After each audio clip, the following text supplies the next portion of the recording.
I come from a family with a lot of kids my age, siblings, cousins, family friends. We are all within 6 years of each other, a total of about 15 kids. One of the grandparents of a family friend we were very close with lived in this small town that had a ton of cornfields. It was very Midwest, really nice people, friendly neighbors, all that good stuff. We would go to the grandma's house a lot because their whole family lived in that neighborhood, so our parents would have barbecues and block parties a lot. Us kids would play everywhere, but sometimes we liked to play this game that involved the cornfield. Her house was basically set up where the backyard looked right at this huge cornfield, and to the left and behind that was this creek. We'd walk around the field along the creek and begin the game. This game was really fun because it was kind of like hide and seek, but in reverse. We'd all kind of spread ourselves out along the creek, and one person would get blindfolded and just run into the cornfield. You were supposed to zigzag and get as lost as possible. It was just one field and really easy to get out of, so there was never really any danger of getting lost, but as kids, we didn't think that way. Once the person who was sufficiently deep into the cornfield, they'd shout as loud as they could that they were ready, and everyone would shout the person's name until they found their way out. Everyone else would really spread out at this point, some people being on the side of the field by the water and some on the other side. The last time we ever played it, I was the kid. I was around 8 years old at the time. I could hear people shouting my name, Laura. Laura. I was laughing, running towards the voices of my family. Even though the point was to get out, it was still fun kind of running aimlessly towards different voices in the field. So that's what I did for a little bit before crouching down to take a breather. I could still hear everyone laughing, screaming like kids do when they play, and shouting from a distance. I swear I didn't hear any rustling that was out of the ordinary in a windy cornfield. All I know is I could hear my friends calling to me, Laura. Laura, when all of a sudden, from right behind me, almost directly in my left ear, I hear a man's deep voice say, Laura. Just thinking about this, remembering the sound of the voice, completely scares the crap out of me. I booked it out of there as fast as I could, screaming at the top of my lungs the entire way, and joined everyone back at the creek. I was kind of a dramatic kid, so I don't think anyone really took me that seriously, and I basically forgot about the whole instance. It was just so frightening. I don't think I've ever experienced such complete dread since then. My whole body felt like ice, like someone had dumped a glass of cold water down my spine. I could feel the fear all the way into my fingertips. Near where I live, but far out into the sticks, there's a glorified gravel path in the woods called Rube Hill. It runs maybe 3 miles long, and only a half mile of it is paved. On the south end is the pavement with a few old but otherwise normal houses dotting it, deceptively average at that point. Then the houses end, the pavement ends, and the gravel road shoots up a steep hill. It's not taken care of at all. The gravel is piled up in potholes, so unless you're driving a nice off-road vehicle, you'd want to take it easy. Since you need to drive slowly, you get a nice clear view of the handmade signs nailed to the trees with messages like, "No trespassing," and "We are watching you." At the top of the hill, the road winds lazily for a little under a mile before diving back down the other side of the hill. The gravel is in equally crappy condition on this side. After you reach the bottom of the hill, the road cuts straightish for about a mile through cornfields before intersecting with another road. The reason I am so familiar with the layout is that I have taken friends on late-night drives to this road to scare the crap out of them. Never an elaborate prank, I just drive slowly and play creepy music to get them amped up and paranoid. I always made sure to talk about the meth heads and their labs out there too, and how the sheriffs try to avoid going out there because it's dangerous. I figured it was just stories, but I think now there's an element of truth to some of the rumors. I was with my friend David one night, and we decided to go on a late-night drive to Rube Hill to freak ourselves out. So we took off, drove down the various country highways and back roads, and turned onto it. I made sure to play extra creepy music. Since David and I had made the trip before, it honestly lost its creepy luster on me by then, but I still enjoyed the long drives and scaring my friends, of course. It mostly went by uneventfully, and we were almost across the hill, about to descend the other side, when David freaked out. I checked my mirrors to see what he was freaking about and saw truck headlights down the road. They seemed to be where the road first topped the hill. The truck made it under the only streetlight on top of the hill, a really dim orange light, and I could see it was kicking up a ton of dirt, speeding towards us. I paused the music, and sure enough, with the windows down, I could hear the gravel crunching and flying as the vehicle was speeding. Keep in mind that I've driven this road dozens of times, both during the day and at night, and had never encountered another vehicle. So having a truck speeding to seemingly catch up to us at midnight on a road lousy with rumored meth heads was pretty jarring. Usually, I didn't relinquish my brakes driving down that hill, but this time I didn't even touch them and made it out of there. The next day, I was hanging out with another friend, Robert. Robert and I were just lounging around, playing video games, talking about physics, Robert's favorite thing, and Chipotle. My favorite thing. I, of course, told him all about David and me getting chased the previous night and kind of hammed it up too, made it come across as a little more harrowing than it really was. But now Robert wanted to go to the road. So we waited until late that night, about 2 o'clock in the morning, and went to Rube Hill. This time, I wasn't playing any music. I wanted to be alert. It was all going quite normally, just like usual, when I slammed on my brakes. I threw the car in park and just said, you see that too, right? I looked at Robert. He was just as confused as me, and he just nodded. My headlights were clearly illuminating a thick metal cable stretched across the road. On the right, it was wrapped around a tree at what I'd guess was roughly head height for a standing adult, and it was pulled tight across the road and anchored to a fence post at roughly chest height. I had no idea what to make of it or how to react when I heard gravel being thrown by tires. I checked my mirrors. And sure enough, truck headlights were tearing down the road from behind us. I started freaking out, my breathing and heart rate were out of control, and I began sweating. Robert just swore under his breath quietly. I threw it into drive, pulled as far to the right as I could, and my low-sitting car slid under the cable with a loud metal-on-metal scraping noise. I cringed as I heard the scrap, but I wasn't about to sit there and get caught. So again, I flew down the hill, and this is the creepy cherry on the sundae for me personally. Because Robert didn't see it, as we left the tree line and entered the cornfields, I glanced to my right past Robert and briefly caught a glimpse of somebody standing about 3 or 4 feet back in the corn. I just felt my stomach scrunch up, and I floored the accelerator. I glanced at my rearview mirror and could see a man standing in the road behind us, illuminated by the moon in my taillights. He had a long object slung over his shoulder. I couldn't tell if it was a cane or maybe a rifle, but I didn't stay to find out. Before I could even tell Robert about it, we were around a bend and out of sight. I haven't been back to the road since then. One of my best friends from when I was 14 was Michael. His family lived out in the country, on the corner of an intersection adjacent to miles of cornfields.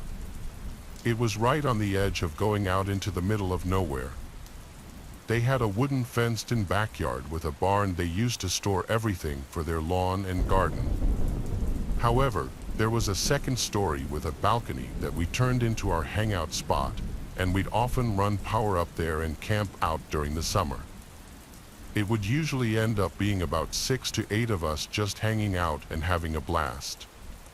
Being out there and not wanting to be holed up in the barn all night, we would usually go out in the yard, walk down the country roads at night, or go through the cornfields and walk the creeks. It sounds boring, but we always had a blast doing it. Exploring at night with nobody around, keeping the flashlights off and adjusting our eyes to the darkness, not having to worry about cars or people being around, we would always feel safe. Being that we would always go out in groups of 6 to 8 of us.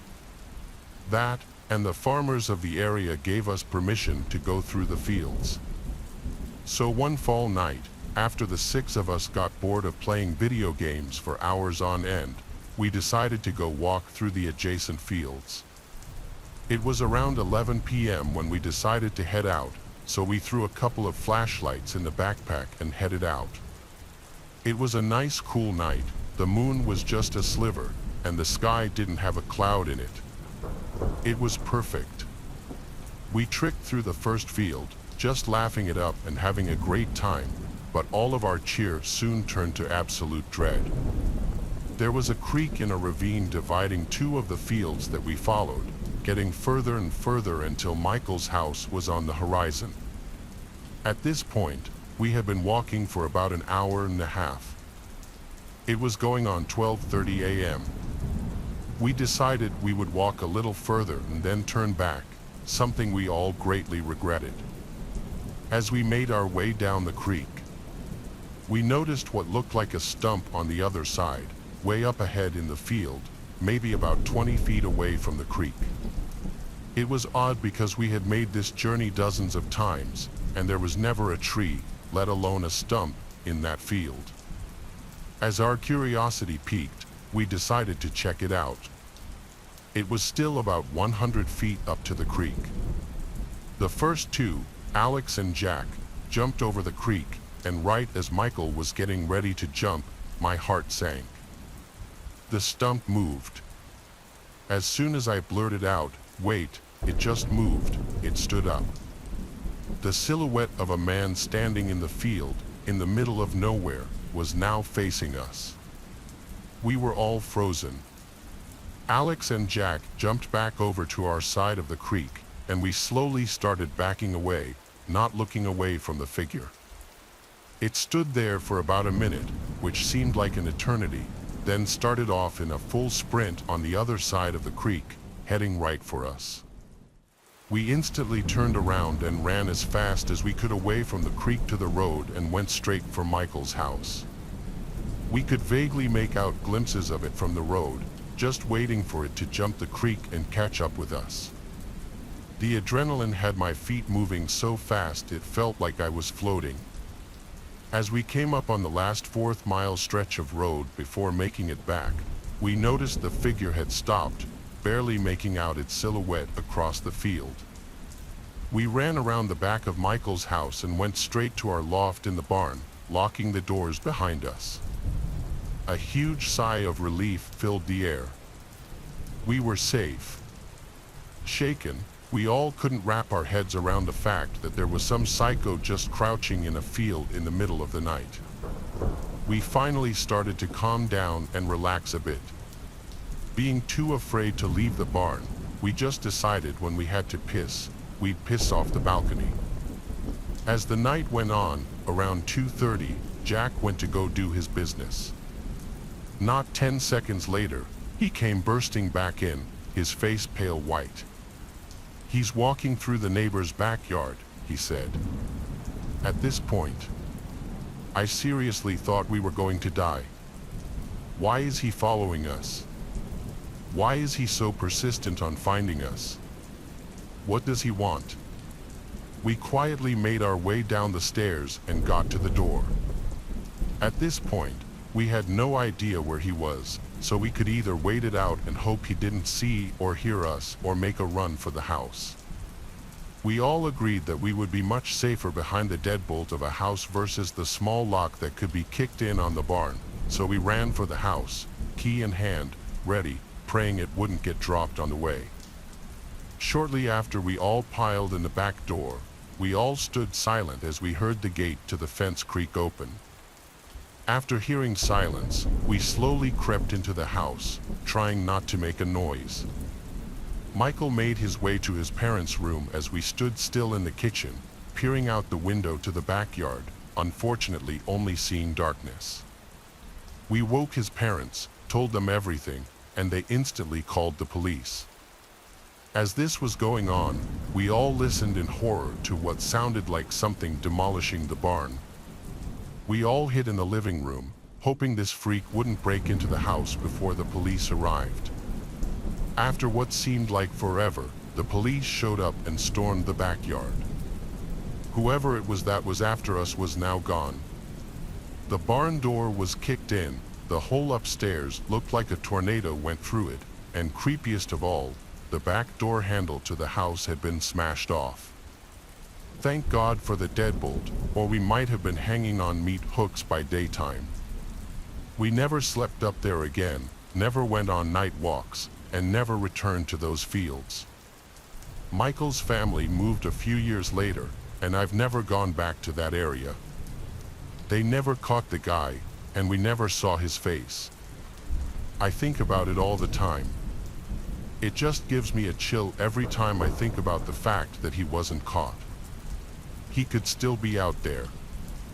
I'll never understand why he was crouched in that field in the middle of the night, a good mile at least from the nearest house, and what caused him to snap and want to get us so badly. I really wonder if it was someone drugged up on PCP, but how did he end up there? There are so many questions that I'll never get answers to, and knowing he wasn't caught is the worst part. Kelvin moved away with his family to this really rural town in Michigan, but we've always stayed in touch.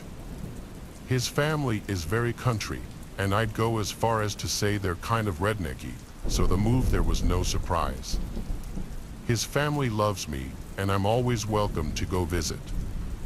We're 19 now, I'm in college, and Kelvin works for his dad. They have a huge property up there. I had visited before, so this was not my first time going up there. It was a weekend in the fall, and I was going to stay at Kelvin's family home.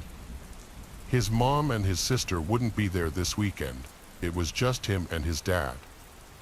It's a 4.5-hour drive up there with a lot of farmland and open fields. To get onto their property was a gravel road about 300 feet off the main road. I got there to a warm welcome from both Kelvin and his dad. They were already sitting in the backyard drinking beers, so after bringing my bag in from the car, I joined them. Kelvin was telling me about all the trails in the area where we could take my Toyota 4Runner off-roading. I'd never off-road before, but I was super down to.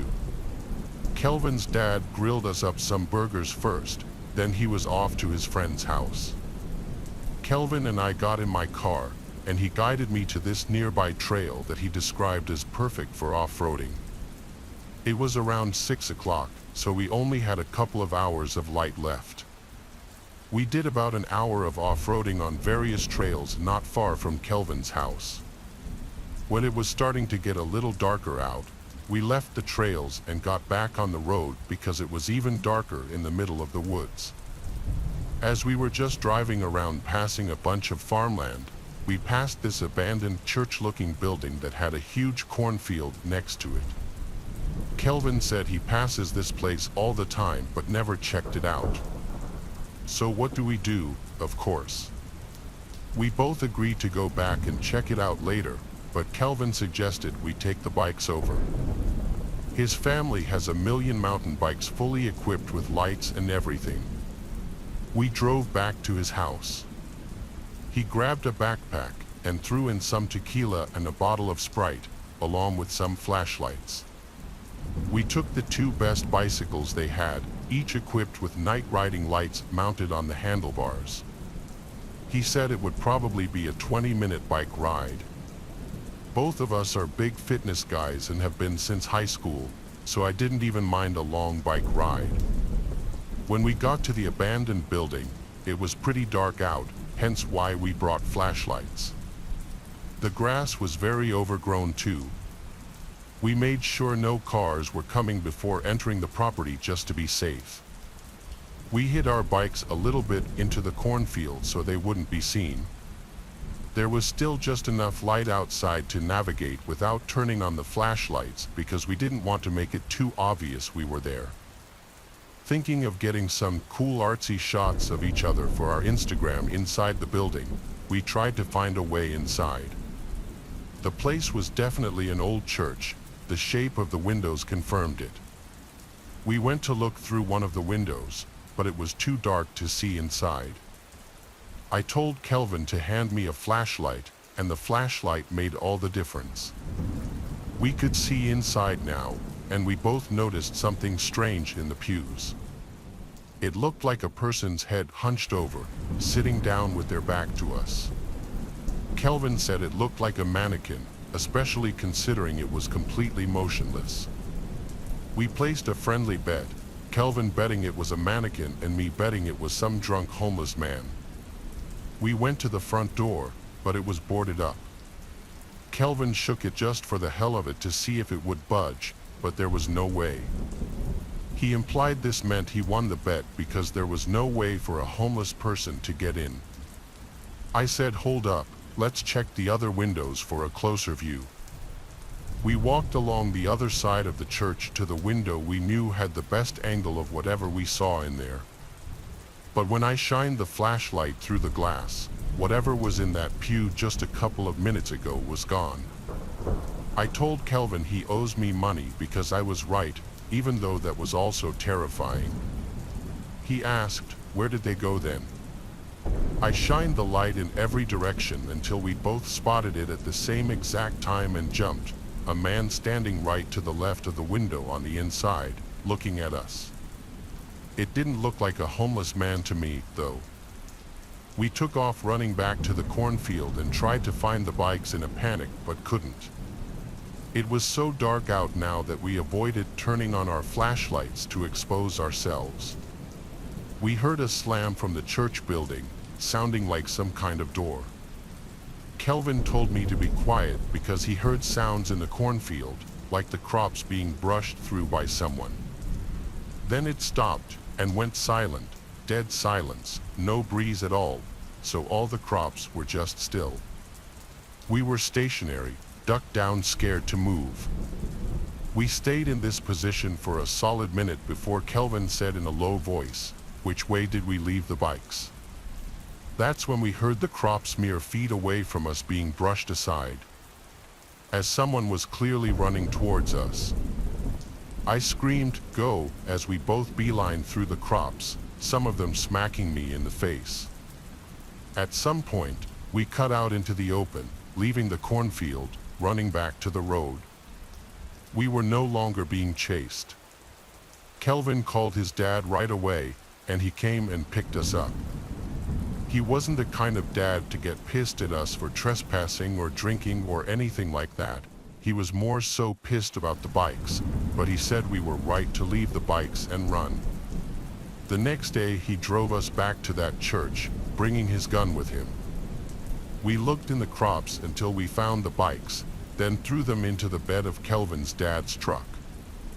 We were about to leave when we took a look back at the church and saw someone at one of the windows. It had to be the same person. I guess when he saw us notice him, he creepily walked away from the window. Kelvin's dad said, let's get the hell out of here, because that was genuinely disturbing. For his dad to be creeped out meant a lot. He's a pretty tough guy. We went to some barbecue place afterwards and had a bunch of food and some drinks. Afterwards, Kelvin's dad called some town number to let them know someone was squatting in that abandoned building. As long as it was brought to their attention, we felt like we did something. Who knows if that man is still hiding in that church, though, or who he was, for that matter. I live on a farm with my brother and his wife. We split the responsibilities in the busy season. In the off-season, they go off traveling quite often. My fiancé passed away a few years ago, and I haven't really put myself back out there just yet. I spend a lot of time alone, and the off-seasons really get to me. This was early October, right around the time before our last harvest. My brother Alex and his wife were out of town for a few days. I figured something like this would happen while I was holding the fort myself. It was a night like any other. The windows in the house were still open to allow that refreshing October breeze to flow through the house. Outside, I suddenly heard a scream. There was a scream of a female.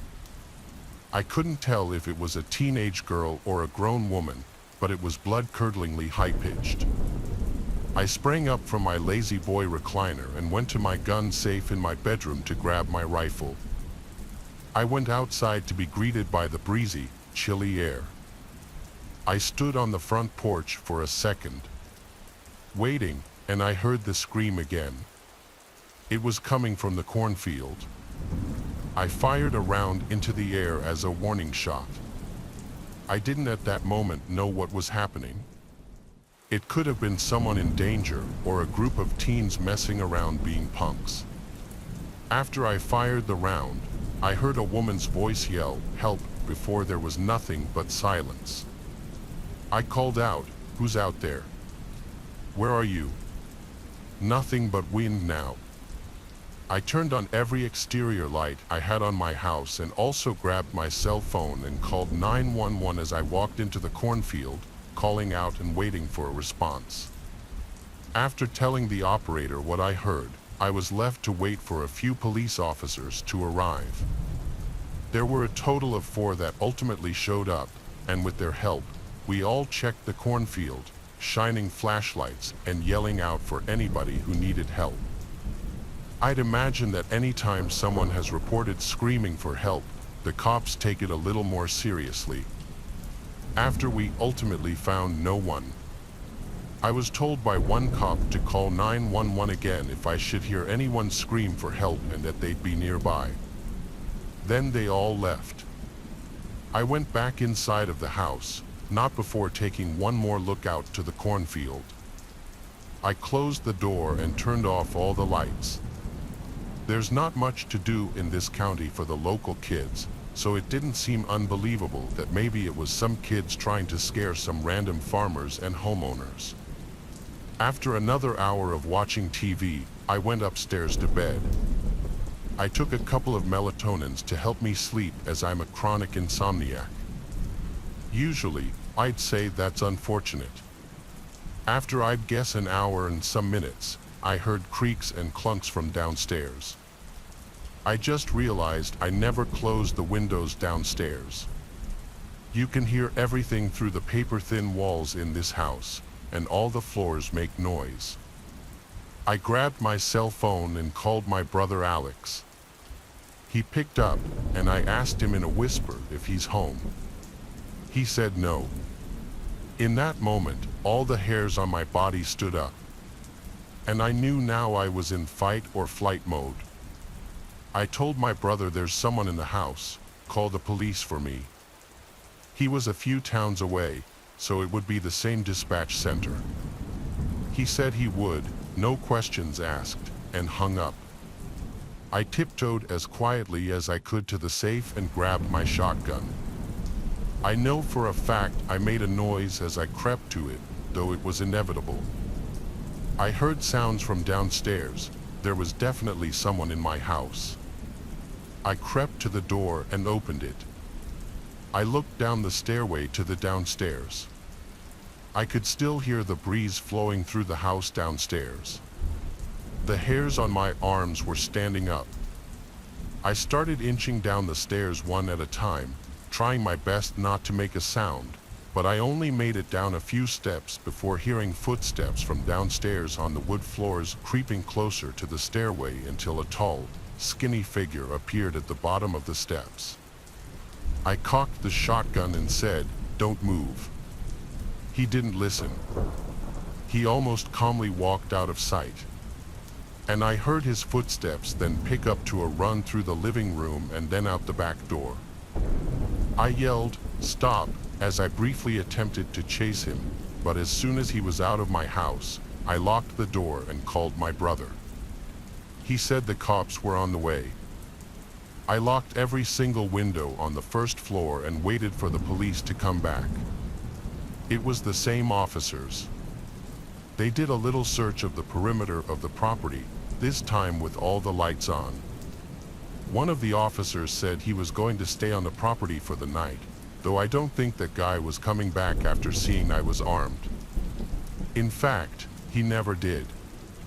But the story doesn't end there.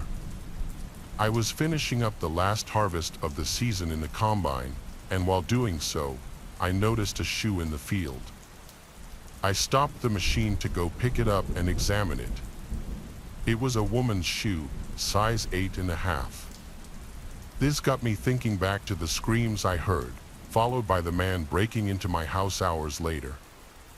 I called 911 once again and left the shoe where it was to not hinder any potential evidence. When police came, they did another investigation of the cornfield, and they took the shoe as a piece of evidence to a possible disappearance. They even brought police dogs to sniff out any possible scents. The strange thing is, there were no missing female reports in our county, not at the time at least. I hope whoever's shoe that is still alive today. It makes me sick thinking someone might have been murdered on my farm. When we were kids, our family had a vacation home in Hollywood, South Carolina. By we, I mean my 3 brothers and I, and by vacation home, I mean this 3-bedroom mobile home. It wasn't fancy, but it was part of our childhood and is still nostalgic to think about. Whenever we got off the highway and started seeing nothing but farms, we'd know we were almost there. I'm the second oldest. At the time of this story, I'm gonna guess our ages were 14, 12, 10, and 8. The mobile home was a little primitive, but we had electricity at least. The TV up there was very old, but it was good enough to bring our PlayStation and play on. We'd been going up there so long that we had a bunch of places we'd love to go. This big playground for an elementary school that we'd always play hide and seek tag in while our parents sat there and read magazines. This grocery store that we would love to play games in as well. We even loved exploring all the woods surrounding the property. The nearest neighbors were a bit of a walk away, but nothing too crazy or far that our parents wouldn't let us walk it. This was the first year that they let our youngest brother Todd come exploring with us too, while they stayed behind in the mobile home.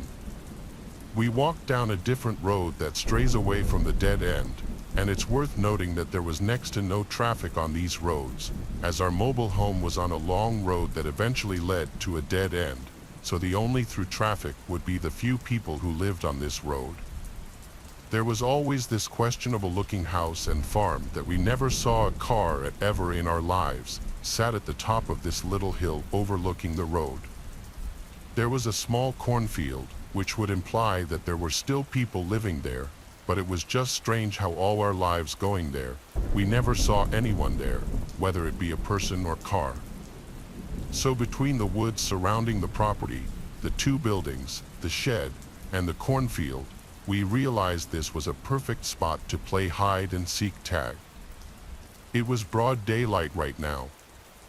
We decided our oldest brother Jimmy would be the seeker first, and we'd go in order, oldest to youngest, so the rest of us went to go hide. I went to go hide in the crops.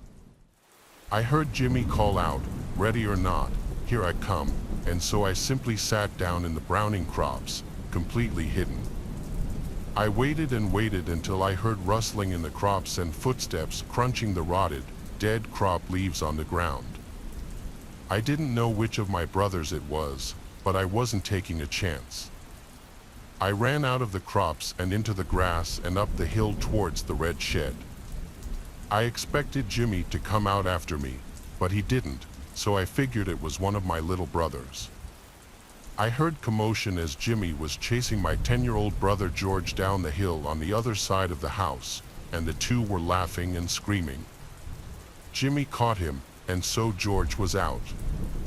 I stayed put behind the shed, then I noticed Todd leaning against the back wall of the house looking at me, laughing. I put my finger up to my lips to go, shoo, and he did the same. Then I thought to myself, wait, who was in the cornfield with me? Then Jimmy came around the house and immediately and easily tagged Todd, and then he saw me since I was in a straight line of sight from him. I started running down the hill, which gave me a good speed boost, but Jimmy got that same speed boost, and he was bigger and faster than me. He caught me with ease. The four of us met at the bottom of the hill by the road, and I was supposed to be up next, but I asked everyone if anyone had gone in the crops as well. When all of them said no, I got scared. I told them I heard someone walking in the crops, and it may have been the homeowner, so we should leave. With that, we left in a hurry and walked back to the mobile home, where our parents were watching a movie in the living room. For dinner, we went to the local pizzeria that we all loved. From what I remember, our dad told us that nobody lived in that house that we were playing at. So when we got back and it was dark out, we just knew we wanted to play flashlight tag.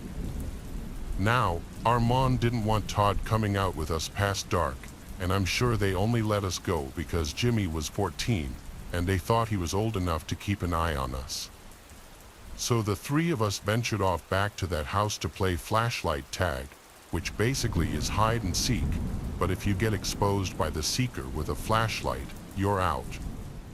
Once we got to the property again, it was like 90% dark out. They wanted me to seek this time since Jimmy did last time, so I turned around and counted to 60, and then I shouted, "I'm coming." I kept the flashlight off as a strategy to not give away my position. I could just barely see enough to navigate around. I ran up the hill to the house, which had no lights on. I peered around the walls of the house and on the shed. I didn't see either of them. I looked into the trees and decided to turn my flashlight on and look through the tree line. Still nothing. So I turned the flashlight back off. I knew one of them had to be in the cornfield. It was too obvious of a hiding spot. It was small enough that I could check it out. I got to the bottom of the hill by the cornfield and quietly pushed my way in. It was hard not to make noise in here, but I tried my best. I also kept the flashlight off to not make it obvious I was in here. I didn't realize until now that it was dark out how absolutely scary this was at night. As I was sneaking around the crops, I heard footsteps inside the crops. I had to be sneaky if I wanted to catch them. I honed in on exactly where the footsteps were coming from, and when I heard them right on top of me, I turned on my flashlight and yelled, "You're out." But all I saw was the back of someone running away from the light. "Who is that?" I said. "You're out," and I heard this creepy laughter. It wasn't the laughter of my brothers or any kid for that matter. It sounded like some deranged adult. I was frozen apart from moving my hand with the flashlight around, trying to see who it was. I heard a grown man's voice say very softly, "Can I play with you guys?" And then I saw his face. It was half covered by the few crops still separating the two of us. From what I could tell, he had this kind of deformed-looking face. I really couldn't tell if it was a mask or not. I ran out of the crops and started yelling my brothers' names, saying, "Run, game over." I heard them both yell back at me from the same spot they hid together. I saw them running down the hill with their flashlights on. I turned mine on and told them to just keep running. We ran all the way down the road until we got back to our property, and we were out of breath. But I told them there was some deformed-looking, freaky man hiding in the crops and that he was probably the one I heard in the crops earlier too. I still remember their faces when I told them this. When I told my parents, they looked confused. My dad didn't seem to know how to react. My mom made it clear she didn't want us going off the property past dark anymore. Honestly, I didn't want to anyway. I had trouble sleeping that night, thinking what if that man was outside in the pitch darkness outside one of the windows. I can tell I freaked everyone out a little bit with my description of the man. I had no reason to make it up, though, and they knew that. It goes without saying we didn't go back to that property up the road. Thank God it wasn't that close to our property. My family sold the property only a few years after this. So this is way back in the 80s when we didn't have dashboard GPS or Google Maps or whatever to help us out on the road. All we had was our trusty old coffee-stained road maps to guide us on our way. But before you all start thinking that this is me reminiscing about happier, simpler times, don't get it twisted. I wouldn't turn back the clock for $1 million, because if I'd had GPS back when I was a young man, I mightn't have gotten into half the trouble I did while driving. I have 2 incidents to talk about today. The first one occurred south of the border down in Mexico. I was making the 40-mile drive from Morelia to Ciudad Hidalgo, and back in those days there were only 2 routes you could take. One was the National Road, which wasn't all that bad, but then there was the old National Road, which was, I'm pretty sure, designed by an actual sadist. It's a hilly highway known to the locals as Mil Cumbres, meaning 1,000 curves, and for good reason too. That thing is like riding a roller coaster in sections. And I've heard of other drivers getting actual motion sickness when they've attempted to traverse it. But ironically, as horrible as it is to drive, it has some of the best views of any drive you are ever likely to experience. If you take it real slow and careful, it can actually be quite pleasant. My grandpa in particular used to love driving up there. People said he was loco, and he probably kind of was, but he was right about Mil Cumbres. Sometimes the rewards really did outweigh the risks. So on this one particular day, me and my grandfather drive up on the Mil Cumbres, and we're just cruising while we watch the sun go down over Michoacan. When it was full dark, Grandpa decided to take one last run along the highway before we returned home. I'm looking out the window marveling at the stars in the sky. It's amazing how much clearer you can see the stars down there, and it was always one of my favorite things to do whenever I went to Mexico as a kid. I was just lost in how vast the universe seemed when suddenly Grandpa slams on the brakes of the car so hard I violently lurched forward in my seat. I thought we'd only narrowly avoided an accident or something, but when I looked onto the road ahead of us, there were no other cars to be seen. I asked my grandpa what's going on, thinking it might have been a false alarm or something, but he looked seriously freaked out as he starts backing up and turning us around. There's my giant, tough-as-nails abuelo, and he's terrified by something, so naturally, I start freaking out too. I turn in my seat as he turns the car, trying to get a glimpse of whatever he's obviously fleeing from, but still there's nothing in the road. Yet as we're speeding away, I see something move out of the trees at the side of the road. It was only a silhouette, but it was obvious it was a person, and they were carrying something long and heavy, something I only later realized was a gun. I found out years later that bandidos used to operate on those roads. They usually only targeted cargo trucks or the flashier cars of businessmen driving to and from Ciudad, Mexico. But when my abuelo saw those dudes just walking out of the trees towards us, he didn't want to take any chances. Definitely the scariest story from when I was a kid, but I think it was rooted in seeing how scared my abuelo was. On the other hand, I have a story from my 30s that happened when I was driving alone, and I didn't need any sense of childish wonder to get the complete life scared out of me. This isn't nearly as long as the Mexico story, but as you'll see, it doesn't need to be. I'm driving over to my parents' place in rural Illinois. This is a drive I've made countless times before, so I'm completely on autopilot. So when I catch a glimpse of a deer in my peripheral vision, I slam on the brakes trying to avoid plowing into this thing while doing 60. My heart is pounding while I'm just sitting there waiting for the thing to run out into the road, only nothing shows. Now, since the light in my car happened to be busted, I kept a small flashlight and a map on the passenger seat next to me. So, wondering where the deer disappeared to, I grab the flashlight and start shining it out into the trees at the side of the road. After a second, I see the deer's eyes reflecting some of my flashlight back at me, so I know it's still there, just staring at me. Only when I actually light the thing up, I see it's not a deer at all. It's just a deer's head, staked into the dirt, facing the road. I have never hit the gas so hard before in my entire life. I raced away from that thing like it was a nuclear bomb about to go off.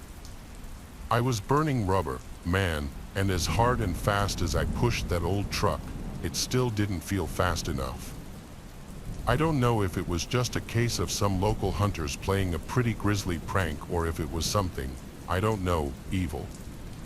But you can bet your butt I never drove that road on autopilot anymore, because I didn't want to meet whoever cut that poor thing's head off. In January of 1992, Emily was just a 17-year-old senior at Gilmer High School. With her well-coiffed curly blonde hair, extravagant jewelry choices, and bright blue eyes, Emily Day was a pretty picture and had no problem making friends. After she relocated from Natchitoches, Louisiana, to Gilmer, Texas, to live with her mother and stepfather, she hit the ground running and struck up an on-again, off-again relationship with a young man by the name of Chris Denton. The two spent a great deal of time together in the lead-up to the new year. It seemed Emily's life was going swimmingly well, and it's clear that no one could have possibly expected what fate had in store for her, something that would raise questions among true crime enthusiasts that pervade even today. On January 5, 1992, Emily finished her shift at the Gilmer Square outlet of Northeast Texas Video, closing the store at around 8:30 p.m. before heading over to a local bank to deposit the store's daily takings. This particular bank branch's security cameras showed that an individual did indeed make the night deposit for that evening. But the captured footage didn't provide a clear enough image of the person for a positive identification of Emily, simply showing an arm in her car. We can presume it was her, but we can't be 100% certain. After locking down the store's shutters with her manager, Joe, he wished Emily good night before driving away in his truck. The last he ever saw of her, she was last seen wearing cut-off stonewashed jeans, a purple rugby shirt with gold trim, and brown loafers, and was getting into her car in preparation for her night drive to the bank. But Emily didn't arrive home that night, nor did she check in with any of her friends. Her mother became so worried that she sent her stepfather out into the night to aid in the police search that ensued, and like grim providence, it was him that found Emily's abandoned car in the Northeast Texas Video parking lot at around 5 a.m. The car was sporting a single slashed tire, and all of Emily's personal belongings, including her purse, were inside her car. Only she and her keys were missing. At first glance, what happened appeared to be a complete mystery, but it was one that local law enforcement was determined to get to the bottom of. For 2 years, the investigation into Emily's disappearance was headed up by a Sergeant James Brown. One of the first people investigated was obviously Joe, her manager, and the last person to see her alive. However, not only did Joe have multiple alibis, he passed several lie detector tests issued by the police, and as a result, he was ruled out as a suspect. Sergeant Brown oversaw a team consisting of hundreds of police officers and local volunteers, one of which poured thousands of man-hours into an intensive search of the surrounding area. Yet, despite such a thorough search as well as hundreds of tips from the general public, not a single trace of Emily was ever found. Police believed they were close when they arrested 17-year-old Daniel, who was taken into custody on misdemeanor charges in an incident of alleged tire slashing. Daniel was guilty of many things, but as police discovered, slashing Amelie's tires wasn't one of them, and in the end, he too was ruled out as a suspect in Amelie's disappearance. Investigators then turned their gaze to another suspect, Amelie's on and off again boyfriend, Chris Denton. The couple was said to have been going through a rough patch at the time of her disappearance. With people saying that Chris had something of a short temper, there was a period where he became the case's prime suspect. However, through the course of the investigation, circumstantial evidence would clear him of all wrongdoing, and the police would be forced to look elsewhere for their abductor. Unbelievably, in a number of interviews conducted in the process of their investigation, police heard a handful of stories alluding to a satanic cult that called Gilmer home.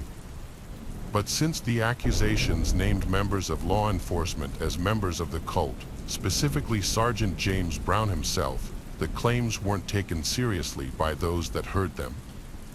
Yet, in 1994, the local community was rocked by almost 50 indictments against 10 different people, all on charges of child abuse, and given some of the evidence presented against them, police proceeded with charges of aggravated assault, aggravated kidnapping, and capital murder in connection with Amelie's disappearance. It's at this point that Amelie's story seems to intersect with that of the Clure family. Because, in 1990, a man named Wardell Clure told his wife Loretta that he wanted a divorce, kicking off a chain of events that would bring prosecutors their one best chance at finding the perpetrator. Wardell Clure was one of 6 adult children of Eva and Geo Clure, a couple who were briefly married in the 1950s before a hasty divorce. Geo Clure went on to marry 2 other men, both of whom died before Geo remarried Eva, making him both her first and her 4th husband. According to their children, Eva and Geo Clure abused their children on a daily basis. A relative later confirmed their claims of carnal abuse and spoke of witnessing daily incidents of indecent assault.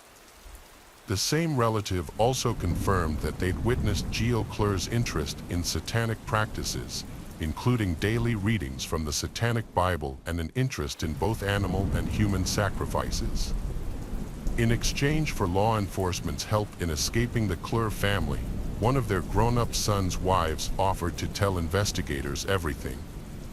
She claimed she was kept as a slave to the family for 10 years, couldn't drive a car, was constantly threatened by Geo and Danny, and her only form of identification, her birth certificate, was kept by Danny in his wallet. In her own horrifying words, her role was simply as a breeder. Cut back to Wardell asking his wife for a divorce. Loretta strongly began to suspect that Wardell was trying to ditch her for a younger woman, and if that was the case, she was going to burn his entire life down before she left. She went to the police with accusations, and, as a result, Wardell was arrested, placed on the offenders registry, and forced to serve out a period of probation. A state welfare worker assigned to the case later concluded that ritualistic satanic abuse was endemic in all branches of the Clure family, and over the next several years, almost a dozen of the clan's children were taken into the care of Child Protective Services. The social worker also mentioned in a horrifying affidavit that in October of 1992, 2 of the children took us to show us where the devil meet people to abuse and hurt babies. In 1994, the escaped Clure wife was interviewed by the Harrison County Jail in Marshall, Texas, in which she described in gruesome detail the torture that Amelie Wilson endured for approximately 9 days before she was ritually sacrificed and then cannibalized. She described Geo as the leader and said that several of the Clure clan, along with Sergeant James Brown, were all present during these events. Connie Martin and Wanda Clure both had stated in interviews that Amelie Wilson was a birthday present for Geo Clure and that the matriarch reveled in the poor girl's torment. Yet, in light of the accusations, It came to light that information was allegedly coerced from the Clure children as well as some of those indicted in the disappearance. Some of the children were allegedly programmed to tell the stories the investigators wanted, while the prosecution tried to coerce a confession by offering life in prison in opposition to the death penalty as long as they confessed. This was best summarized in a quote from a state official that reads, "Investigators working on little more than hearsay have created a mythology about a satanic cult leading to what some describe as a modern witch hunt. They indicted a whole family and even a police investigator, destroying his law enforcement career, straining his marriage, and prompting death threats." The Texas Attorney General, finding no evidence that any of the charges were true, instead uncovered suggestions that the whole cult theory was the product of coercion by overzealous investigators, even to the point that they physically restrained children to elicit allegations of satanic activity. Ultimately, the Attorney General's office was forced to dismiss every single one of the charges alleging satanic abuse and sacrificial murder. The satanic cult was found to be a complete fabrication, nothing more than a fantasy concocted by the Clure children under the influence of police investigators. Chris Denton, Amelie's old boyfriend, tragically died of cancer in 2004, but there were rumors that he had made a deathbed confession. However, close family dismissed these allegations as thoughtless, malicious hearsay and maintained Chris's innocence to this day. Joe Henry, the owner and manager of Northeast Texas Video and the last person to see Amelie before she vanished, stayed mostly under the radar for a number of years. But in a despicable twist in the story, Joe was arrested on charges of possessing indecent images of children. However, police have emphasized that, in spite of the nature of the charges against him, he had never been considered a serious suspect in Amelie's case. For all the twists and turns, trials and confessions, finger-pointing, and numerous suspects, Amelie Wilson has never been found. Despite 20 years of searching, she is presumed dead, but a body has never been found, and no valid charges have ever been made in connection with the case. Without a body or a crime scene being recovered, there's simply no way of coming up with any definitive explanation as to why she disappeared. There must be a rational explanation as to why she vanished, but given the circumstances, for all intents and purposes, Amelie in her case appeared to have dropped off the face of the earth, never to be seen again. I feel like I should preface this by making it clear that I'm not one of these paranormal-obsessed ghost hunting loons that think there's orbs in all their photos. When I tell you that one of my favorite TV shows is Penn and Teller's BS, where they debunk all those nonsense conspiracy theories and whatnot, I think you get an idea of what kind of person I am. For years, I went around thinking that science and logic could account for everything, with the only restrictions being the limits of our own knowledge. That was until something happened to me that I genuinely can't explain, and no matter how hard I tried, I couldn't come up with any legitimate explanation. The whole thing freaked me out so much that it kicked off a kind of hyperfixation in me that lasted for months on end, to the point that my rational skeptic friends started to think that I was losing my mind. But I haven't lost my mind, it actually happened.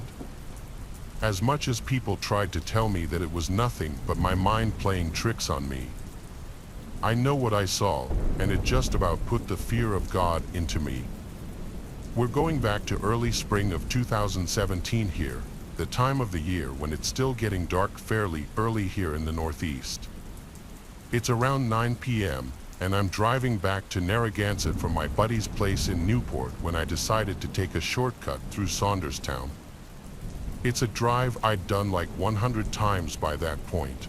I felt like I could do it with my eyes closed at a push. But maybe that's what made me so complacent, a self-assured cockiness that got me into trouble on more than one occasion.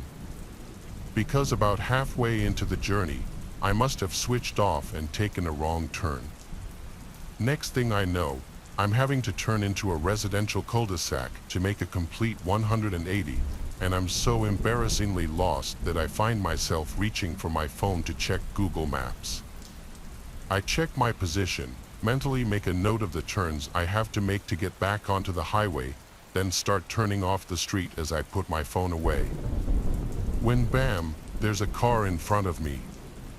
I slam on the brakes, let out a string of curse words, and prepare myself for, at the very best, a few scolding honks of their horn. I then start mouthing apologies at the driver, taking my hands off the wheel and being like, "Dude, I'm so sorry, my fault, my bad," when I noticed something really unusual about the car they're driving. It was a legit classic car, and don't go thinking 70s Camaro or something. This thing was a Buick, like one from the 30s or 40s or something.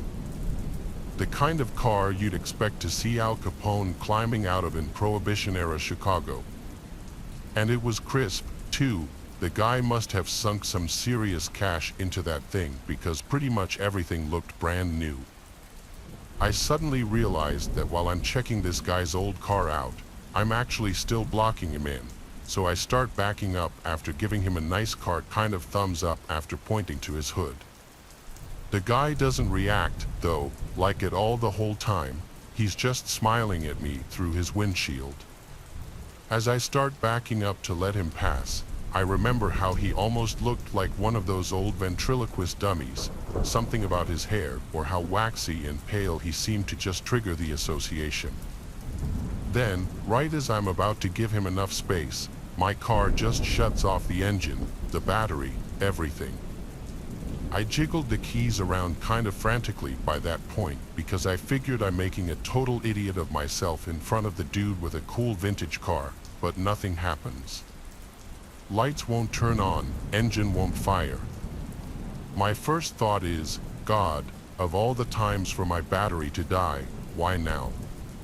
My car was a piece of garbage back then, making it disappointing but not a total surprise.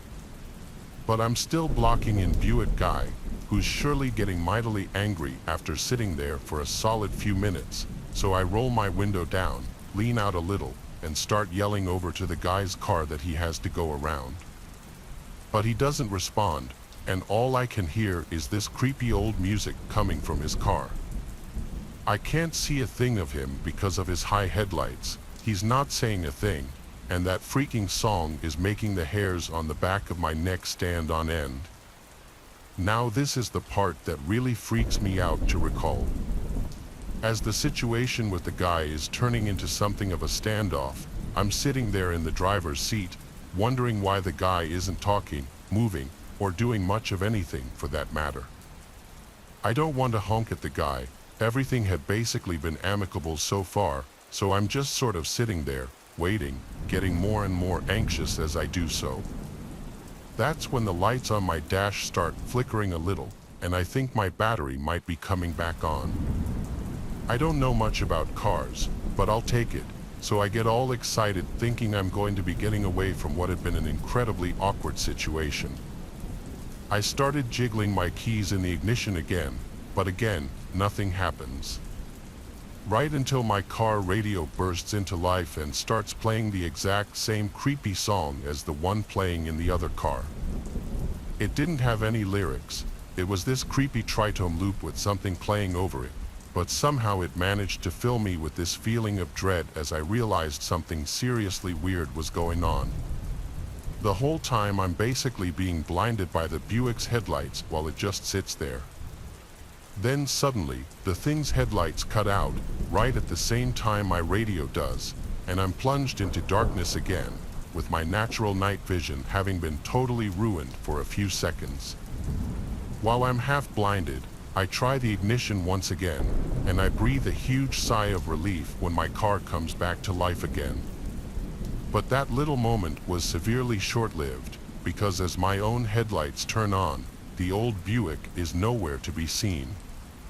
It came as such a shock that I actually screamed out loud, spinning around in my seat like I might catch a glimpse of it driving away. But no, there's absolutely no sign of that Buick anywhere. It was like it had just straight up vanished into thin air. You think with a big old engine like that, I'd have heard it driving past me even if I was distracted by other things, and the time between the headlights cutting out and me getting my car running again couldn't be anything over 30 seconds. It would have had to zoom past me to disappear from my view so quickly. Have you ever felt super stoned and you don't even smoke? That's what it felt like. I'm putting the entire thing on myself, trying to explain it away as like a mini stroke or something, and it even occurred to me that my buddy back in Newport might have dosed me with something groovy, so to speak. But no, I was sober as a judge the whole time, and you can bet I didn't drink anything because those Rhode Island state troopers just love hunting DUIs. So, like I said, because I couldn't find any way to explain what happened, it kicked off something of a hyperfixation in me. I revisited the cul-de-sac where it happened, looked up potential classic car owners in the Narragansett area, and researched medical papers on blackouts and time loss. The latter had me convinced that I was suffering from syncopal attacks, basically when your heart doesn't pump enough oxygen to the brain, a pretty serious condition, so as you can imagine, I was only too willing to pony up for a medical checkup. The doctor listened to my heartbeat and checked my blood pressure, then without any further examination, declared there's nothing wrong with my heart. He did say that the blackouts can be caused by stress, but at the time I wasn't particularly stressed about anything, so I ruled that out as an explanation. At one point, I went far out and ended up researching those UFO encounters where people experience time loss, but I figured I'd gone far too down a weird rabbit hole with that one. But as for the thing that people really pick up on with my story for some reason, is the fact that I did actually have a bit of luck when it came to my classic car search. There was a guy out in Middleton who had been trying to sell a 1937 Buick Special for years. The thing was a wreck, but he figured it might catch the eye of some vintage car enthusiasts who'd find the time to fix the old beauty up. I played it off like I was interested in making a purchase, and still feel guilty about how excited he got, and he got his nephew to text me over some pictures of the old thing so I could take a good look at it.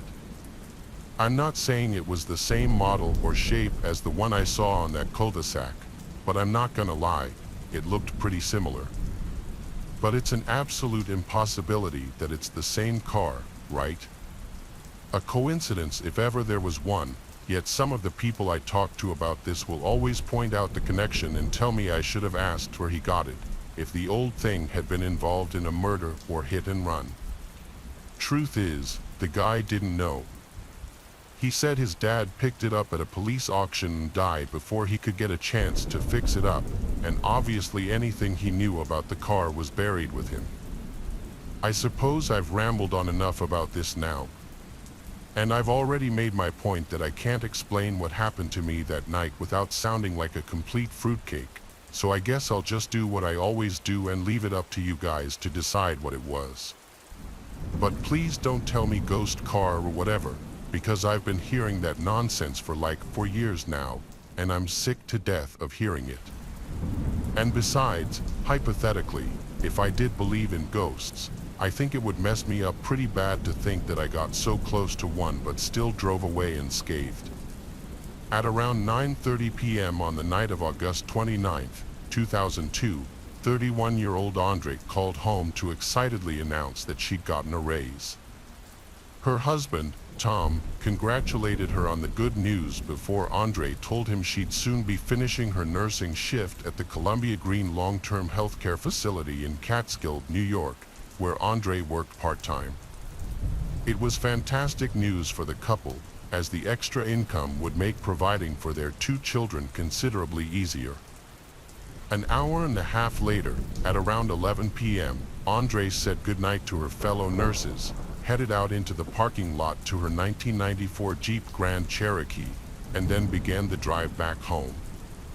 She made the same commute to and from work every single day, driving back and forth along State Route 23 in the Jefferson Heights area of Catskill, and that night was no different.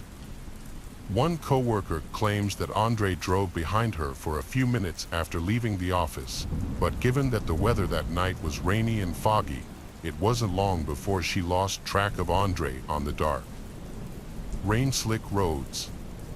The drive from the nursing facility to Andre's home in Freehold, New York, is about 12 to 15 miles, so 20 minutes driving time at the very most. Andre's husband expected her home at around 11:25, and he usually stayed up to greet her as she came through the door, but that night Andre didn't show. It wasn't entirely unusual for Andre to have her shift extended at short notice, either to cover another nurse or because a patient required urgent care, so initially, Tom didn't bat an eyelid at his wife's absence. He didn't even bother to call the hospital to make sure she was actually still there. He just went to bed at his usual time, completely unconcerned. Tom later recounted that he woke up at around 2 a.m. on the morning of August 30th and noticed that Andre was still not home. But again, due to the erratic nature of the job, he simply went back to bed, assuming that there had been some kind of emergency. The following morning, Tom awoke at around 6 a.m. to find that Andre still hadn't returned home. He called the hospital but was told that she left at 11 the previous night. He then called Andre's mom, Shirley, and asked if she had stayed over at her place. Shirley had only just returned from a Florida vacation with Andre's daughter from her first marriage, and naturally, her mother was excited to be reunited with her, so it seemed only logical that Andre had driven to her mother's that night. Only she hadn't. Shirley said that not only was Andre not there, but she hadn't heard from her daughter at all since arriving back in New York State. Only then did it become evident that something was wrong. Both Tom and Shirley became increasingly concerned for Andre's safety. At 10 a.m., an increasingly desperate Tom got in touch with Andre's stepmother, an ex-police officer who helped him file a missing persons report. However, she also advised him to call around Andre's friends to check if any of them had seen her. The first 48 hours are crucial in any missing persons investigation, and with any luck, Tom might be able to locate her before anything untoward occurred. One of Andre's friends, Cale, recalls getting a voicemail from Tom at around 1 p.m. that day saying, "Hi Cale, it's Tom. We're having trouble locating Andre. If you've heard from her, please call me. Thank you." Cale has since stated that the first thing that struck her about the voicemail was Tom's unusual tone. For a man whose wife had been missing for more than 12 hours by that point, Cale claims he sounded remarkably indifferent. "You'd expect him to be panicking and anxious," she said, "but he just sounded all low and sad, almost resigned. It was only a day into the search, and he sounded like he'd given up." Cale had been very vocal that Tom did not sound concerned in this voicemail, just sad. Cale had wondered why Tom didn't contact her earlier in the morning before Andre was reported missing, as she was one of Andre's best friends, and Andre had stayed the night with her before. She also wondered why Tom sounded low-toned and sad on the voicemail instead of panicked and concerned. Considering it was less than a day into not being able to locate Andre, Cale also noted that Tom could be rather controlling sometimes, that Andre had talked of him checking up on her frequently if she went anywhere without him. So according to her, the fact that he was content to remain in the dark regarding her whereabouts for almost 7 hours is extremely suspicious. On the evening of the day she was reported missing, Andre's friends got together to walk the route she would have driven home that night, keeping their eyes peeled for any sign of her or her Jeep. Her friends theorized that because it was raining that night, Andre had taken an alternate route due to the poor weather. But since they knew exactly which short road she would have turned down, they figured that they would find her and her car right away. But not a single sign of Andre was found along the entire route, almost as if she and her vehicle had simply vanished into thin air. Law enforcement initially speculated that there had simply been some kind of automobile accident, given that Andre seemed to have disappeared while driving. Officers were told to keep a sharp eye out for a black Grand Cherokee while they conducted a foot search covering a 12-mile radius. Their search penetrated deep into the woods, covering every home, road, and body of water that Andre's Jeep could have possibly ended up. Even a helicopter was called into aid in the search, but not a single shred of evidence could be located, something that mystified officers after such an intensive and rigorous search. Although relatively rare in 2002, Andre had a car phone installed in her Jeep.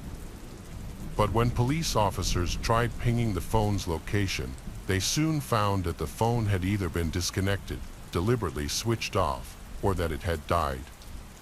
The cops also discovered that Andre's purse had been left at home, implying she'd forgotten to take it to work with her on the day of her disappearance. This too struck her friends as unusual. Her life was in that purse, and even if she'd forgotten it, she would have probably turned around to retrieve it. It made them suspect that she actually had gotten home that night and that something had occurred after her arrival at home that caused her disappearance. Investigators were able to pull only one security camera tape from the area where Andre was last seen. We only had one grainy video from Cumberland Farms in which it appears that Andre's vehicle does leave her place of employment and basically turns left going west on Country Route 23B. That's the last of any kind of technological evidence we had, one senior investigator later reported. We can't confirm it's the vehicle, but it appears to be because the quality of the video was very poor and very grainy, and it does appear to leave at the time that she would have ended work. In the years since Andre's disappearance, the police have investigated well over 1,000 leads, but not a single one of them has ever led to an arrest or court conviction. There are a couple of persons of interest, but no direct link to her disappearance, stated investigating detectives at this point. Clearly, we suspect foul play. It's clearly a very frustrating case for us because there are no solid leads to follow. In 1998, Andre and Tom had had their first child together, a bright-eyed baby girl named Kayleen.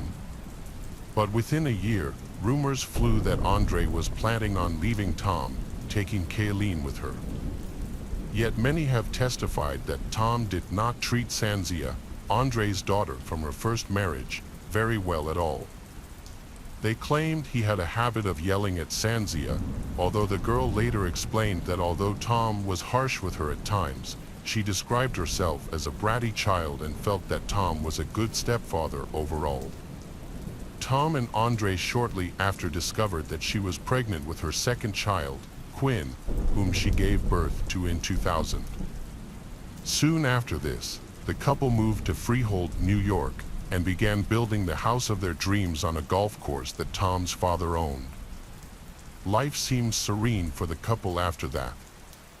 But when Andre vanished, neither Tom nor his family actively searched for her outside of a few phone calls, and they didn't appear too emotionally shook up about it either. Tom claimed he was perfectly cooperative during the investigation and contributed financially to a private search effort, but these claims are contradicted by several news outlets who argued that not only did he ignore them, but that his monetary donations to Andre's friend's PI fund were pitiful. They claimed that for a man that came from a very wealthy background, his donation of just $1,000 spoke volumes about his family's attitude towards his wife's disappearance.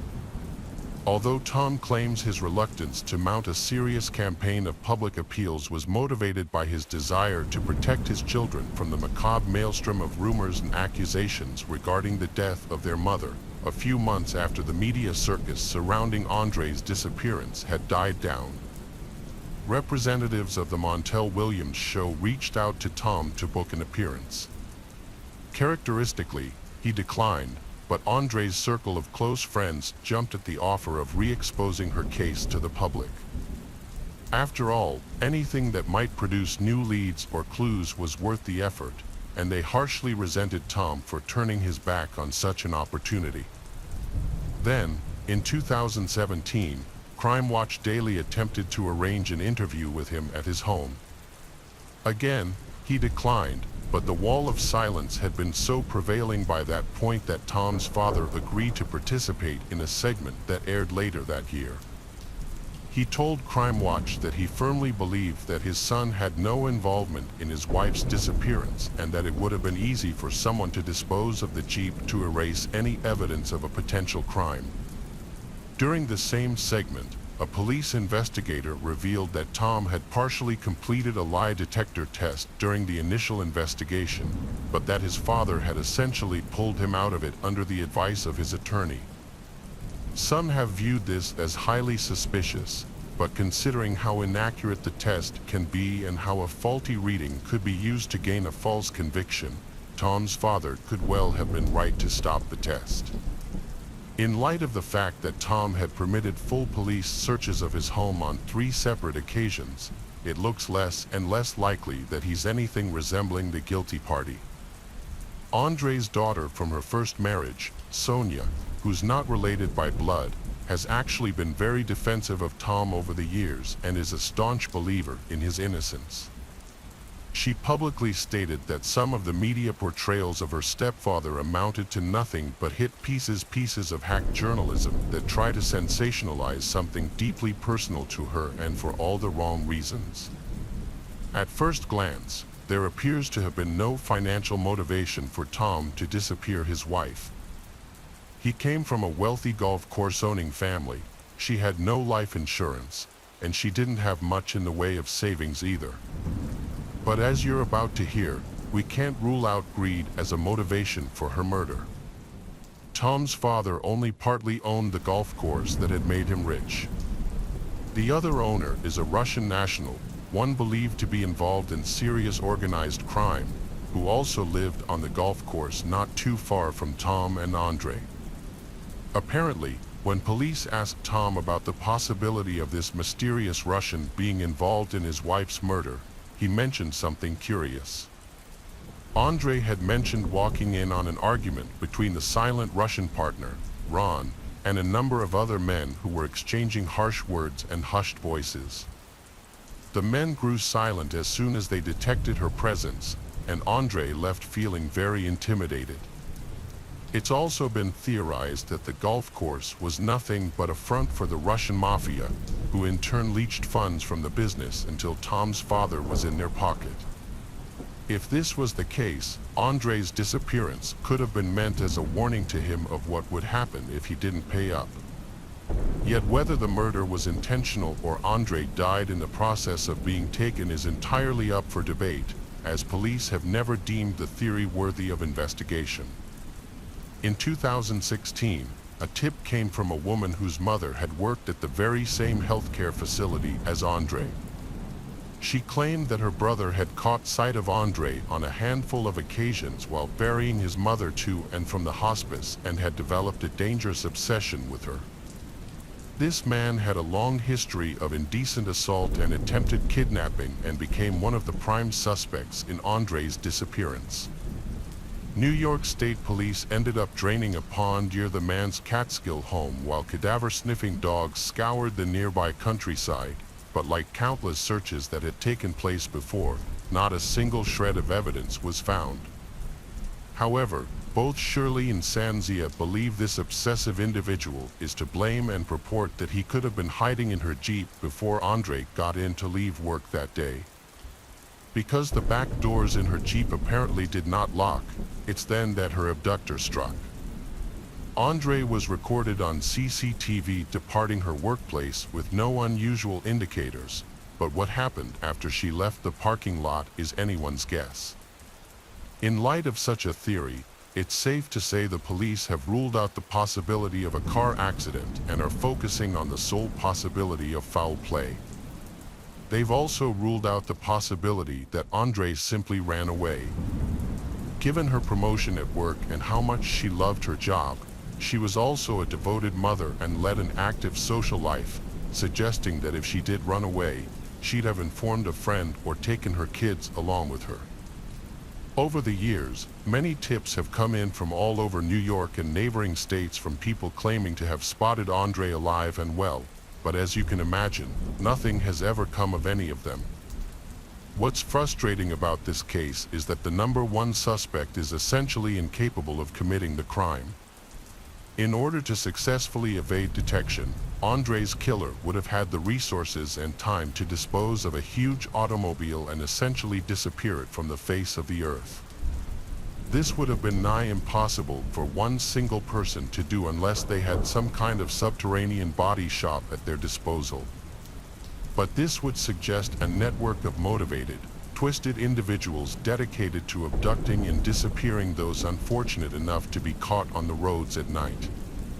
And if that really is a possibility, a rational way to explain this disappearance, then maybe none of us are as safe as we'd like to believe. We're supposed to feel safe in our vehicles, machines built with safety belts, airbags, and roll cages, but Andre's disappearance shows that we're just as vulnerable as our forebears while on dark country roads. And just like back then, predators stalked the highways in search of fresh meat. In April 2011, 86-year-old Patrick Carnes was living in the biggest little city in the world, Reno, Nevada. Known for its casino and tourism industry, Reno is the county seat and largest city of Washoe County with a population of just over 200,000 people. Despite being well into his 80s, the World War II veteran was described by those who knew him as being sharp as a tack and someone who still had a lust for life. Despite his advanced years, and although he'd lost his wife several years earlier, Patrick had adopted a dog named Lucky, who he said kept him accountable and responsible. On April 13, 2011, Patrick and Lucky were driving back to Reno after a visit to family members living in Toledo, Ohio. Patrick was driving his green Subaru Forester when he approached the town of Wells, Nevada, at around 9 at night. As he happened to be approaching a Nevada Highway Patrol officer, he failed to properly switch lanes, resulting in him being pulled over by that very same officer. The cop warned Patrick that what he was doing was dangerous and only agreed to hold back on a ticket when Patrick assured him that he was simply following a truck driver ahead of him. He assured the officer that he wouldn't be driving at night anymore, and the officer's dash cam filmed Lucky wagging his tail in the back, suggesting that there was no tension or confrontation between the two men. The officer later testified that Patrick seemed perfectly composed and sober, giving him no reason to prevent him from driving away. Yet, the following morning, just before 6 a.m., Patrick's car was found completely abandoned near a place called Winnemucca, more than 150 miles away. The vehicle was stuck in a nearby sagebrush and was facing oncoming traffic, but there was still gas in the tank and it was still basically drivable. There were no signs of any kind of conflict or struggle, with only a single set of footprints visible in the dirt leading away from the car. What's more, nothing was missing from the car, and it seemed Patrick had walked away from it with nothing but the clothes on his back. One of these abandoned possessions was a map of rest stops on his route back to Reno. The only thing police had to Patrick's planned route. Winnemucca is nowhere near them, so what was it that caused such a radical diversion? And what happened to Patrick's faithful furry friend, Lucky? 3 days later, a witness reported seeing a dog matching Lucky's description near the Pumpernickel exit out near Winnemucca, but a thorough search of the area turned up no signs of the brown Labrador mix. It's interesting to note that 5 years earlier, another abandoned vehicle was found near the Pumpernickel exit in almost exactly the same spot that Patrick's was found. Judith Casita, a 62-year-old resident of Reno, was last seen driving her 1991 Mazda pickup truck away from her home on Valentine's Day of 2006. Her truck was found just over 2 weeks later on March 5th, abandoned yet still in working order.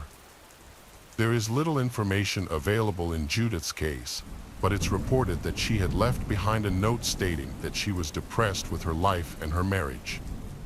Although Valentine's Day seems an apt occasion to commit some kind of marriage-related taking of your own life, it seems very coincidental that Judith's car was found in exactly the same spot and in exactly the same condition as Patrick's. While some suggest that the disappearances amount to nothing more than a lost senior in a woman who took her life, others argue that both Judith and Patrick's disappearances are the work of a Nevada serial killer. Although it's not clear why police or journalists might come to such a theory, there are numerous articles outlining missing person cases that originate in the area. One article describes Patrick's case as the latest in a string of missing person cases, citing the disappearances of Rita Christian, who was later found alive, and those of Albert Christian and Grant Mullen. No matter what you choose to believe, Patrick was officially declared deceased by the state of Nevada in late 2014. But it seems the key to solving his disappearance is connected to many others. If we find out what happened to people like Judith, we'll find out what happened to Patrick. Whether or not it's a serial killer or some other more sinister phenomenon, the truth lies in finding their bodies. But the fact that it was only a single set of human footprints, unaccompanied by those of a canine, leads us to believe that something must have been very, very wrong if Patrick chose to abandon his lifelong companion, Lucky. Sure, Patrick was almost 90 years old, and it certainly wouldn't have been difficult for a human being to overpower him. But he was also a combat veteran and an all-around tough SOB. The likelihood of him being kidnapped or killed without a fight seems very, very slim indeed. So what stopped him that night? What scared him so badly that he'd abandon his beloved Labrador? These are the questions that might never be answered, and that might just be for the best, because who knows if we're ready for the truth behind such a vast number of disappearances. I've read an awful lot of spooky night driving stories that involve some kind of dumb urban legend, guys at the side of the highway with an axe and a fursuit or whatever, ghostly apparitions that are 3 spoopy 5 me. While I'm quick to call out stories like that, I do have a scary night driving story of my own. Although this one doesn't include anything remotely supernatural, I'm willing to bet it was 100 times more terrifying than anything that does. I'm driving back one Sunday from my mom's place in upstate New York, headed back into Manhattan to get ready for the working week ahead. It had been an exhausting weekend as my family had been celebrating Eid together, and I was about ready to pass out by the time it came to drive back into the city. I thought I had everything down. I had my coffee, I cracked my driver's side window, everything they tell you to do when you're driving while tired, but still, one moment I'm driving, concentrating on whatever NPR show was on, and then the next minute, I wake up to pure terror. All I can hear is this deep rumbling, so hard and loud it feels like it's vibrating the entire car, and coming right at me at like 70 miles an hour is the freaking highway guardrail. I slammed my brakes on, heard all kinds of honking behind me, and from what I understand, I only narrowly avoided causing a major pileup. But more than just a pileup, if I'd have sped off the road doing 70 like that, there's absolutely no way I'd be around to write this today. Please, take my advice. Coffee and cool air just isn't enough sometimes. Sleep it off. Don't risk your life. I once had 2 job interviews in North Carolina. I lived in New York at the time. I was taking the drive down there instead of flying to save money. My job at the time sucked, and the 2 jobs I was interviewing for could finally be a new start for me. They were corporate office jobs with a lot of benefits and good salaries, plus the weather would be much better than New York. I was driving down there on a Thursday night. I took off from work Friday because that's when the 2 interviews were. Since I had to work Thursday, I had to hit the road as soon as I was off work. I stopped home first to grab my suitcase and other stuff I was bringing, then I said goodbye to my family and set off. It was a long 8-plus-hour drive ahead of me. My ETA was into the early hours of the morning, like 2 a.m. I was heading to a comfort inn. I drank like 3 cups of coffee my first few hours driving, and for a while, I was good. But if you're already running on fumes, no amount of coffee is going to keep you going. I already didn't get much sleep the night before because I was stressing over these interviews, and after a long busy day at work, the last thing I wanted to be doing was driving close to 9 hours. It was late at night now and I had about 2 hours left in the drive. There were very few other cars on the road this late at night on a weeknight. I was starting to feel really sleepy now, but I knew most of the drive was behind me. Suddenly, on the side of the highway, I saw a man in a suit standing there. Not walking, not moving. He was facing my car, and as I looked at him as I passed, I saw his face turning to follow my car. I said out loud, "What the hell?" It was truly bizarre. I almost contemplated turning around and asking if he needed a ride. He was just in the middle of the highway in a suit at like 12:30 at night. I came up with stories in my head about what may have happened, like maybe his girlfriend kicked him out of the car. I did this to keep my mind away because I felt like I was drifting away. Then something beyond frightening happened. It was only maybe 10 minutes after I had seen that man that I saw another man on the side of the road coming up, also in a suit, also just standing there. What the hell was going on?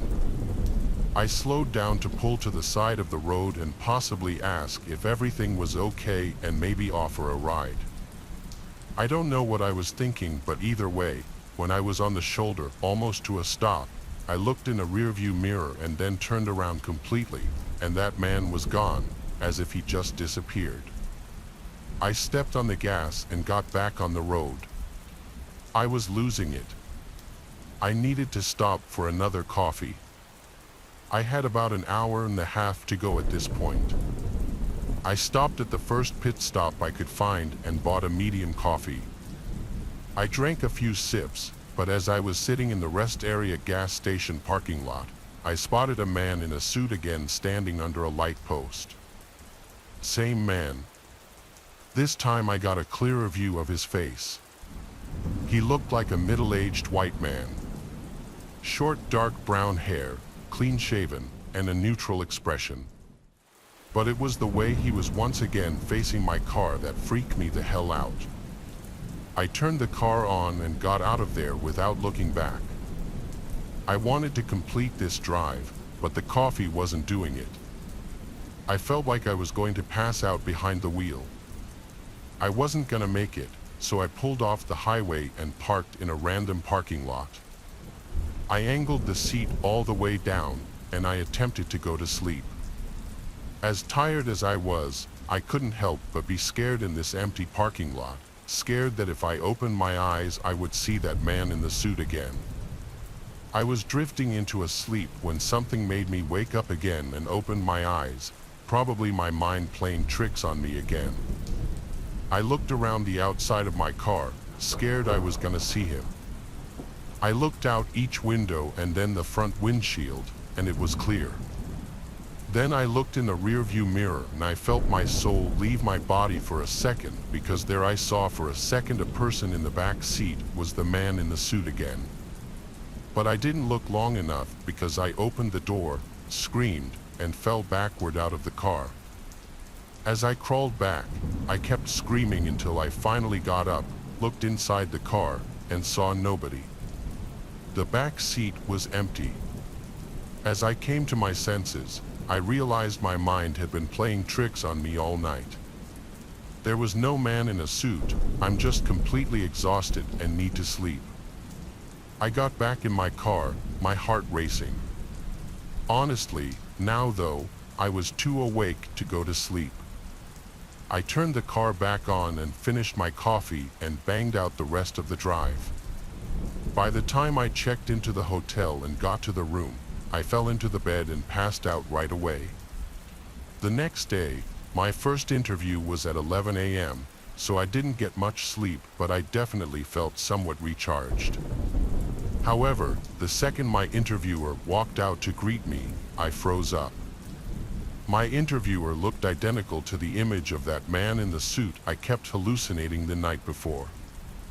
I know the interviewer noticed me freeze up. I could see it in his face.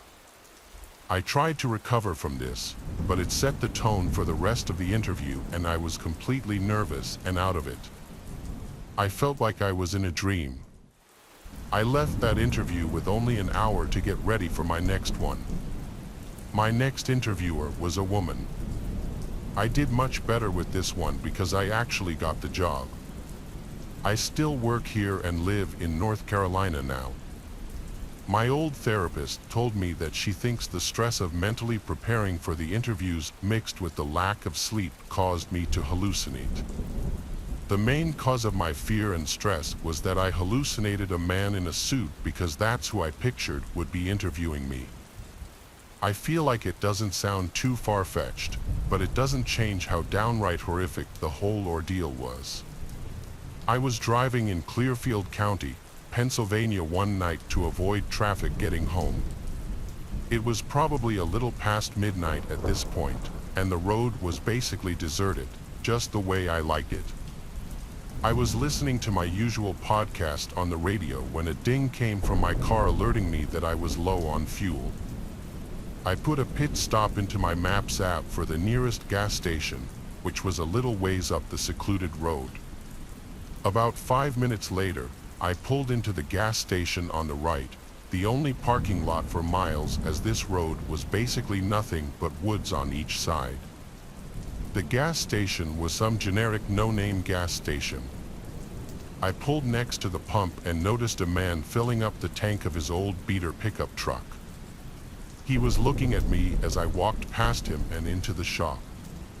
Inside the shop, I bought a coffee and paid cash for my gas. When I came back outside, I noticed the man at the pump getting into his pickup truck, then driving away. After a couple of minutes of filling up the tank, I got back in my car and continued my drive. But not even a minute after leaving the station, I noticed on the side of the road, on the grass, was that same pickup truck from the gas station. It was just sitting next to the woods, turned off. Interesting. I kept driving, looking in my rearview mirror to see if it would turn on. Nope. I turned my podcast back on and continued my drive. A few minutes passed, though, and I heard another ding come from my car. My dashboard screen showed that one of my tires was very low. I slowed down and started hearing a wobbling sound. I opened a window and knew right away I had a flat tire. I pulled to the side of the road and went to investigate. It was my rear driver's side tire. It was flat. I didn't think I hit anything. I would have felt it. The thought came to my head, what if that guy at the gas station slashed it? I took out my phone and was looking up the number for my roadside assistance company on Google. I heard the sound of a car or truck engine a little down the road behind me. But oddly, I didn't see any headlights. It was just pitch black down there. Then the sound of the engine suddenly stopped, and it was quiet again. I went to my trunk to grab the SOS flashlight out of my toolbox my dad gave me 1 year as a Christmas present. I grabbed the long light rod, turned it on, and aimed it down the road. I saw the reflection of a truck's headlights pulled on the side of the road about 200 feet away. It looked like that pickup truck again. I gasped and ran into the woods and ducked behind a big bush and tree. I took out my phone and called 911. I heard the sound of the truck down the road starting, and this time the headlights were on. I heard and saw through the bush the truck pull up next to my car, and then, after a short moment of silence, a man yelled out, "You need some help." I knew better than to answer. 911 picked up, and I whispered into the phone my location and that someone slashed my tire and that I think the person who did it was right here following me. The lady asked a bunch of standard questions, asking me to describe the man and his truck. I heard the truck door open and close. I told the lady over the phone that the man got out of his truck. She told me to remain hidden in the woods if I thought he was a threat. She asked if I could see if he was armed, and that's when the call disconnected. I had shitty cell reception here. I waited, hoping she would call me back. I'm sure she was trying to, but it wouldn't go through. I heard the sound of another passing car on the road. It was slowing down, then I heard talking. It was the voice of another man. I crept closer to the edge of the woods to get a view of the road. I saw the man from the pickup truck standing next to this other stocked pickup truck in the middle of the road. He was talking to a person in the truck. I overheard the creepy man coming up with this fake explanation as to what was going on here. At that moment, I rushed into the road yelling, "Help!" I don't know him. Both the man in the truck and the man who followed me looked over to me. I said to the man in the truck that this man slashed my tire and followed me here. The man in the truck's reaction was to look at the man with a disturbed look. The creepy man denied having done anything to my tires and claimed he's never seen me ever. At the same time, he hurried away to his pickup truck and started backing up until he cleared both of our vehicles, then drove off. The man in the other pickup truck got out and examined my flat, then offered me a ride into town. I told him I had police officers on the way, and sure enough, within a few minutes, a cop car with its lights on pulled up beside us. The man vouched for me when I told him about the other man. The police officer said he'd go down to the gas station and request to see the camera footage to see if it caught the pickup driver actually slashing my tire. The officer took my info, and he waited with me while I waited for the roadside assistance company. The tow truck driver gave me a ride to a shop where my dad picked me up. I never heard from that police officer, so I guess he didn't see anything in that video footage. It's scary how close I was to probably being abducted, though. It was the most horrific haunting night of my life. It still sends shivers down my spine. I'm 28 years old, and my boyfriend Tom lives in a different state. We take turns visiting each other for the most part, but I usually end up visiting him more often because he has his own place, and I still live with my sister as a roommate. I was going up there for a week because it was winter break, and I had off because I'm a teacher, so I packed a lot.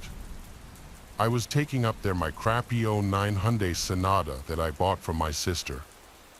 Up where Tom lives, there was snow on the ground at this point, so the more north I got, the more careful I had to be driving, as that car was not really built for driving in the snow.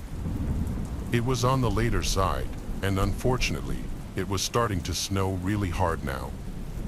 There were blizzard warnings earlier, but both Tom and I agreed it would be better to try and beat the blizzard tonight rather than come tomorrow when the roads are full of snow. I started to accept the fact that I needed to stay somewhere for the night as I was still too far away. And the roads were getting bad. After stopping for a quick sandwich and some coffee at a small diner, the waitress who I was conversing with told me there's no way I should be on the roads right now. She recommended a few hotels and motels in the area. Then, after she walked away and I was left alone to finish up eating, a guy sitting at the bar spun in his chair and said to me there's a motel right up the road from here. I put the motel's name into my phone. It said it was literally 5 minutes away. He said it was nice and cheap too, so I could just get a quick night's rest and get back on the road tomorrow. He really seemed to overhear my whole conversation with the waitress. He was also just sitting there at the bar with a beer. I'd never seen a person go to a diner just to drink. I didn't even know diners really serve alcohol, but people up by Tom are a little weird, to me at least, because I grew up in the city. The man introduced himself as Toby, and I gave him a fake name, saying I was Michelle. The rest of my time there, Toby was half facing me in a spinning bar stool, and I wasn't really looking to keep talking to him, so I looked away out the window to the snow until the waitress gave me my check. Then I said goodbye to them both as I left. In that half hour I spent in the diner, the snow accumulated at least an inch. I needed to get to that motel ASAP. I drove slow and was at the motel in a few minutes, maybe 10. There were a couple of cars in the lot. It looked like a cheap motel, which was all I needed. I didn't want to waste money anyway. I went to the front desk and asked for a room for a night. I think I paid around $50, and the man at the desk handed me a key to one of the downstairs rooms. I walked back outside to my car to get my stuff and bring it inside. It was a tiny little room with tacky wallpaper, a queen-sized bed, and a red carpet. It was fine for the night. I tried to FaceTime Tom, but there was no reception at all here. The motel had Wi-Fi, but the password was probably at the front desk. So I put my shoes back on and hurried outside through the cold snow to the front desk. On my way there, I noticed there was a new car in the parking lot. I saw someone sitting inside of it, but I didn't take the time to look at who it could have been because realistically, who does that? The man at the front desk emotionlessly pointed to the free Wi-Fi sign with the password, and I typed it in. It took a minute, but I was connected. I went back to my room in a hurry, locked the door, and FaceTimed Tom. Even with Wi-Fi, the connection was so shitty. I could see his face, but it would freeze frame for like 5 seconds, and his voice would cut as well. I was able to at least communicate with him that I was safe in the motel. We decided to just text instead because the FaceTime wasn't really working. We were texting back and forth for a few minutes, then I heard something come from the bathroom. Yeah, I leaned forward and saw that the bathroom door was shut. Was it shut before? I didn't remember. I texted Tom that I heard something in the bathroom, and I started freaking out because I realized I ran to the front desk without locking the motel room door. He asked if the door locks by itself. I said I don't think so, but now I also don't remember if I left the door cracked open or not. He told me to get up and check the door to see if it locks by itself when it closes and to bring the key with me. I got up, put my shoes on, and saw that the door had a traditional twisting block that moved with the knob from the inside or the key on the outside. I opened the door looking to confirm this, but I noticed instantly the extra set of footprints leading to my door. Footprints led from that car that I saw someone sitting into my door, and nobody was in that car anymore. I felt like screaming, but instead, I closed the door to my room and ran to the front desk. I cried to the man that there's an intruder in my room. The front desk worker was not some huge jack dude, so I don't think he was wanting to go confronting someone. He told me to wait in here, and he called someone. I thought he was calling the police, but instead, he started speaking in some other language. I think he was calling a friend or associate. He hung up and told me again to just sit tight in here with him. I was standing in a position where I could see out the glass down to my room, and I let out a shriek when I saw the door to my room open and that man Toby from the diner walking to his car. We lost eyes for a second before he got in his car and backed out onto the unplowed roads, disappearing slowly down the road. The front desk worker's associate or friend or whoever it was arrived a while later. He was this big guy who didn't speak English. I don't know what they were saying to each other, but the front desk worker told me he would give me a different room free of charge to make me feel better. I didn't feel better, but I didn't have any other options of places to stay at this point. I took the new key, and the two men helped me move my stuff into the new room. Tom offered to come here, but I told him not to. It would be too long and too dangerous to drive in the dark in the snow. The next morning, the streets were somewhat plowed, enough to get through the rest of the drive to Tom's. Looking back, I don't like how that motel worker probably didn't call the cops because he didn't want his motel to get any negative attention.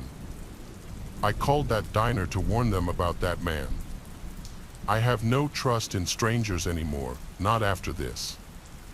Hunting season at least once a year I try to travel up to Maine and rent an Airbnb to go hunting. I never bought my own place because I can't really afford it just for a single trip every year, so doing a weekend rental makes more sense for me. Plus, I'm not exactly an expert, I'm still trying to get more experience. Some years I'd go with my uncle, but in recent years he hasn't been in the best shape health-wise. He's not really up to it anymore, so I've been going alone more recently. Last year, which was 2022 at the time I'm writing this, was the last season that I went hunting. It was November, and the Airbnb I rented was near a national park. I arrived late on a Friday because I had to come home from work, get ready, then head out on the road trip. When I pulled up into the long stretch of private dirt road to get to the cabin-type Airbnb, it was pitch black outside, and it was dead silent too. This time of year, there's obviously no bugs or crickets left, so the nights are dead silent and dark up there. Especially if the place you're staying is secluded like this one. I pulled up as close as I could to the cabin, and the owner told me the key would be hidden under the mat. Sure enough, it was there. I brought my 2 bags inside the cabin and unpacked my things onto the bed in the one bedroom. It was a very cozy cabin, and the owner already had the heat turned up for me, which was nice. Maine gets pretty cold up there in November. There was cable and Wi-Fi in this Airbnb, so I set an alarm to get an early start at dawn, which in my opinion is the best time to find deer or even moose if you're lucky. The next morning, I was up as soon as my alarm went off, and I was out in the woods in less than half an hour. Since this was foreign territory to me, I posted up behind a blowdown I found, some knocked over trees. Usually, this would now be a waiting game, but I heard a man's voice call from behind me. I had a mini heart attack and turned around to see some man with gray hair but who looked like he was only 50. He was approaching me slowly. He said slowly in a very angry-sounding voice, "What the hell are you doing here?" I responded, "Excuse me." He said, "Hunting is restricted here." I actually was unaware of this. When I explained this to him, he said, "I watched you right up here. You best leave the way you came." This scared me. I said, "What do you mean you watched me right up here?" He told me he always sees people riding up to that cabin, always out-of-town folk who come up here for the wrong reasons. I apologized to him and told him I'd leave. I grabbed my things and started walking back the way I came, and when I looked behind me, the man was gone out of sight. I walked back to the cabin, then took my car and drove to a different park that, according to some website, allowed hunting. I posted up there and had a failure of the first half of the day. Around midday, I went back to the cabin to just regroup and have a meal. But when I got back to the cabin, I found that the door was unlocked. I could have sworn I locked it before. When I got inside, I was almost positive certain things had been moved around, and the zipper to my bag was unzipped. I couldn't remember if I left it zipped up or not, but it was typical for me to always keep my bag zipped up. I just checked every room quick before settling down. I was way too hungry to just prepare a light meal, so I drove to the little village nearby and picked up some Chinese takeout. Then I drove right back to the cabin. I was planning on heading back out to the park at dusk. When I got back to the cabin, I just ate my food and went straight to take a nap. After my nap, I headed back out to the park. I spent about an hour walking maybe a quarter mile very slowly, and I wasn't finding anything. My uncle always told me you could find a deer or a moose in 10 minutes or 10 days. It just depends on how many are present and being in the right place at the right time. Sadly, luck was not on my side this day, and so when it was starting to get dark, I packed up and started heading back to my truck. It was just a short drive back to the cabin. I cooked the pasta and meatballs I brought with me for dinner as I had the TV on in the background. Then I laid down on the little love seat couch as I ate and watched some old black and white movie. While sitting there, I thought back to earlier, how the door was unlocked and things appeared to have been moved. Only, I didn't notice anything missing. I wondered if it was just in my head or not. Long after this, I brushed my teeth and shifted to the bedroom where I began to watch another movie in there, planning on falling asleep to it. I was starting to drift into that half-sleep state where what was going on in the movie was actually starting to blend into this half-awake dream I was kind of having. So I heard the distinct sound of a door clicking open that snapped me out of my half-sleep. I groggily looked up and noticed the closet door in the room was now cracked open. This immediately woke me up completely. Now the door being unlocked and belongings potentially being moved did not seem like a coincidence. I waited a moment and got out of bed, went to my hunting pack, and grabbed my CZ-75. I went back to the bedroom, turned on the light, and pointed my gun at the closet door. I yelled, "Come out now or I'll shoot." A big part of me still didn't believe there could actually be a person in there, and I thought that I was just being overly cautious. But when the door actually pushed open, I was in pure shock. That older man from earlier in the day stepped out, and his unhappy-looking face switched to a gross smile missing a front tooth. He said, "You got me." I said, "Don't move," as I went to grab my cell phone and call 911. Thank God I had service here. The sheriff's department was on their way, and I let them know I was armed and had the intruder at gunpoint. It was an excruciatingly long wait before the sheriff's deputies arrived. During that time, the man was telling me how he's sick of people like me having no respect for the parks up here. I had no idea what he meant, but I wasn't entertaining him. I kept telling him to shut up. When deputies got there, it was an obvious arrest for breaking and entering and possibly robbery, though I don't think he ever actually stole anything from me. The man claimed the door was simply unlocked, though I don't know if that was true or if he had somehow picked a lock or even climbed through a window. The Airbnb host said that there were no other hidden keys and that I definitely left the door unlocked. He seemed more concerned about whether anything of his was stolen and putting blame on me as opposed to asking me if I was okay and apologizing for the experience. He said he had no idea who the man could have been, even after getting his name. I still don't think I left the door unlocked, but thank God I was on a hunting trip and had my firearms with me to quickly neutralize the threat. I was 14 when the story took place.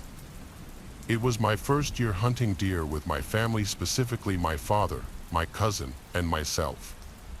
To paint a picture, my blind was 2 miles south of my father's, with his stand being 9 miles southwest to my camp. We drove a four-wheeler about 100 yards away from his stand, which left me with a while to walk before I even got to mine. I live in northern Michigan, and during the winter, it gets dark quickly and early. It was around 4 p.m. when I started to get cold and decided to close up my tent. I was hunting with a .243 rifle that had a pink camo cover on it, with a strap around so I could hang it off my back. I closed up my blind zippers and put my garbage away in a bucket I had. As I was throwing away my trash, I heard a couple of leaves crumble, so I immediately turned my head up to see if it was a deer. After about a minute, I brushed it off as a squirrel or a bird. Disappointed, I closed my blind and headed to my father's. As I was taking my first steps out of my blind, I could see a fresh pathway brushed through the leaves. It was a wide path, not from a small animal or even a deer. I immediately started thinking it was a bear or wolf, so I started speed walking to where my dad was. I started to panic as it got even darker, and I was still roughly a mile away. I was just walking when I was stopped in my tracks by one of the most haunting and horrifying noises I'd ever heard. The best way to describe it was a bear/man that was being murdered. The sound was roughly 150 yards back as I started to run. Running with boots and thick hunting gear was hard with 20 pounds on my back, but fear pushed me through, and I didn't stop. Around 25 seconds later, I was still running when I heard it again. This time it was louder and closer. At this point, it was completely dark out, with the moon being the only source of light. I turned around with my headlight, and what I saw is still the most terrifying thing I've ever seen. Around 50 yards away, I saw a black figure in the dark, illuminated by the moonlight behind it. It was around 10 feet tall and skinny. Without thinking twice, I started running while trying to get my gun off my back. I didn't know where I was running, but I just ran. I ended up on a road that I recognized as Rabbit Road, the road that connects my camp with the entrance to the hunting area. I ran on the road until I got to my camp. By the time I got inside of my cabin, I turned around again and saw it again, this time further away. It was still standing up, and I can only describe it as a tall, black, skinny figure. It had long arms and long legs. As I got on my cabin steps, I threw up from exhaustion and continued to vomit for about a minute, then later passed out. I woke up to the sound of my dad's four-wheeler turning into the cabin driveway. I started crying as I ran up to him, hugging him. I quickly told him the story of what happened and how I ran back without stopping. He didn't believe me at first, but as we got settled inside, his face started to change as he saw the desperation in my eyes. I didn't sleep that night or for weeks after. People have told me it was most likely a bear or that I was just seeing things, but I know what I saw. I'm older now, and I only hunt with someone with me. I also hunt with a bigger gun because it gives me reassurance that I could shoot something larger. As I'm writing this was the scariest experience of my life. It was a Friday evening, and I was getting home from school. I was 13 years old and really excited to go hunting. I love hunting, especially at the ranch we go to in Alice, Texas. I've been going there since I was 4 and have so many memories of the place. It was my grandpa, my dad, and I going. There were going to be a few other people, like the ranch owner's family. We were packed up and ready to go. It was deer season, my favorite season. Just the feeling of seeing a big deer right in front of your eyes is a wonderful feeling, and of course, shooting it. People say that it's wrong to kill animals, but I disagree if you're actually eating it. We got to the ranch, and it was 10 p.m., so it was pretty dark out there.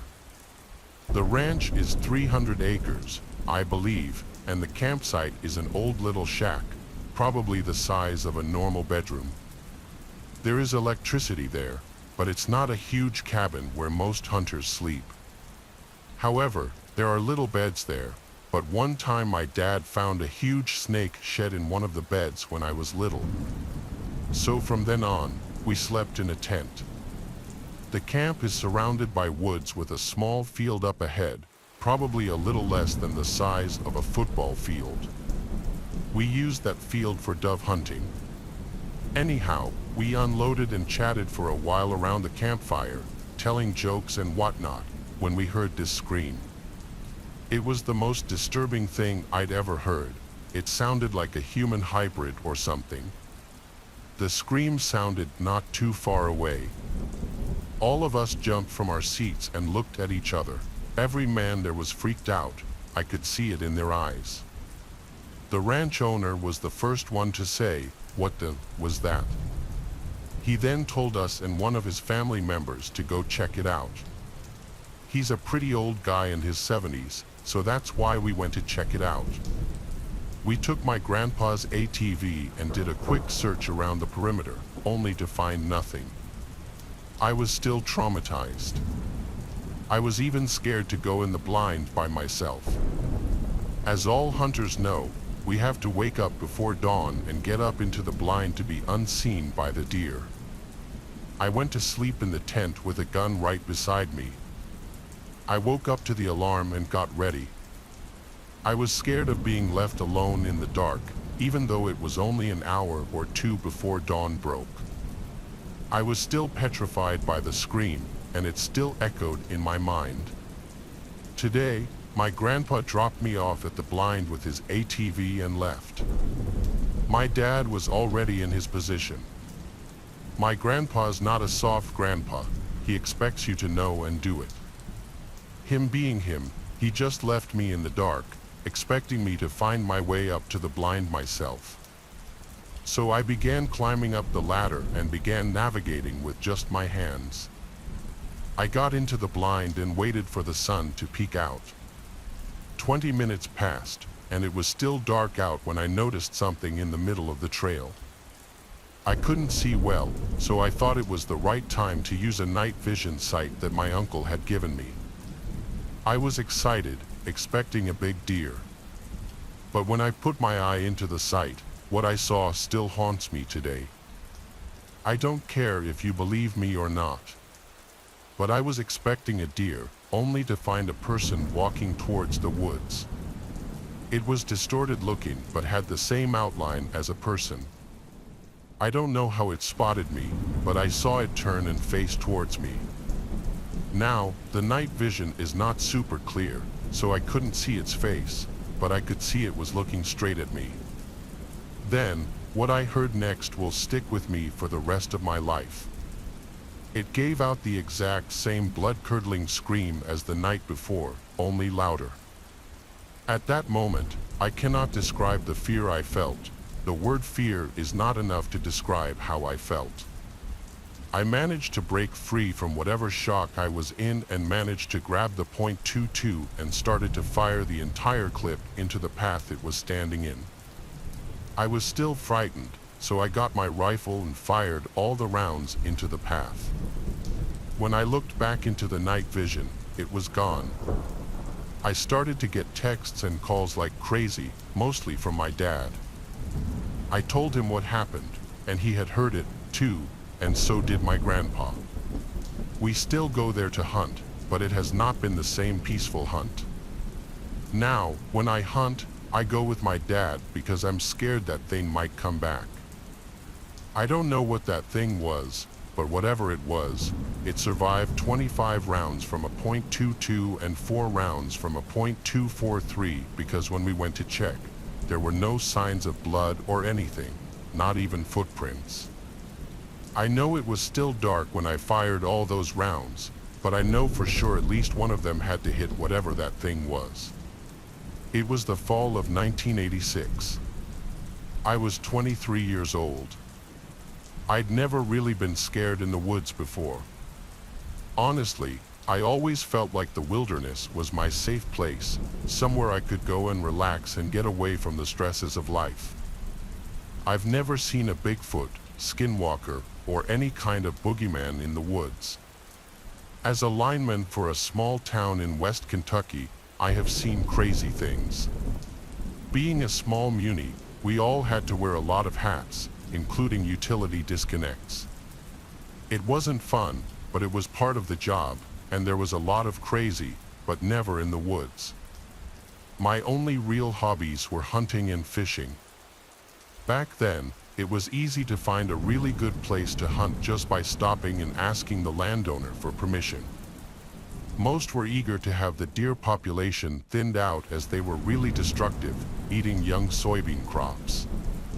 This was coal country, and back in the 50s, there was a lot of strip mining that left a lot of land unusable for building and farming, so much of it was open for hunting.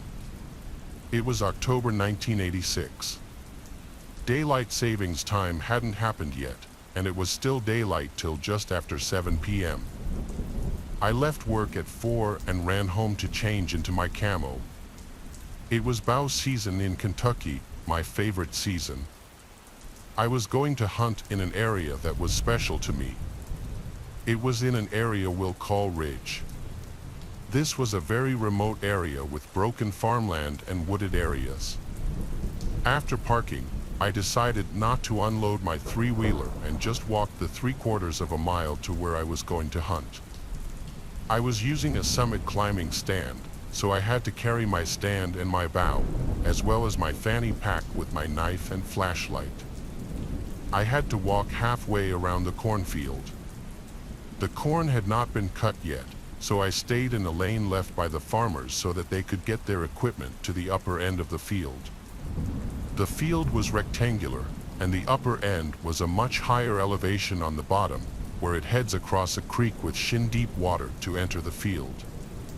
At the top of the field, the right-hand corner was where I was going to enter the woods. It was the highest point of the field. I had to pick my way through a thick blackberry thicket, but managed to find a game trail that led me through, and it finally opens into a hillside with large trees. After finding a tree suitable for my climbing stand, getting set up, and a little climb, I was ready to hunt. I loved to watch nature. The deer hunting was just an excuse to be in the woods. As a lineman, I had no fear of climbing high, so I would get as high as I could. This time I was up around 20 feet before the canopy started blocking my view. It was around 5:30 when I was settled in my stand and had an arrow knocked. I regularly stayed at my permanent stands late as not to spook deer close by. I had added reflective tape along the trail to mark the way out. This made it easier to find my permanent stands at night, but this day I was in my climbing stand in an area I hadn't been in. That night I was about to start down when I heard something walking. So I waited. It sounded like a deer in the thicket, but I never really could get a look at it. It was 8 o'clock and close to a full moon that night, so from my high vantage point, I could see pretty well in the woods, and I felt like I could still shoot up to 15 yards. But it was after shooting hours, so I started down. As I did, I heard the loud crashing of a deer that must have spotted me moving like a sloth down the tree. On the ground, I quickly secured my stand and bow and looked in the direction of the way I came in. I turned on my flashlight. Now, the woods look different at night in the dark and downright foreign when you turn on your flashlight. It's not bad in mature woods with no undergrowth, but I was walking into a thicket. I walked along the edge of the thicket for a while, trying to find the trail I came in on, but no luck. It was almost 9 o'clock now, and I was ready to get out, so I just started picking my way through the thicket, keeping the moon on my right shoulder. And finally, I came out into the field about 25 yards from where I went in. As I stood there picking the thorns out of my hands and legs, thinking this adventure was over, I surveyed the lane around the field. In the light of the pale moon, I saw it. Now, when I walked in, I came up the left side of the field around 200 yards to the end, turned right, and walked another 100 yards. Where I was, it was higher on the ground, and I could see around the field where I came in.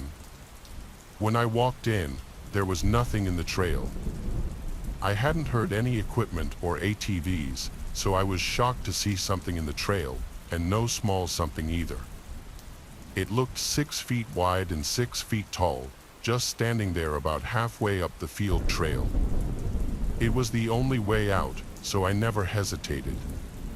I started walking back to the trail, turned toward whatever it was standing there, hoping it was just a strange shadow, but it wasn't. I grabbed an arrow from the quiver, remembering my knife was in my three-wheeler. I walked fast and never broke stride. 100 yards away, and it didn't move or make a sound. I walked loudly straight towards it for 200 yards, all the while thinking it's really there, in my trail, blocking my only way out. As I got closer, I could make out what it was. It was two people standing side by side, and this unnerved me even more. It was 9:15, 40 degrees out, and nobody should be here. I kept walking, now 20 yards away, and I see that it's a guy and girl, maybe 20 years old. 10 yards away, I'm walking towards them, but no sounds from them, they just stood there. When I got to them, I half expected them to jump me, but they never moved. I said, "Kind of cold out here, ain't it?" No sound. They still never moved. I kept walking. I turned to keep an eye on them. I was thinking, okay, this is it. They never turned around, never even moved their heads. Across the creek and within another 100 yards, I made it back to my truck. I was even more uneasy approaching my truck. It was just so quiet. All I could think of was someone waiting to ambush me. So I kind of eased up on it very quietly and watched it for maybe 3 minutes before approaching it.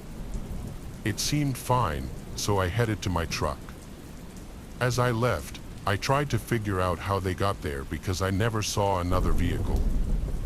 I tried to just put it behind me, but the next day at work during lunch, I was gonna run and get some food, and I noticed all 4 of my tires on my truck were low. After inspecting them, they all had around 10 to 15 roofing nails in them. I had to put tubes in them to get home. Something odd was going on in those woods. Somebody most certainly did this to my tires while it was parked in them. After this, it always felt like someone was watching me when I was hunting in that area. That's why I stopped going alone, and I never parked off the main gravel road again.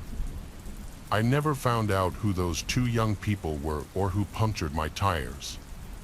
The story is from a friend of mine, but I have his permission to post it here. He's told it on multiple occasions, and I swear to God it's one of the scariest stories I've ever heard in my life. It doesn't involve Bigfoot or ghosts or anything like that. It's a story of how reality can be way scarier than anything like that. For the longest time, he worked as a trail ranger at a large national park. A trail ranger is basically a ranger, only with considerably less judicial power. He can't arrest you or anything, but if you're in an illegal blind or hunting stand, he has the power to call in actual cops before ripping down whatever unlicensed hide you've constructed. So this one time, he's accompanying an actual forest ranger and taking down unauthorized hunting cameras and feeders. The actual ranger was an older guy who started to feel unwell towards the early afternoon, so he headed back on his own. It was like an hour's ride on an ATV and left my buddy to finish up. Just as he was almost done, my friend starts to hear voices coming through the trees. It's important to keep in mind that he was way off the beaten path at this point, so it's not like he expected there to be anyone around. But it occurs to him that these might be the people putting up the illegal cameras and blinds in the first place. He calls out to them, demanding to know who they are, but the voices just go quiet, and there's not a sound to be heard other than the occasional bird song. It's also starting to get dark by that time, so he starts heading back towards the trail where his ATV is parked. When he finds it and tries to start it up, it won't budge. That's when he noticed that the ATV battery has been torn out and taken by someone. Not some prank by the older ranger, someone has actually disabled his means of escape. The way he tells it, this obviously made him extremely nervous, especially since he'd already heard voices in the area. He radios back into the ranger station he's based at, basically telling them that they needed someone to come pick him up. They reply they'll have someone out to him within an hour, but when he asks about the older ranger, they tell him he hasn't arrived back yet.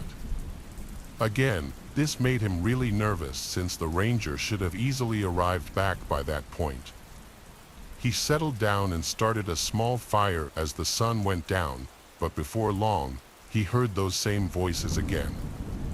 They're not happy at all.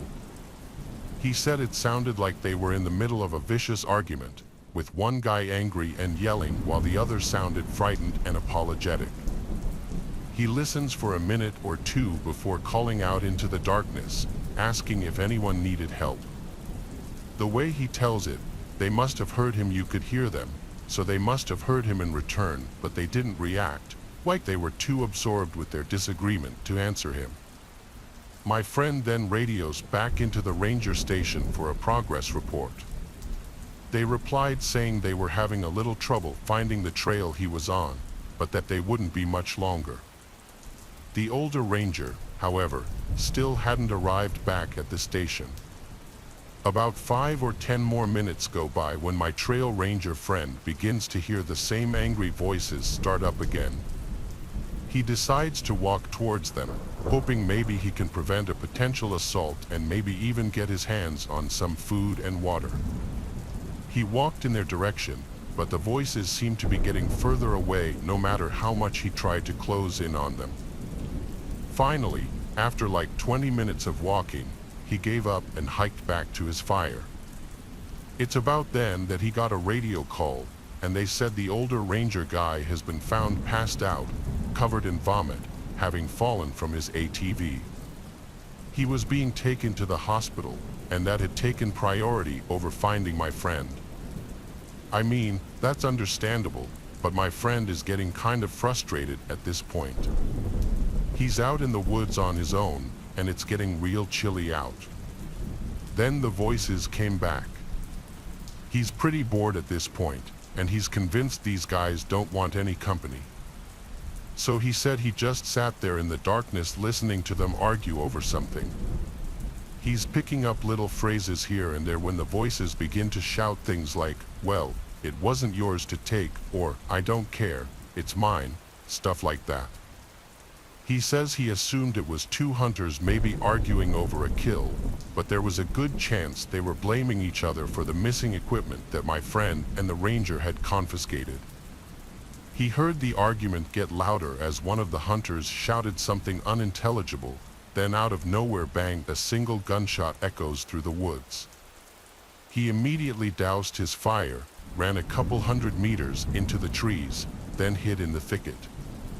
He said he waited there for as long as he could stand it, hearing absolutely nothing but his own heavy breathing, until he saw the lights of an ATV.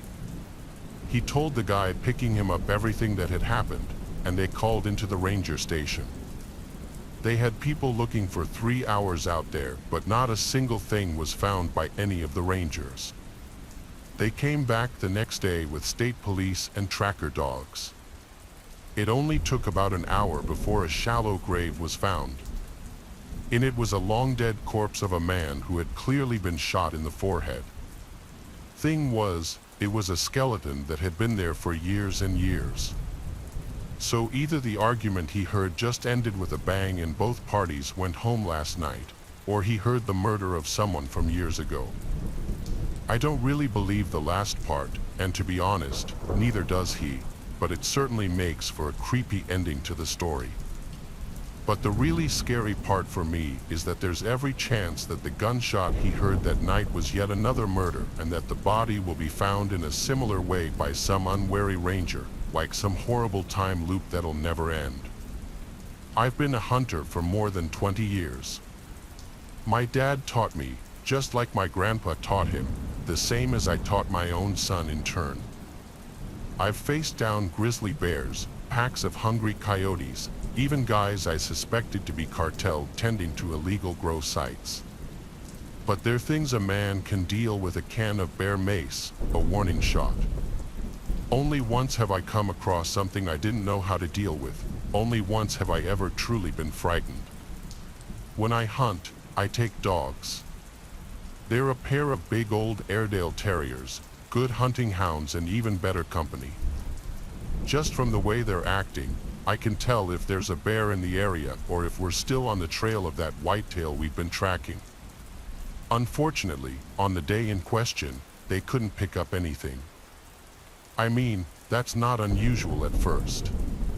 It normally takes an hour or two to really get a sense of what's been moving through the area, to kind of tune into the forest. But we walked for hours and hours and didn't find so much as a squirrel.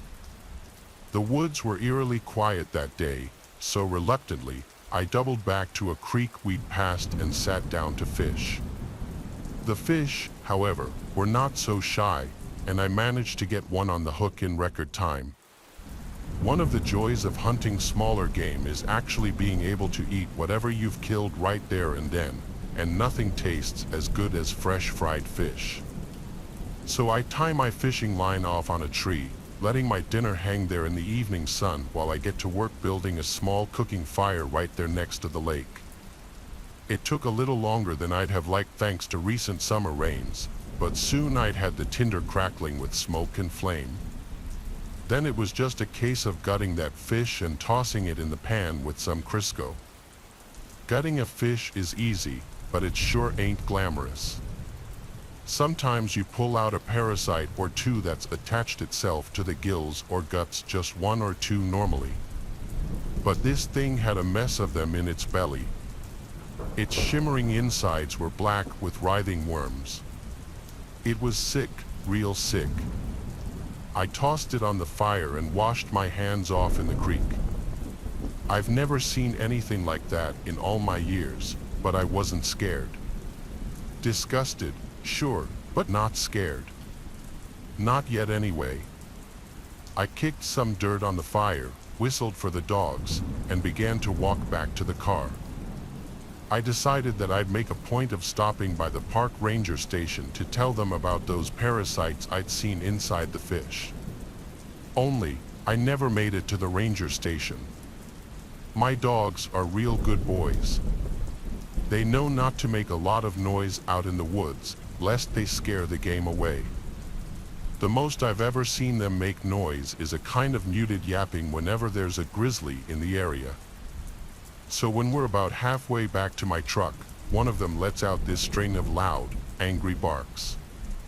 My first thought is that it's another person out here with another dog. Trigger is a friendly boy, but he barks up a storm whenever he sees or smells another hound. I tell him to hustle up, but he just keeps on barking for a moment or two before he did the weirdest thing. He slinks back towards me, tail between his legs, whining and yapping like I hadn't seen him since he was a puppy. I reached down to pet him, and he was shaking like a leaf. Then out of nowhere, he just peed right there on the ground. He didn't lift his leg like he normally does against a tree. The poor guy just let loose, almost like he didn't mean to. That's what got me thinking, what is it that had Trigger so scared? Whatever it was close enough for him to catch the thing's scent, big enough to make him freak out like that. I had no intention of hanging around to find out what it was. I started walking back in the direction of my truck a little faster than before. The dogs were bounding back and forth, barking into the woods behind us and yelping at me as if to say, "Hurry up, old man." I kept wheeling around with my rifle pressed into my shoulder, ready to fire at some mama grizzly who decided I was too much of a risk to her babies. But nothing came. I didn't even hear twigs snapping. No tree branches swaying. Whatever it was coming at us was moving totally silently. That was around the time I began to smell this real strong scent in the air, kind of like cat pee or something, only it had this awful rotten tinge to it. I don't think I'd run like that since high school. I was exhausted when I finally got back to my truck, dripping sweat from hauling my nearly 50-year-old self across half a mile of woodland. The dogs actually tried to scramble over me to get into the cab once I'd unlocked the door, and I may or may not have been speeding down that dirt road before I even closed the door. I couldn't take my mind off it the whole drive home, and the more I thought about it, the more it was obvious that something was terribly wrong with the woods around that area. Even in the middle of winter, when most of the birds and animals move south for warmer pastures, the woods are alive with the sounds of nature, hammering woodpeckers, the occasional high-pitched squeal of an elk, the screeching of birds of prey from above. They're never, ever quiet. But that day, the woods were completely silent. It reminded me of a documentary I'd seen on natural disasters. Before an earthquake or tsunami, all of the animals in an affected area seem to sense the oncoming danger and flee. This has been reported time and time again by the survivors of such events. Whatever was out there, the animals had sensed it, just like my dogs had, and it had scared them like the devil. I have no trouble admitting that I was terrified. Like I said, I've been a hunter for more than 20 years, and nothing has ever so much as made me jump. But something wasn't right about the woods that day, something that still makes my skin crawl to think about even to this day. I told a few old buddies of mine one time, but they just laughed and called it a campfire story. Some days, I really, really wish it was. Let me make something clear. I'm not telling any of you my name, nor am I telling you where or when this all took place. Why? Because I still might go to prison for this. Whatever happened never made the papers. No cops ever appeared at my front door looking to ask questions, not yet anyway. Part of me thinks that day might never come, but just in case, I need to confess so I can at least go on with my life with a semblance of normalcy. I honestly don't care if people believe this or not, that people call it as fake. Well, maybe I really will get away with this. I've never been particularly active. I'm an indoor sort of guy, less trails and rivers, more Netflix and dominoes. But my wife's family, on the other hand, are total opposites. When I married into the family, my size and athleticism became the butt of most of their jokes. It wore on me for a while until my wife made a suggestion: go hunting with her brother, earn a little respect. Then maybe I'd find Thanksgiving at their place a little less unbearable. So, I agreed. The 2-hour drive out into the woods with my brother-in-law was awkward, to say the least. He's one of those guys who's unable to hold down any kind of conversation that strays from the NFL and light beer. However, he did seem to perk up once I mentioned I'd never fired a gun before. Through his laughter, he told me how it'd be fun seeing the city boy try to handle the recoil of a 30-06, or whatever that meant. But I admit, I was kind of excited about the prospect of firing one for the first time. After all, I'd put enough time into Call of Duty, I thought. He parked the truck, then pulled out 2 big rifle slips from the rear storage. Inside were 2 rifles, big old things of wood and iron that were way heavier than I'd expected. He wasn't wrong about how amusing he'd find it watching me fire one either. The recoil made me jump out of my skin, and the sights nearly hit me right in the eye thanks to looking into them a little too closely. But to be honest, I didn't care how funny my brother-in-law thought it was. I found the whole experience exhilarating. I missed my shot on the tree stump he told me to aim at, but when I insisted on trying again and again until I hit the thing, he seemed to react exactly how my wife had assumed he would. He respected that I didn't just give up. Soon, the conversation flowed a little more freely with considerably less jibes about me being a liberal city boy, as he so deftly put it. I don't know why I doubted her. My wife was right. He was her brother, after all. Once he thought I was ready, we started walking further out into the woods to look for deer. He went through the fundamentals of deer stalking with me, how to tread lightly and to stay downwind from your potential quarry. I honestly didn't think we'd see anything. My brother-in-law told me himself that sometimes luck just wasn't on your side, especially for newer hunters like myself. But we were wrong. We did see something. Through a dense patch of bushes, I saw something poking over the top, something symmetrical and pointed. I silently got my brother-in-law's attention, pointing towards what I'd seen, what was clearly a set of deer antlers. I expected him to rush into action and shoot the thing through the bush, but he just pointed at me, frantically indicating that I should take the shot. So I did.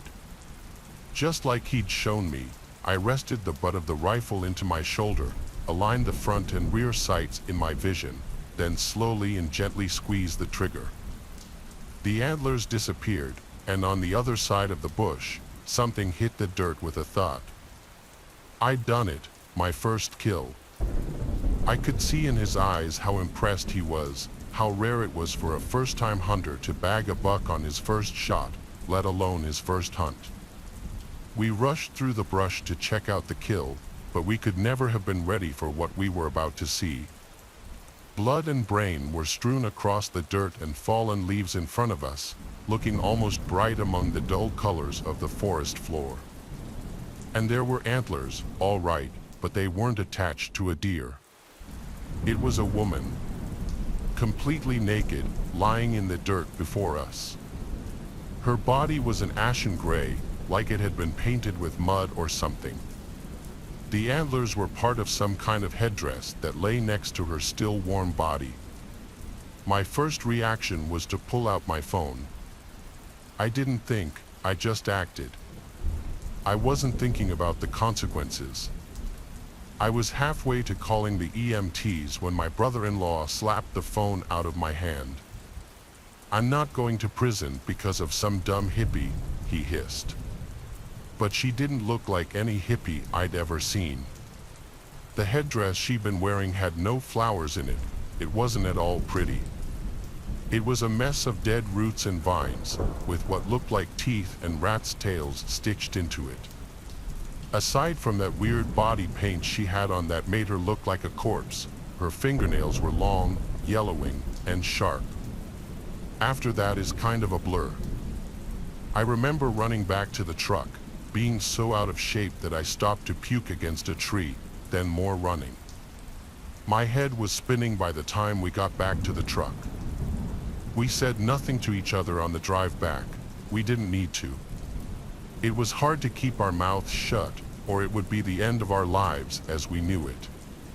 When we got back, my brother-in-law explained that I'd shot my first deer, but it freaked out and ran when I saw the body couldn't handle being a killer, he said, and I nodded, playing along.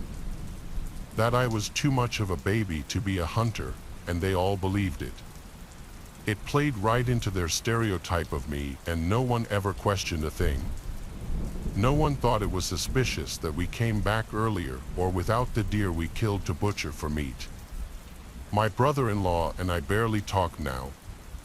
We see each other on the odd holiday, but the conversation never advances past small talk. Each of us just tries not to think about it. What do I do? I can't help it. I wonder which one of us is going to break first and worry. Sometimes I worry he thinks I'm going to snap and tell my wife, and that he'll invite me into the woods for one last hunting trip. And I'll never be seen again. I'm a hunter up here in Minnesota in a town not far north of Mille Lacs Lake. I have a handful of stories detailing freaking incidences that have taken place on hunts. Here's the first one. One season in particular, I was fairly deep in the woods from a snowmobile trail. When I hunt, I typically carry my XXX out 6, knife, and pack. I feel fairly confident in the woods, but this season I had some concern. The deer population seemed lower on our property recently, and we knew there were wolves around because you find their tracks, not to mention being able to hear them howl at night. Luckily, they typically don't mess with people. But as I was scanning for deer tracks in the dirt, I found a different set of tracks that stood out. To me, they looked canine, the nail marks, and it was a bit wider than a paw, and it looked like a 150-pound animal.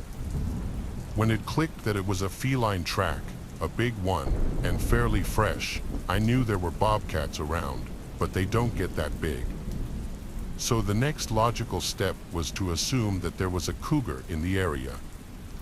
I decided to double back, so I'm heading back east on the trail when my dad calls and asks me to do a push through the woods towards his stand. So I say sure. At this point, his stand is maybe 500 meters through thick woods from me, and I'm concerned about the large predator nearby. But I also know that I'm 6 feet 4 inches and about 190 pounds before putting on my gear. Statistically speaking, cougars don't tend to attack healthy adult men, so I push forward. I get about halfway to the other stand when I get concerned because I lost my marker. I stop to regain my bearings, and then it hits me. Something in my gut tells me you're being watched. Then I noticed how still the woods are, deathly quiet. Suddenly, I hear a branch snap behind me, maybe 20 meters. I steady my rifle and scan in a circle, but only see trees and brush. I wait, and it's just way too quiet, so I push forward towards my dad's stand. The whole time, I'm hearing something not far behind me that's quietly keeping pace. Eventually, I stopped hearing it, and the woods went back to normal, with the birds singing and whatnot. Then I stepped out onto a trail about 40 meters from my dad's stand. I suspected it was the cougar that made the tracks. My guess is that it thought I would put up too much of a fight, or it caught my dad's scent and chose to back off. I never did see it, but something definitely was following me. Second story. This happened about 2 years ago. I decided to take my fiancée hiking one evening in a park with some nice bluffs to climb for a great view. If I'm honest, I was hoping to see a nice sunset and earn some boyfriend points so I could drink with my buddies on the weekend without complaint. You should know that this isn't a particularly safe thing to do at this time of night, so I gave her my tactical knife, and I carried a .40 caliber pistol. We arrived and parked the car before heading up a trail. Then, about 100 meters in, we spooked what I assumed was a deer, which bolted away from us so quickly that I only saw a flash of tan. Honestly, it scared us pretty good, too. So now I'm on edge. We round a crest on a hill, and I see a black mass to my left in my peripheral vision. I unsnapped the retention of my holster and turned to engage what turned out to be nothing but a mound of black dirt. I calmed down, and we continued on with our nice little evening hike with birds chirping, bugs making noise, regular forest stuff. Now for the creepy part. Once we were within 20 meters of the halfway point on the trail, it started to feel real eerie, almost like we're being watched. This time it clicked right away. The woods are now dead quiet, but I start noticing movement keeping pace with us. So I keep us moving towards the top of the hill, the high ground, which is the halfway point on the trail. We reach it and stop, so does whatever was following us. But the woods are still dead calm. And my fiancée tells me she thinks we were being followed. So we decided to move on and take a shortcut back down the bluff to the paved trail. We make it, and the woods get back to normal sounds again. We considered hiking more, but we were a bit too spooked and left the park.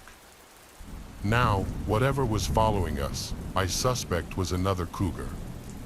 It was quiet, and we didn't see it, and the strangest part is that the stalking noises it did make sounded elevated, like it was moving from tree to tree, and big cats have been known to do this. Story 3, perhaps the least explainable of them all. This one happened around June or July of 2007, I believe. I was around 17 years old and much more cocky then, but still somewhat knowledgeable of the outdoors. My family used to own a cabin in northwest Wisconsin. I basically grew up there in the summer and knew the woods well, but at night it was wise to stay in the cabin or at least by the bonfire by the beach because of bears, wolves, and cougars. One of the creepiest things was if you were having a bonfire. The tree line was visible from the fire pit on the sand beach, and the nights you always felt like you were being watched from that tree line. But during the day, the woods always seemed normal, not so creepy. That is until this incident. This happened in broad daylight, sometime around noon. My cousin and I were having an airsoft battle. I was in full woodland camo, he was not. I retreated onto the ATV trail into the woods for a tactical advantage, and our battle took us about 200 meters off the trail. We had enough at this point, so we were standing at the edge of a clearing on the trail talking, and he was maybe 10 feet from me. I decided to mess with him. I shushed him and said, "We're being watched." He froze. Then I realized the woods were dead quiet, and I got spooked and started scanning the tree line on the other edge of the clearing from left to right when I saw it. Its teeth gave it away. It was panting and staring at my cousin. I don't expect you to believe me, but what I saw was a wolf as big as a black bear, at least 300 pounds, but it wasn't normal.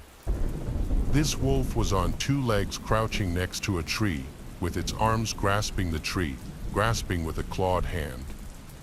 It had reddish-brown fur. The next thing I know, both of us are sprinting back towards our cabin. I look back at the wolf or bear thing, which was now in the process of full-on charging us, barreling through the brush. But for whatever reason, it stopped following us as we broke out of the tree line. What struck me the most was the sheer size. The wolf thing had to be nearly 7 feet tall when upright, and where it should have had front paws, it appeared to have large, clawed hands. Now, I'm not sure how to explain it away rationally. I have heard wolves will occasionally kind of walk upright, but as far as I know, they can't sprint on two legs, nor do wolves get that big, and black bears more waddle on their hind legs. I still have no idea to this day exactly what that thing was. I live in the San Jose's Silicon Valley area for most of my life. I've been an avid hunter ever since my dad and uncle took me along on a trip when I was a kid. Some of the woodlands out there are some of the last great wilderness areas on the West Coast, the kind of places where radio or even cell towers won't reach, the kind of place that when you're there we truly are disconnected from the modern world. So one day I'm out with my buddy in our usual hunting spot, which happens to be near a creek.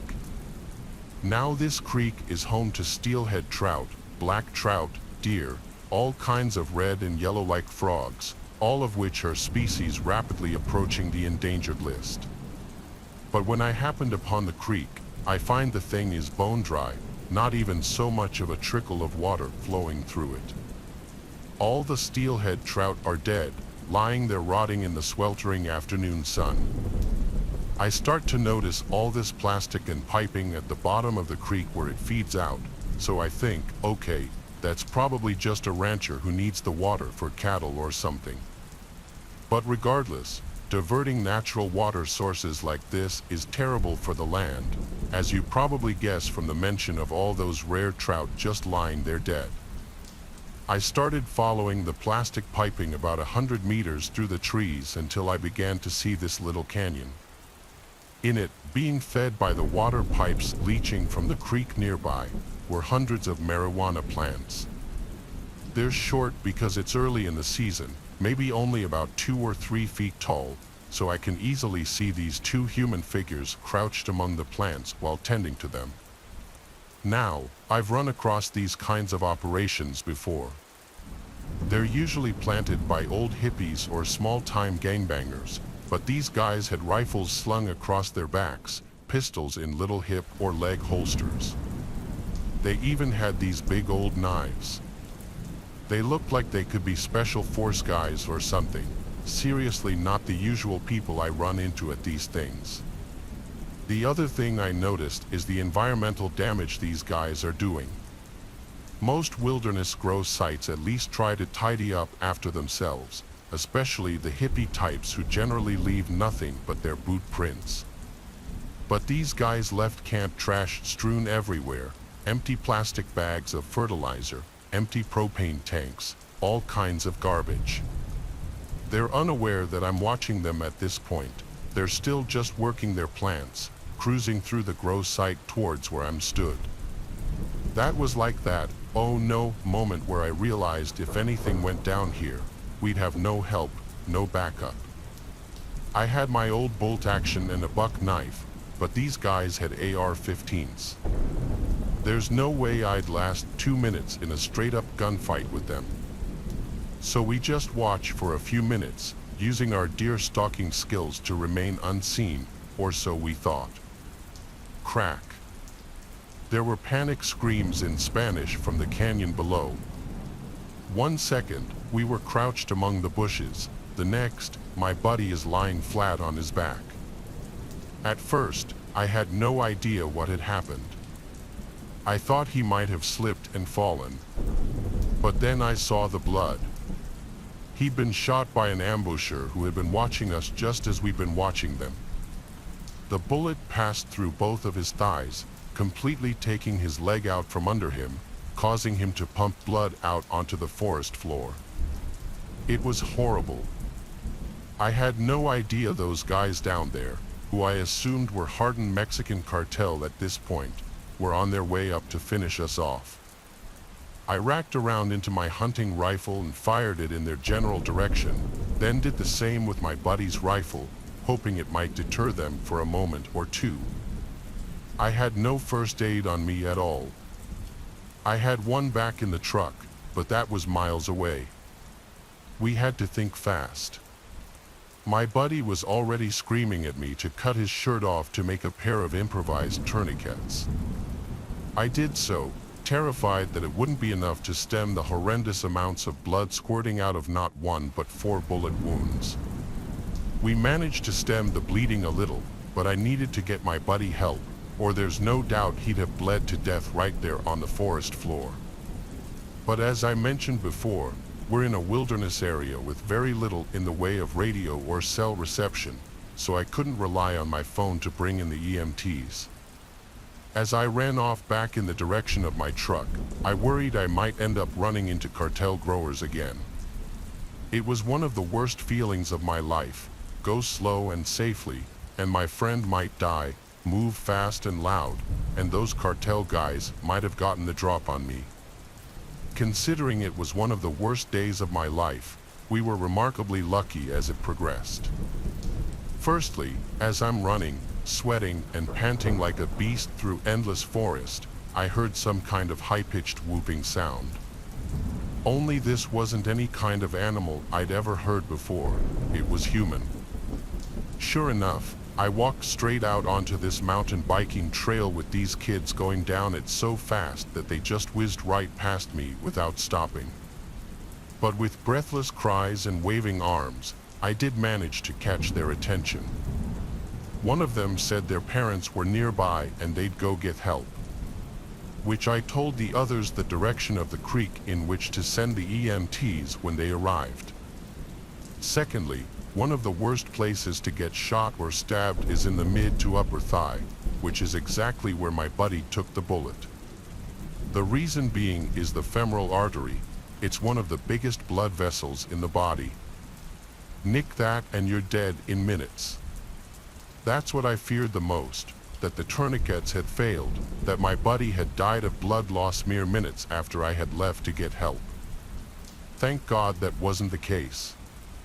Doctors later said that the bullet had traveled through both legs without hitting anything major, which makes him one lucky SOB if you ask me. I heard a group of DEA agents join the park rangers in eradicating the marijuana patch, torched it all in one go in a controlled burn. But all those chemicals did a number on the soil where the grow site was, and that's the real crime if you ask me. I still hunt, so does my buddy, although it took him a little longer than me to get back to it. I suppose that's the allure of the forest. You never know what you're gonna find on a hunt, and you never know when the biggest danger isn't some black bear who doesn't like you too close to her cubs. It's your fellow man. One particularly snowy February a few years back, I was out shooting birds in my beloved state of Michigan. I had my old German Shepherd dog with me, Jazz, who has to be the best bird dog this side of the Great Lakes. I took Jazz out for a hunt at Harrisville State Park, just a few hours north of Detroit.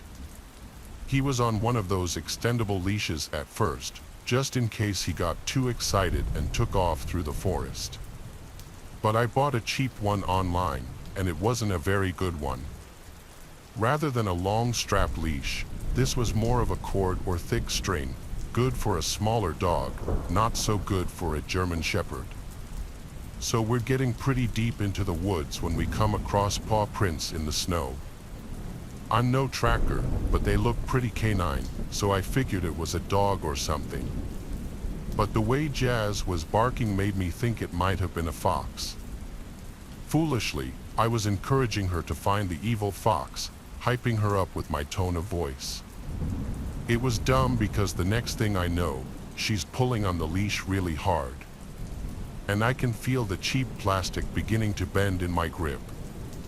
Then the cord just snaps, and obviously, Jazz does what dogs do and just follows her nose through the trees, completely ignoring my cries for her to stop.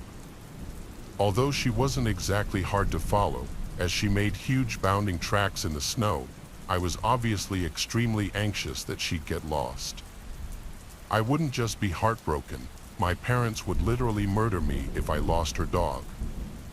There wasn't any undergrowth, so I could see him darting around the woods about 60 or so feet in front of me, smelling things while ignoring me. I'm following him, trying to get his attention. There were coyotes in the area, and I didn't want him finding a den and sticking his head in. He eventually darted down a side path, an unmarked unofficial trail that ran along the creek. I knew it fairly well and had been on it in the summer, but this was winter, so it might as well have been another country. The creek cut through some hills, and the path was pretty much along the hilltops the creek had cut. But still, I followed the dog along the narrow, slippery pathways. That's when I hit a patch of ice. I really should have seen it coming, and it was dumb of me to just go running off like that in such hazardous conditions. But you must know how it feels, thinking you're going to lose a pet. I think I'd run through fire just to catch up with that old hound. I slipped, falling in the frozen dirt so hard it knocked the wind out of me. I'm not talking about just from the impact, I really did land right on my sternum. I had to roll over, I was desperate to draw a breath, but that's what sent me rolling down that steep hill towards the creek bed. I rolled over onto my belly and tried to grab for a root to stop myself from sliding. Only when I grabbed it, I had half a second to realize it wasn't a root, it was nothing but a loose twig. So I fell all the way down the hill, slamming into rocks and tree stumps the whole way down. I'm yelping and cursing, but I got a flash of the frozen water in my eyes and began to panic. Really panic. If I was injured and I ended up in that freezing cold water, I was a dead man. The creek was frozen over, but I hit with enough force to break the ice. Thankfully, the water wasn't deep at all in that section I landed. When I tried to stand, at first my knees buckled, and I went to my hands and knees. At first, I thought my fears were confirmed, that I'd broken an ankle or something. But I hadn't, I was just banged up from the fall. Pretty much everything but my shoulders and head were submerged in freezing cold water. I remember screaming in frustration as I scrambled to my feet and stumbled to a place I could get back up out of the water. And Jazz at least came down to see what I was screaming about. When she got close enough for me to grab her, I tied the length of cord from her side of the broken leash to my wrist. She wasn't getting away again, I'd see to that. It was around this time I noticed my pant leg had been ripped open when I fell into the creek, and so was my knee. I don't know whether it was a sharp rock or something else I landed on. Still, I was bleeding pretty good, and soon it started to throb.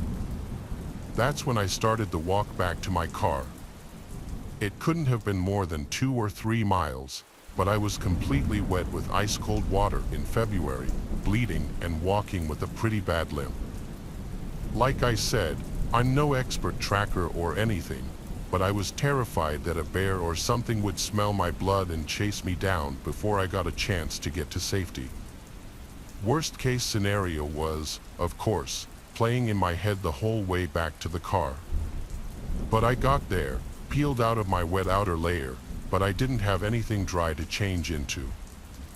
I did at least have a first aid kit handy to bandage my leg.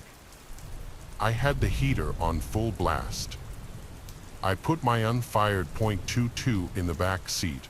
There was no way I'd be shooting it while it was soaked through. Best to just head home and see to getting my leg checked out by a nurse. But before I moved, I sat there for a while in the car, shaking from the cold and the realization that it could have gone a whole lot worse. During the Vietnam War, the CIA's Special Activities Division began to recruit, train, and lead the indigenous Hmong people in Laos to fight against the North Vietnamese Army. This secret army was organized into various mobile regiments and divisions, including special guerrilla units, all of whom were commanded by the United States military. Though their role was generally kept secret in the early stages of the conflict, they made great sacrifices to help the U.S. and were instrumental in the rescue of downed pilots. It is said that more than half of all fighting-aged Hmong men in Laos signed up to fight. After the war, thousands of economic and political refugees resettled in Western countries. The Lao Veterans of America and Lao Veterans of America Institutes helped assist in the resettlement of many Laotian and Hmong refugees and asylum seekers in the United States, especially former Hmong veterans and their family members who served in the U.S. Secret Army. One of these refugee families was the family of a boy named Chai Vang. He and his siblings relocated to the United States in 1980 and eventually settled in California. Vang lived in Sacramento and eventually enlisted in the California National Guard. He served 6 successful years in the California Guard, earning a Good Conduct Medal and attaining a Marksman Class Sharpshooter qualification badge. Vang was 32 when he moved his family out to St. Paul, Minnesota. By this time, he had followed the Hmong tradition of becoming his family shaman, part of which involved actively hunting and spending time in nature. This could be why he had chosen to move his family to a place where the attitude towards hunting was much more relaxed. St. Paul is just a 2-hour drive away from Meteor, Wisconsin, a wild area of the state where deer hunting is particularly popular. Meteor extends over a large, sparsely populated area, and the land is a mix of public and privately owned. On Sunday, November 21, 2004, a hunting party of about 15 people was in a cabin on some private land just outside of Meteor. Terry Willers, one of the owners of the private land, left the cabin and saw Chai Vang sitting in a deer stand. Willers used a handheld radio to ask the people still in the cabin whether or not anyone should be in that stand. Upon receiving a negative response, he approached Vang and told him to leave the property. Vang then apologized and started moving south towards a woodland trail. A witness later stated that Terry had said he was going to talk to Vang to find out who he was, why he was there, and ensure he knew he was on private property and that he was not welcome there. A confrontation followed after one of the hunting party flipped over the hunting tag on Vang's back to get his license number. The events after the confrontation are disputed. A violent altercation broke out, and 4 of the 8 victims were shot in the back. 3 of these 4 were hit by multiple rounds. Vang is believed to have fired around 20 bullets from a high-caliber Saiga rifle, which was later recovered by police. One of the wounded hunters died the next day, bringing the toll to 6 dead and 2 wounded. Vang fled the scene on foot and discarded his remaining ammunition, later stating that he did not want to shoot anyone else. Vang eventually came across another hunter riding an ATV who had no affiliation with the victims, and this hunter offered to give Vang a ride, eventually taking him to Vang's cabin. Vang was arrested when he returned to his cabin 5 hours after the shooting. An officer waiting for Vang placed him into custody and transported him to the Sawyer County Jail. His bail was set at $2.5 million. There have been conflicting reports about what may have led to the shootings. According to subsequent oral statements by Vang, one of the local hunters, Terry Willers, took the first shot at him, and therefore the shootings were in self-defense. No shell casing was ever recovered from Willers' gun, even during the trial. Another of the hunters admitted to firing a single shot later during the incident when Vang, noticing that there were survivors, fired at him again. Others testified that no shots were fired before Vang started shooting. Vang stated that race was a factor, alleging that during the verbal disputes, some of the local hunters yelled racial slurs at him. On the stand, Heesbeck admitted that Robert Croteau had called Vang a Hmong **** hole. The group of hunters also admitted that they had told law enforcement that they'd had problems with trespassers in the past, specifically citing Hmong hunters who often traveled to Wisconsin from Minnesota to hunt. The term mud duck is often used in western Wisconsin to refer to Minnesota residents. Willers used this term to describe Chai Vang when he radioed back to the cabin, though the term does not necessarily have a racial connotation. Vang's defense attorney argued that it did, due to the fact that the group did not know at the time that he was from Minnesota. During his trial, Vang told the jury he feared for his life and began firing only after another hunter's shot nearly hit him. He detailed for the jurors how the other hunters approached him and how he responded by shooting at each one. He said he shot 2 of the victims in the back because they were disrespectful. He recounted with clarity how he killed each victim while saying on the stand that he wished it hadn't happened. It was his opinion that 3 of the hunters deserved to die. Vang further testified that they deserved to die because they accused him of giving them the finger and tried to cut in front of him to stop him from leaving. They also deserved to die because he had had a gun. Vang reenacted his deeds while on the stand, using his hands and arms to imitate the motions of firing a rifle. Vang's lawyers commented that some of his abnormal remarks were due to the language barrier. Therefore, when Vang responded affirmatively to the question that the hunters deserved to die, he meant to imply that the men contributed to the circumstances that led to their deaths. On September 16, 2005, Chai Vang was found guilty by a jury of 8 women and 4 men of all 6 charges of first-degree intentional homicide and 3 charges of attempted homicide. He was sentenced to 6 consecutive life terms plus 70 years for 2 counts of attempted homicide, plus 5 additional years for each count of homicide in the first degree, a sentence of life without parole. At the time, Wisconsin was one of 12 states in the United States that did not have the death penalty, so unlike his victims, Chai Vang would escape a death he may well have richly deserved.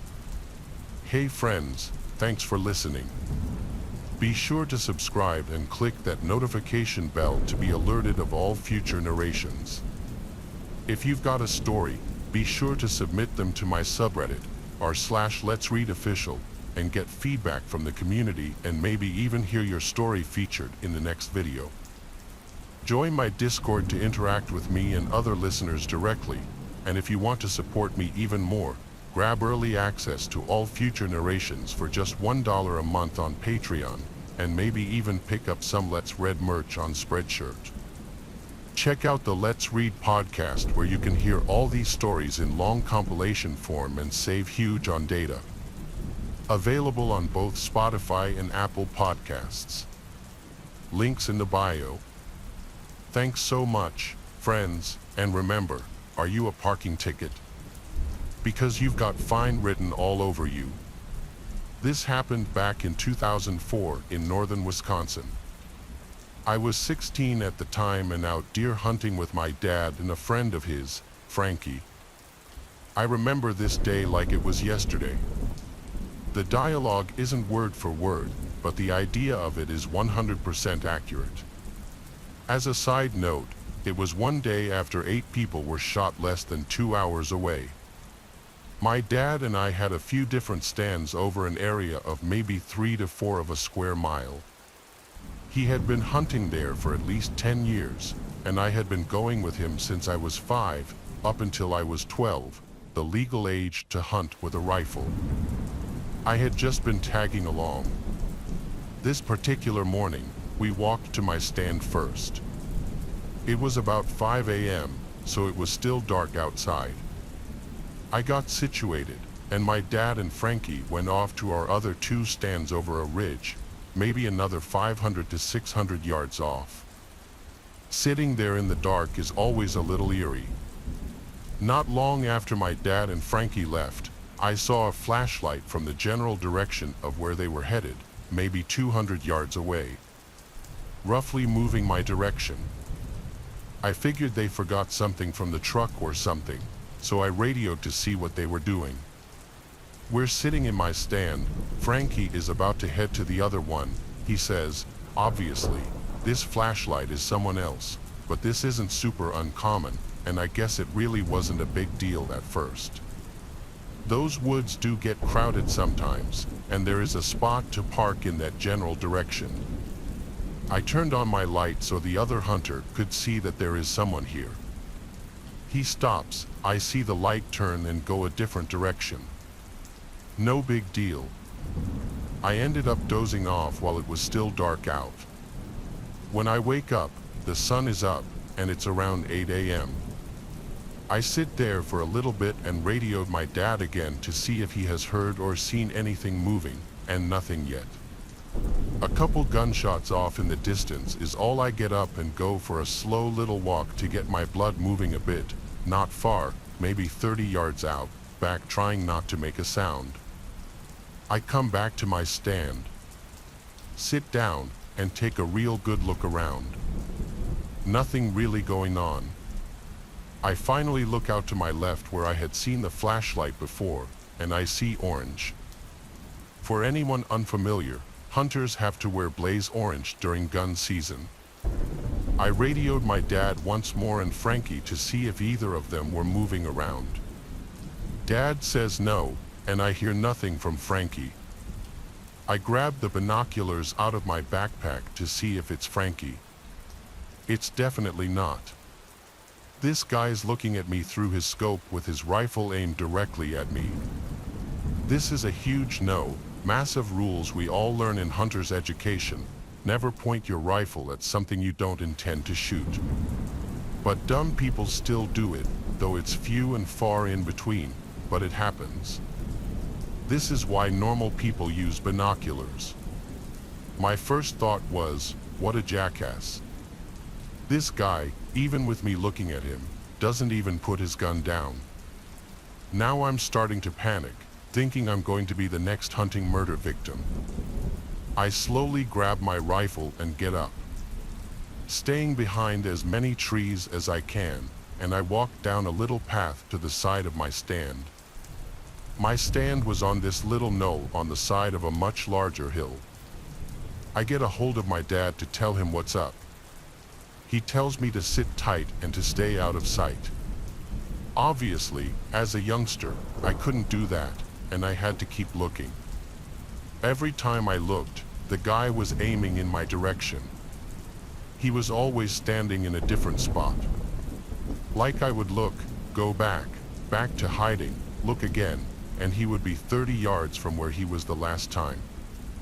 About 10 minutes of this goes by when my dad radios me, "How you doing, bud?"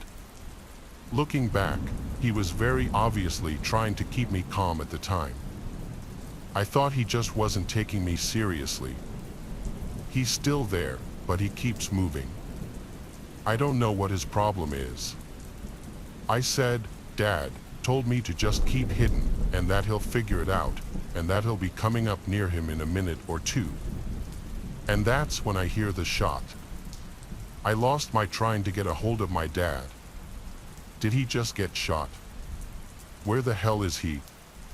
Did he have to shoot the guy? What is going on? I sat there for maybe 2 to 3 minutes straight, and that's when I hear, all right, come out and head toward my stand. I peek up over the little gull I was behind, and I see my dad waving from along the ridge the random guy had been on. I make the check on over to him to see what happened. It turns out Frankie was feeling a little restless and took a little stroll and ended up on the other side of that particular ridge. The stranger was on, not even knowing he was there. He had knocked his radio battery loose while he was getting situated earlier in the morning and had no idea anything was even going on. The shot that I heard was actually Frankie shooting a deer. Dad said, as soon as Frankie shot, the guy walked off away from us toward the road. We helped Frankie out with his deer and decided to call it an early day. Although I was extremely nervous, the rest of the week went on with no incidents. I'm about to describe what sounds like a cheap, cliché movie script, but this did indeed happen. Even at home, barely anybody believes me without confirmation from the other parties involved. Buckle up, it's a long haul. Autumn 2019 in British Columbia, Canada. I am from Germany but spent half a year in Canada as part of my bachelor's degree. I barely got back before epidemic hit. I was 22 years old at the time, and other people involved were about the same age. Another foreign student and I befriended this local Canadian student. We all had the same interests and humor, and the dude became a very good friend of ours. He told us all about the local area, and we spent a week in the summer with him and his father at their very remote cabin near some woods. They taught us how to handle guns there and let us shoot a lot. Then fall came, and we had a lot of free time due to being finished with all of our studies, so our buddy proposed that we spend a few days at his dad's cabin, this time without his father. We went, hell yeah, because we could load up on booze and weed and have a great time out there, just living the life, 3 close dudes in the woods, gaming and getting wasted. Sounds great, right? After loading up all the supplies, the first 3 days were very calm. On the first day, just like the last time I was there, I barely slept and was generally tense. This is because I'm a naturally very paranoid guy, and I often go into alert mode in situations which is often mocked by my friends. In this case, what freaked me out the most was the fact that we were way far from civilization. You never understand how quiet your surroundings can be until you've spent some time in a remote area like this, which led to me often just standing in the dark at night, listening to the surroundings of the cabin. But after the first few days, I got less paranoid. After all, I was with friends and was constantly high, and we were quite armed and dangerous. Day 4 came, and we spent the day attempting to hunt in the woods. Mostly just chilling under the trees with a beer and rifle in hand. But in the evening, it started to rain heavily. About an hour later, we started to see lightning in the distance. There was quite a bit of time passing between lightning and thunder, which meant the thunderstorm itself was still some distance away. So we aborted our incompetent hunting attempts and started trekking back to the cabin.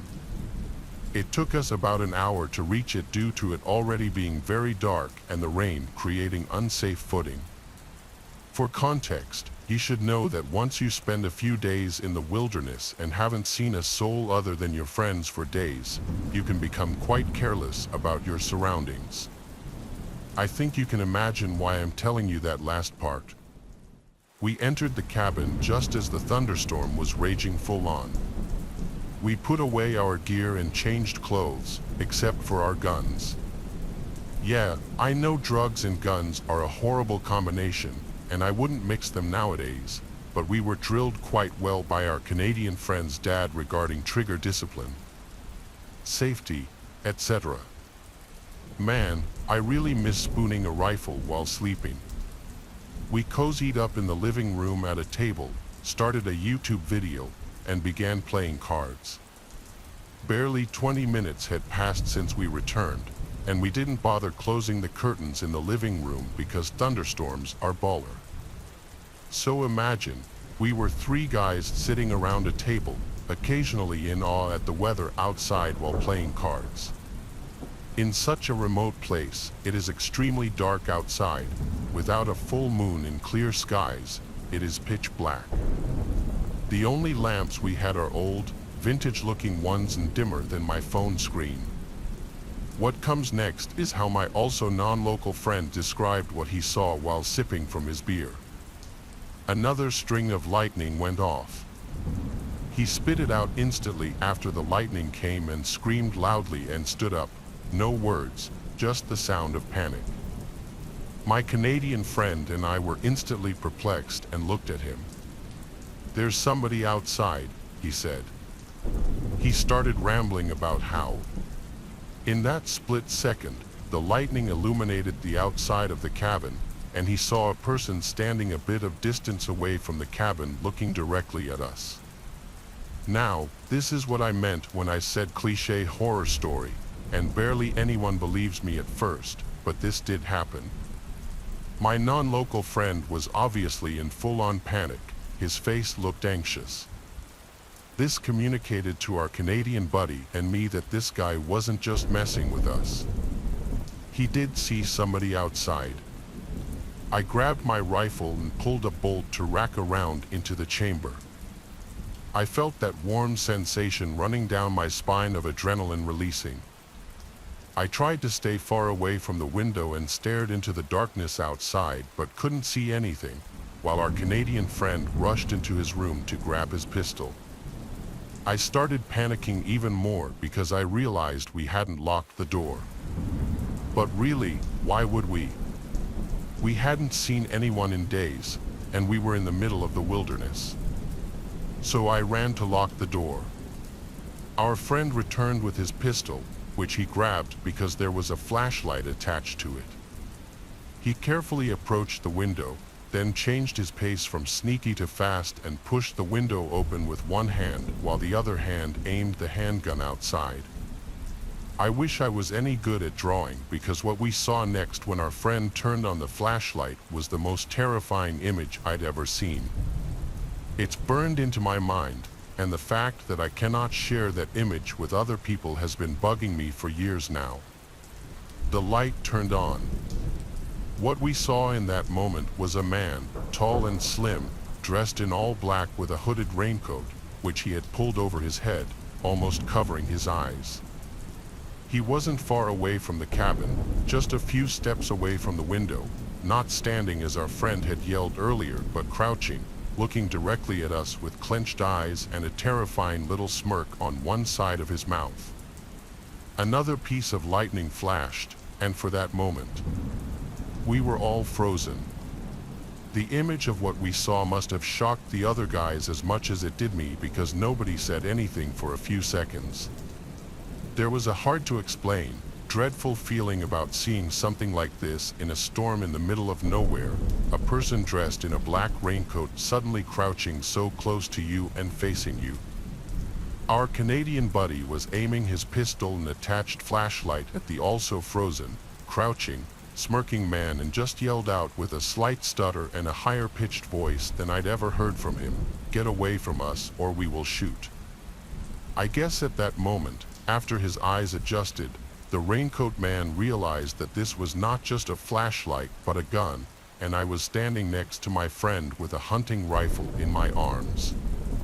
Raincoat man's slight smirk changed to something where I'm unsure if it was a shock or rage. All this was happening in less than a minute while my friend kept on yelling, and I was just frozen. The raincoat man figure turned about 90 degrees towards the nearest tree line and went from crouch to full sprint. Quickly, he ran away to the right side of our window. Two of us poked our heads out of the window to see where exactly he was going, but with the heavy rainfall and darkness, we could barely make out anything in the distance of that tree line. After a few minutes of just looking at each other in disbelief, we decided to pop off a few rounds outside the window to prove that we were for real and to cope. When the shock wore off, we decided to call the police. They asked quite a lot of questions on the phone to describe the location of the cabin and a description of the man who had just almost crept up on us, totally unsuspecting and only revealed due to lightning and luck. Due to us being in such a remote area, the cops told us it would take at least 1 or 2 hours for somebody to come out. They asked, because of the weather and time, if it'd be all right if they'd send someone out tomorrow to talk to us about all the details. Given how the man saw that we were armed, he probably wouldn't come back again. So we agreed. We discussed just jumping in the truck and leaving right now, but us being dumbass were too lazy to refuel the truck. The idea of doing this now in the dark and in that heavy rain was just too frightening. I kept thinking about this guy lurking in the darkness and picking us off one by one. We spent the night sleeping in shifts. One person was awake and standing guard while the others at least attempted to sleep. When my turn came, the rain had died down. I turned off all the lights, opened a window, and just sat there in the darkness, trying to listen for any sound I could hear and looking out the windows to scan the area. Let me tell you, when you're sitting in the dark for hours in full alert mode, just trying to sit still, listen, and look around, you have a lot of time to think and reiterate what just happened. Close to the middle of the next day, 2 cops arrived. We had to give them a detailed report of what happened, when it happened, and show them in which direction the raincoat shade ran off to. They said they would organize for a patrol to come through the woods, but that might take a while because they needed experienced outdoorsmen, etc. Sadly, we didn't see many details of the man's face. We couldn't tell if he was young or old, only that he was tall and clean-shaven. The chances of finding who exactly that was and finding out what he was attempting to do were very small, though one of the officers expressed that this whole happening was deeply worrying. We left the cabin a few hours after the police left, and the Canadian guy's dad insisted that we stay at his place at least for a day until we felt safe again. He also wanted to hear every last detail and figured that the time had come to install cameras around the cabin. I don't remember this part for sure, but I believe that I heard later that the dad and his brother went back to the cabin and just sat there in the dark, waiting for the raincoat man to return. But I never heard of any result, so I guess he must have gone hunting in other areas. I never heard from the cops again. In January, I left Canada and returned home. My Canadian friend was called in for an interview a few months later, and it seemed like the police were still taking it seriously. The image of that crouched raincoat figure, completely wet and surrounded by darkness, so close to our cabin, is burned into my mind. I will most likely never forget this. I still sometimes turn off all the lights and just look out the windows in silence, trying to listen for sounds, even though I'm on the other side of the world now. We have speculated a lot about what that was. The winning theory is that this guy most certainly had sinister intentions. This did not just look like an attempt at robbery. Remember, we had dim lights on. You could see that there was somebody inside the cabin. This guy was creeping towards us in a raincoat during a thunderstorm. When my friend yelled out that he saw somebody, this guy went from walking and standing to crouching, and he went closer towards the window. I suspect the man wanted to check what kind of victim was on the menu, and I don't really want to imagine what he had in store if there had been 2 unarmed girls in there, in a cabin in the middle of nowhere. We didn't see any headlights passing the clearing the cabin was on, and the guy also had no backpack or anything, just the raincoat and appropriate clothing. I'd bet my soul that this guy was a man on a mission who knew exactly what he was doing and was well prepared for it. While writing this down, I also started to think about the logistics of it all. The guy must have had a camp or at least a car hidden somewhere in those woods. You can't sustain yourself out there otherwise. I also got the feeling that he either came upon the cabin during the storm itself or that he spotted us in the woods during the hunting we did before. We moved slowly while also not being shy with waving our lights around, and in total pitch darkness wilderness, a proper flashlight must have been as easy to spot as the beacons of Gondor.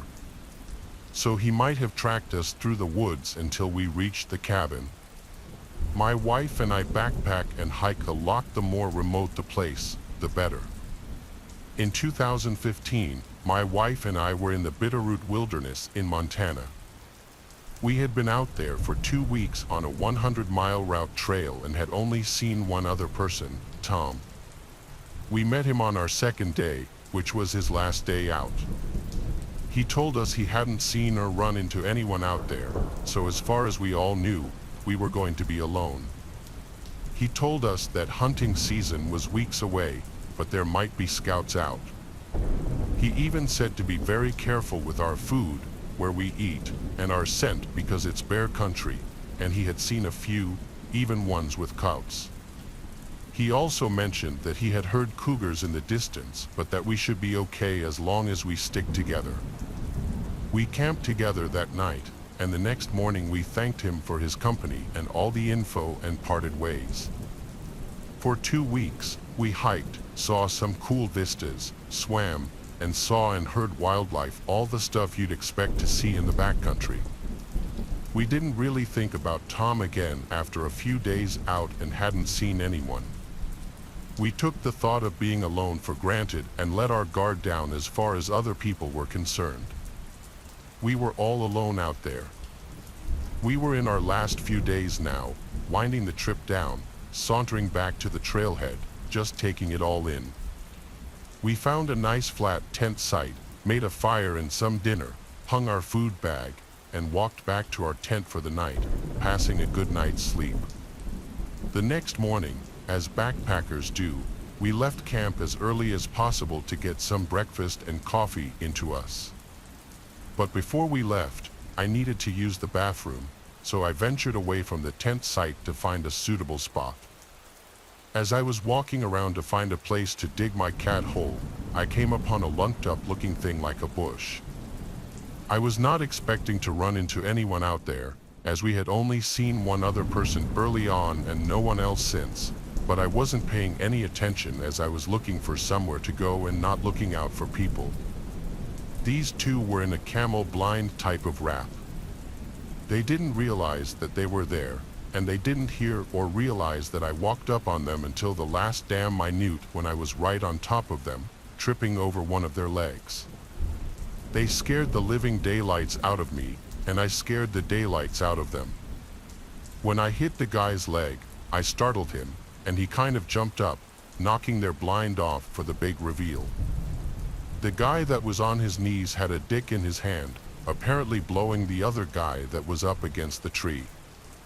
Now the guy on his knees is looking at me dead in the eyes with a look of, "What the hell, who are you?" The guy standing yells at me, "WTF are you doing, man?" They scrambled, one trying to stand up, the other pulling his pants up, all while both were fighting the blind that was wrapped between them. With me in disbelief at what I just came up on, I just stood there for what felt like forever. I stumbled over my words to find an apology and blurted out, No, nothing, guys. Sorry, man, have fun," and I turned back to camp in almost a run. They started to yell at me to stop, but I didn't. It was definitely the longest 200-yard sprint ever. I got back to camp, and my wife looked at me and instantly knew something had happened and asked, "What's up?" I told her to grab her stuff, and we hurried out of there without a word. Somewhere around an hour later of sprint hiking, we had to stop. I still hadn't taken a dump, and I had to go, so we took a spur trail to break, snack, and I told her what happened. She told me that she was worried and that I scared her. She was scared the whole time, thinking I had been chased by a bear or a cougar or something and that it was after us. I told her there was nothing like that and that it was just two hunters hiding out, blowing each other. We talked a bit about it, and she asked if I thought they'd look for us. I told her I didn't really think so and that they probably left after being caught. She asked if they were upset. Yeah, I said. They yelled at me wanting to know what the heck I was doing. Should we just go back to the car and leave? She asked. No, let's just wait the mountain, just in case they're at the trailhead waiting. Like I said, we've been out for about 2 weeks now, and we have been making our way back and are less than a day's hike from the trailhead at this point. After a while of talking it over, we kind of just chuckled it off, and we hiked on to the creek where we were going to camp for the night. We made it to camp off trail with no incident. The next morning, we woke up, broke camp, did our morning routine, and hiked to the trailhead. With all of that, we're not really thinking of the two hunters anymore. Well, as we got to the trailhead, we met two ladies that had been prepping breakfast. As we were walking to the parking lot, they started to chat with us with the usual backcountry questions of how long we had been out, how many miles did we do, did we see any bears, what did we eat. Then, almost at the same time, one lady offered us some of their leftover food as the other girls started yelling, "Hey hubby, these two have been hiking up on the same trail as you and so were just out on yesterday, but they were out for 2 weeks. Bring them some of that real food and juice." Hubby pokes his head out of their camper to say hi, and lo and behold, it's the hunter that was against the tree. His smile faded as quickly as his face turned white, then to an angry look as he realized who he was looking at. Then his buddy turned the damn corner from their trailer to see me standing there. I started to feel the blood just drain from my body, and this guy's face turned from happy-go-lucky to disbelief and fear at the sight of me. The wife then asked if we happened upon their husband out there, as they were out scouting for some game yesterday. As I'm stumbling over my words, they are darting their looks from me to themselves. Before I can say anything, my wife is answering. Yes, we love some real food, and no, we hadn't seen anyone. You guys are the first in 2 weeks. The wife turns to the hunters and says, "You guys must have had a real good hiding spot." I think both the hunters and I had a mini heart attack. My wife and I graciously took their pancakes and sausage, of all damn things. I could see both hunters quietly talking to each other, staring over at me every once in a while. I'm doing my best to avoid this situation by packing up the car while my wife is thanking the hunters' wives for the food. Both hunters, with sidearms on their hips, came up to me with a beer. The one that was on the tree kind of pushed the beer into my chest and asked if I'd seen anything out there. My heart freaking stopped. I again stumbled over my words. No, other than, some wild animals. Nothing worth writing home about. Yeah, we didn't see much either, but we are really surprised you didn't hear us last night walk through your camp. Be careful, you never know what can happen out in the middle of the woods. After a few seconds, the other one just smirked, and they turned to leave with a, "Have a safe trip home." I wasn't sure what was going to happen in that moment, so I was psyching myself for a fight. I was kind of shaken up as we were leaving the trailhead. My wife asked if I was okay and if those were the guys I had seen. My reply was, "Yeah, what do you think?" Then she asked what they said to me. I told her I thought I was going to have to fight them, but they just gave me a beer to buy my silence. I didn't mention the passive-aggressive threat they made about walking through our camp. Though so, I take my dad's ashes up to Glacier National Park every year. I lived in Colorado when the story happened, and I was headed south through Idaho after I had visited Montana. My car broke down in Selman, Idaho, and a nice man helped me out. I was headed through the mountains to Boise to visit a friend. It was about a 5-hour drive. Before I entered the truly mountainous section of Idaho, I saw a hot spring on the side of this 2-lane highway along the Salmon River. I decided to take a dip after the stress of having my car break down. The hot spring had a bathhouse up at the top near the road and a wheelchair ramp that went down to the area near the springs. People had created little bath-shaped sections in the river that were separated by river stones.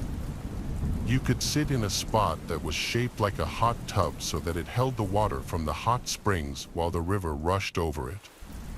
I got out of my car and headed down to the hot spring. I took my dog with me, by the way, and it was twilight. About every half an hour, a car passed by.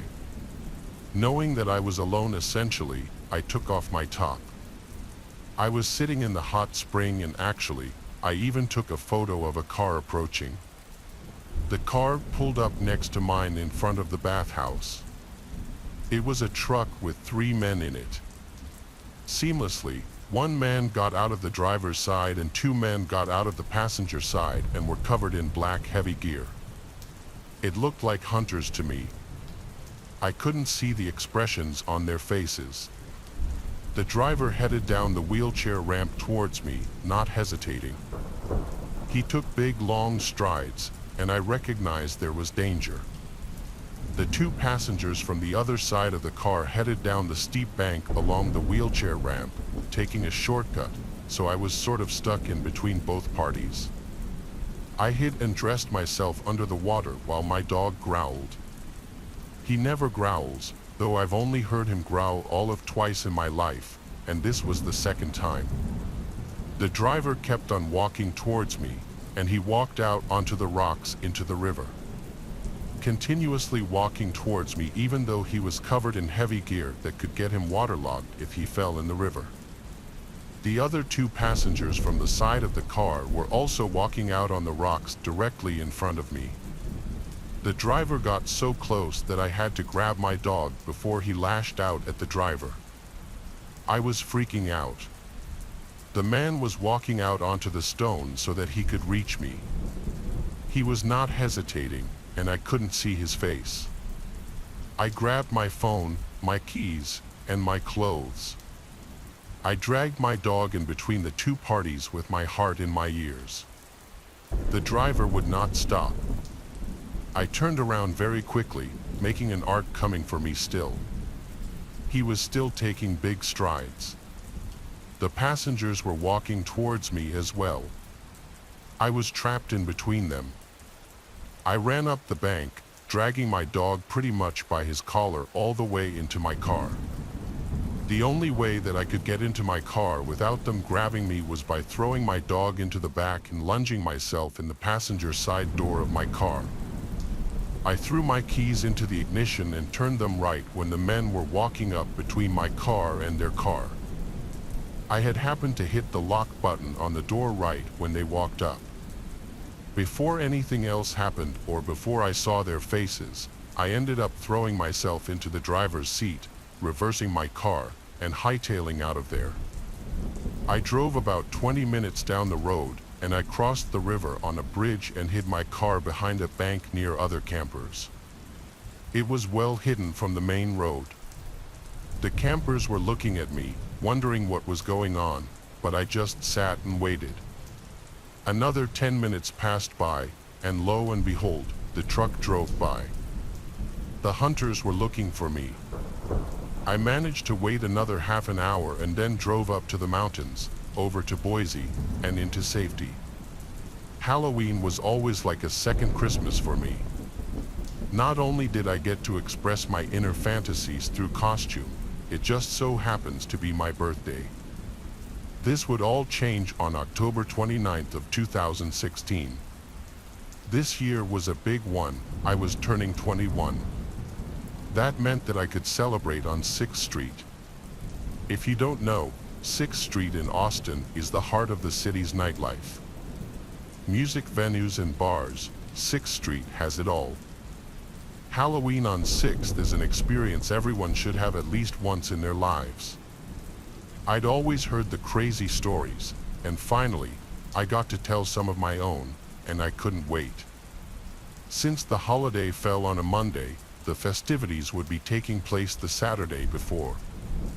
It was usually the night with the most people.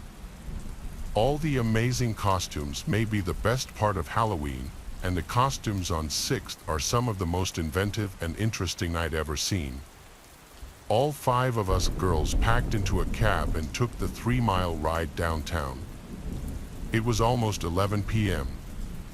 People were just beginning to arrive. And I was eager to have my first legal drink. I don't want to name any businesses for legal reasons, and suffice to say, we spent the next 4 hours hopping from club to club and bar to bar until last call at 2. Much of it was a blur. I woke up on my bathroom floor with a toilet full of barf. It was an amazing night, and I'll never forget it, but not for the reasons I'd like. That next afternoon, I was nursing a major hangover when I got a call from one of my friend's mothers. Thomas, I changed her name for privacy, had not made it home. Her mother hadn't received any calls or texts from her in over 24 hours. This was very strange. Thomas and her mom were very close, and there was no way she wouldn't let her know if she was staying elsewhere. The 2 of us spent the rest of the day and late into the night trying to locate Thomas, but no one knew anything. The next day, we contacted the police, and they took over from there. Surveillance videos were screened over and over. A bunch of men, her boyfriend among them, were questioned, but nothing ever came of it, and the case soon hit a dead end. Thomas's disappearance would completely change how myself and my friends lived our lives. To this day, I will not go anywhere alone, and I refuse to get drunk in public. I've carried a firearm since 2017. I know I'm not strong enough to fight off multiple men. In the years since, a lot of things have changed, but when it comes to my safety, I remain just as vigilant. Thomas's case had stalled by my next birthday, but I would receive a belated gift just a couple of months later. It was the middle of a normal workday when I got a phone call from another friend of mine.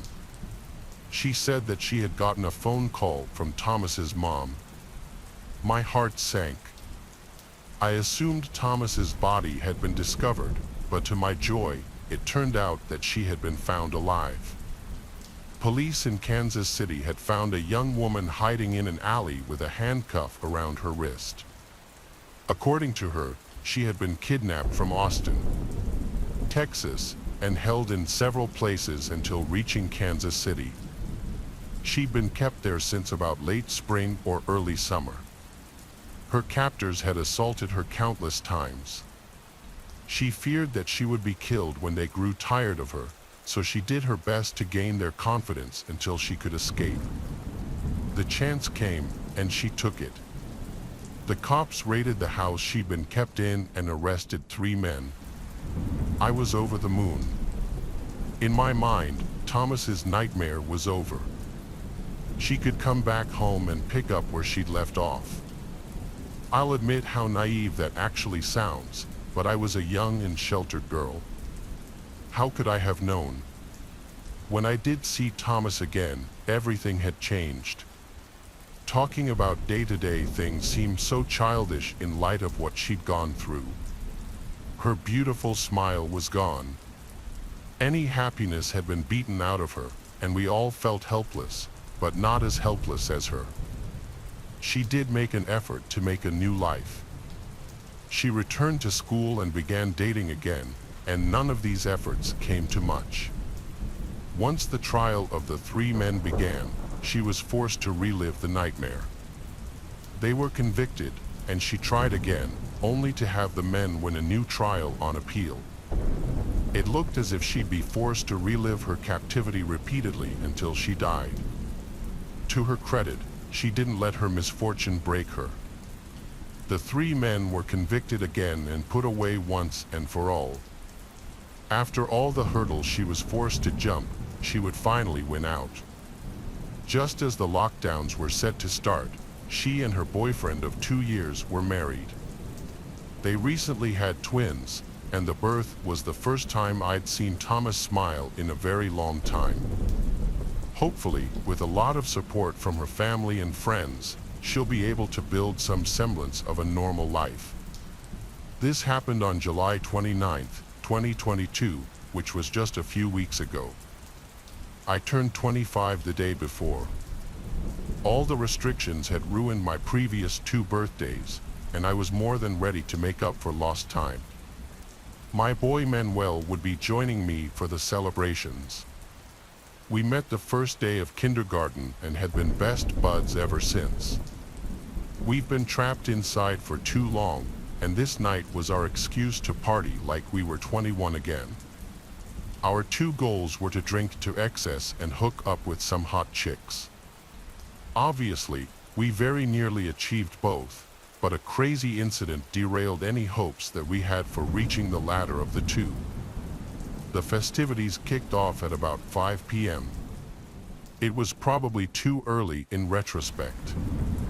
I was so drunk by 10 I had thrown up and taken a bit of a break. The night was far from over, though. After we stopped for a big dinner and a couple of cups of coffee at IHOP, we were back on the prowl. A friend of ours tends bar at this hole in the wall downtown. We got to drink for free for the rest of the evening. And drink we did. And we didn't just drink, though. Remember, our second goal was to hook up, and the bar was packed full of potential. A table with 2 girls caught my eye, and I grabbed Manuel for the approach. We got the okay to sit down, and things progressed nicely from there. By last call, we were all sufficiently loaded. I can't remember who made the suggestion, but an Uber was called, and we all piled in. The girls shared a small house a few miles away, and this was our destination. Manuel and his girl were all over each other. The girl I was with was considerably less affectionate. I'll admit I was jealous. My girl seemed kind of nervous, and that can sometimes be a bad sign. The ride was only a few minutes. Our driver pulled onto this long gravel driveway. The house sat about 50 yards at the end. We reached the house, and the girls got out first. The doors were still open. I was fumbling around for my phone when I heard a male voice yelling and looked up to see 2 guys. They must have been hiding and waiting for us to arrive. And from what I could make out, one of the guys, the one with the golf club, was my girl's boyfriend or ex-boyfriend. He was calling her all sorts of terrible names, and the second guy just stood back and watched as all this occurred. Manuel and I stayed in a car and waited to see what would happen. Both girls began yelling at this boyfriend, and he wasn't having it. He pushed one into the other, and they both fell to the ground, and things were starting to get real. I wanted to leave, and my decision was made final when the boyfriend began yelling to Manuel and me to get out of the car.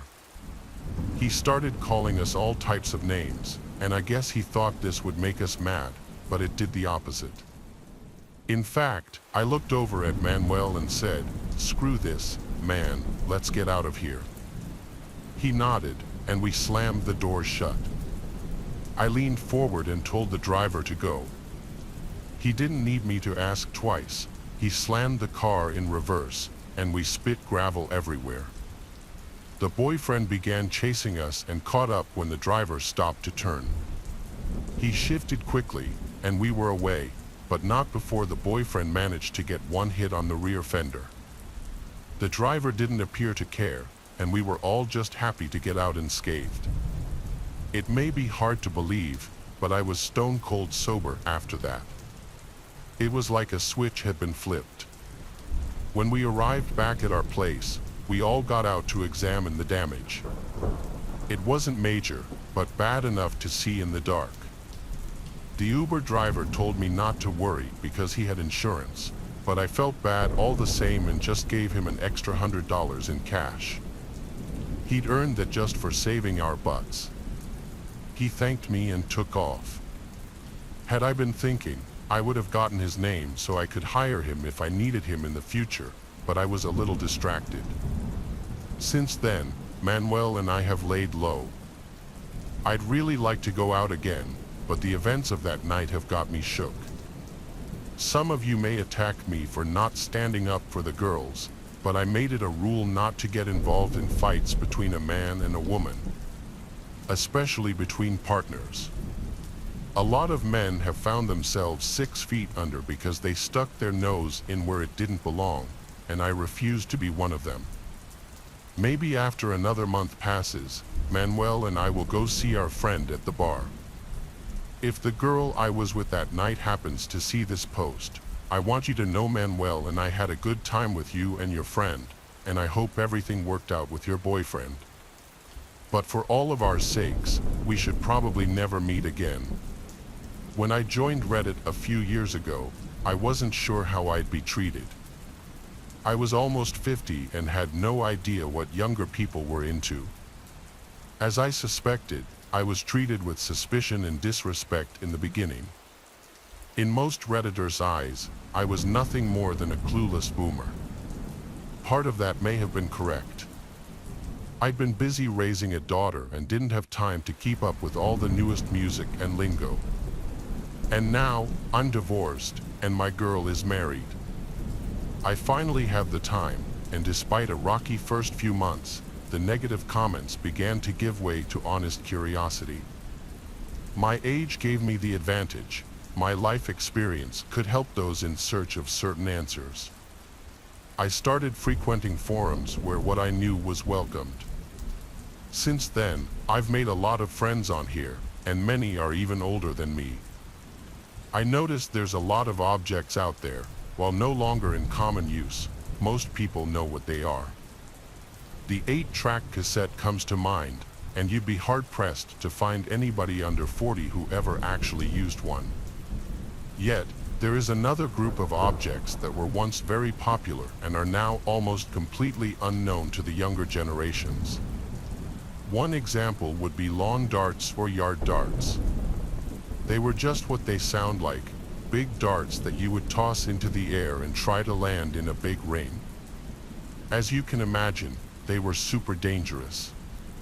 After a bunch of kids got skewered by them, they were pulled off the market.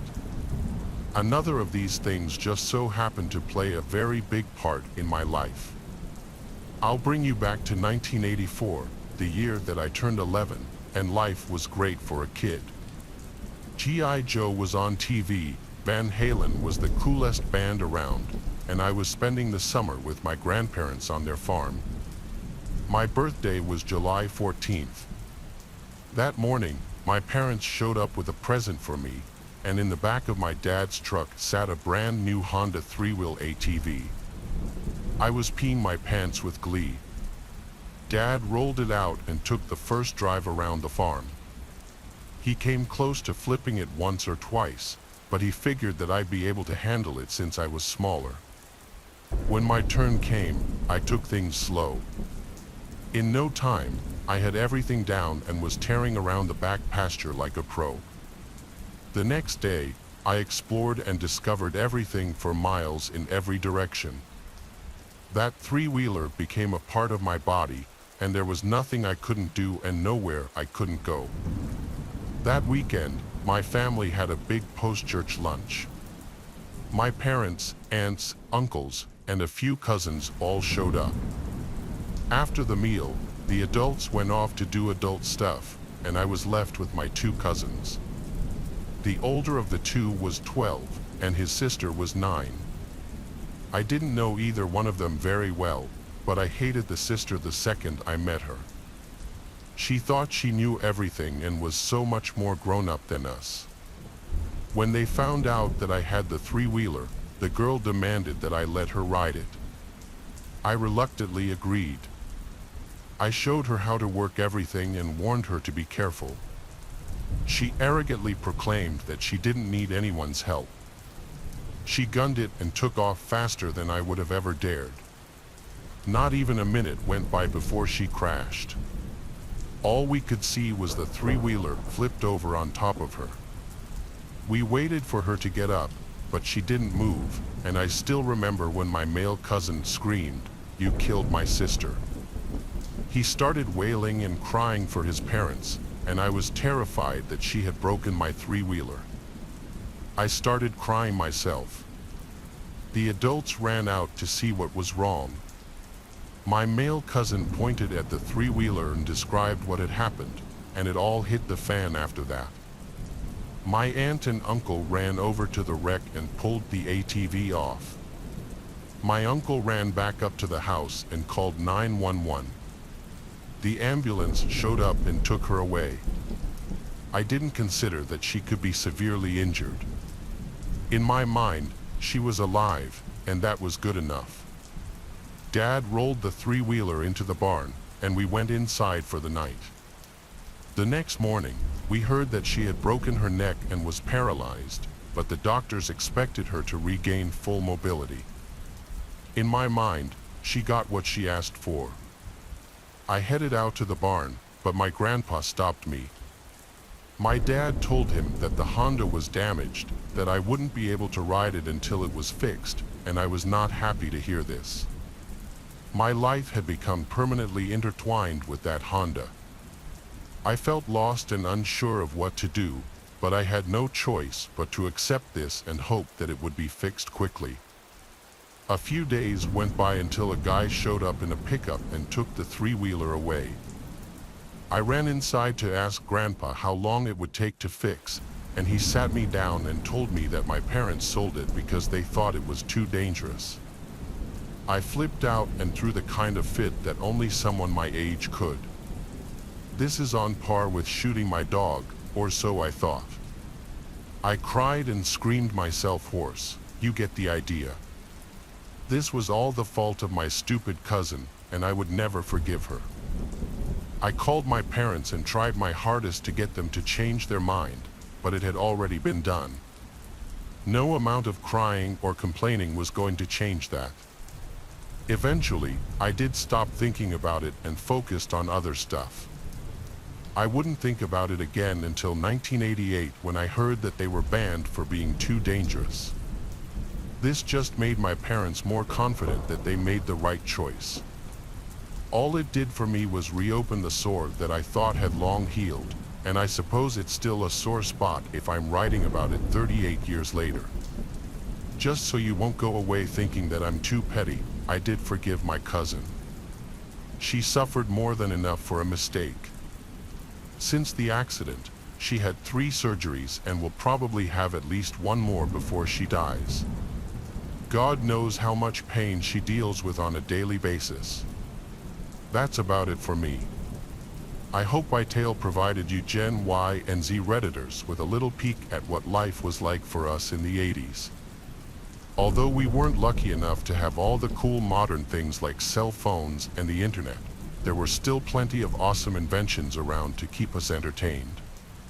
If you think we had some crazy stuff when I was young, I suggest you look into the insane things that my parents' generation was allowed to play with. Can you believe the boomers had chemistry sets with several kinds of uranium in them? Maybe that's why they ended up as insane as they are. We'll probably never get the answer on that one. I went to the movies with a friend of mine back in 2016. He had turned 14 earlier in the week, and we planned to see a movie. I would spend the night after his parents dropped us off at the mall at around 5 p.m. It was just the 2 of us. Louis was a quiet, shy guy and didn't have many friends. We ate a big meal at Chick-fil-A and wandered around until the movie was about to start. He bought a used game at GameStop with some of his birthday money. There were a few other things, but nothing I can recall after this long. When 7 got close, we headed to the movies. Captain America: Civil War had just come out, so we picked that. After the movie was over, we hung around outside the theater. The mall had already closed, it was quiet, and not many people were around. He was supposed to call his parents when the movie ended, but he wanted to wait a while. He didn't get out on his own very often and was reluctant for the night to end. About 10:30, we were sitting on a big concrete planter box talking when we heard some voices behind us. We turned around to see 2 older kids from school. They were bullies that we both had problems with in the past. It seems the older of the pair, who was 16, worked in the mall somewhere. I suggested that we avoid looking at them so they wouldn't recognize us, but this didn't work. Even in the dark, they knew who we were. The older kid asked what we were doing, and I said that we were waiting for our ride. Louis didn't say anything, and this is when the name-calling started. I told him that we didn't want any trouble, and this just seemed to make things worse. I leaned over and whispered to Louis to call his mom. Meanwhile, the boys got more and more aggressive. The younger kid started poking me in the chest with his finger and called me the P word over and over, and I couldn't take it anymore. If they wanted to fight, I'd give them one. I jumped up and rushed at the younger guy. We began fighting on the ground. The older boy slapped the phone out of Louis's hand and sucker punched him. I eventually got the better of the boy, and he begged me to stop hitting him.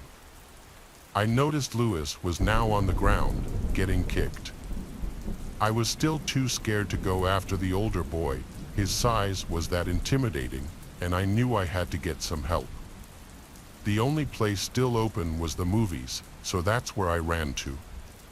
I had to go all the way around the back of the mall to reach the theater.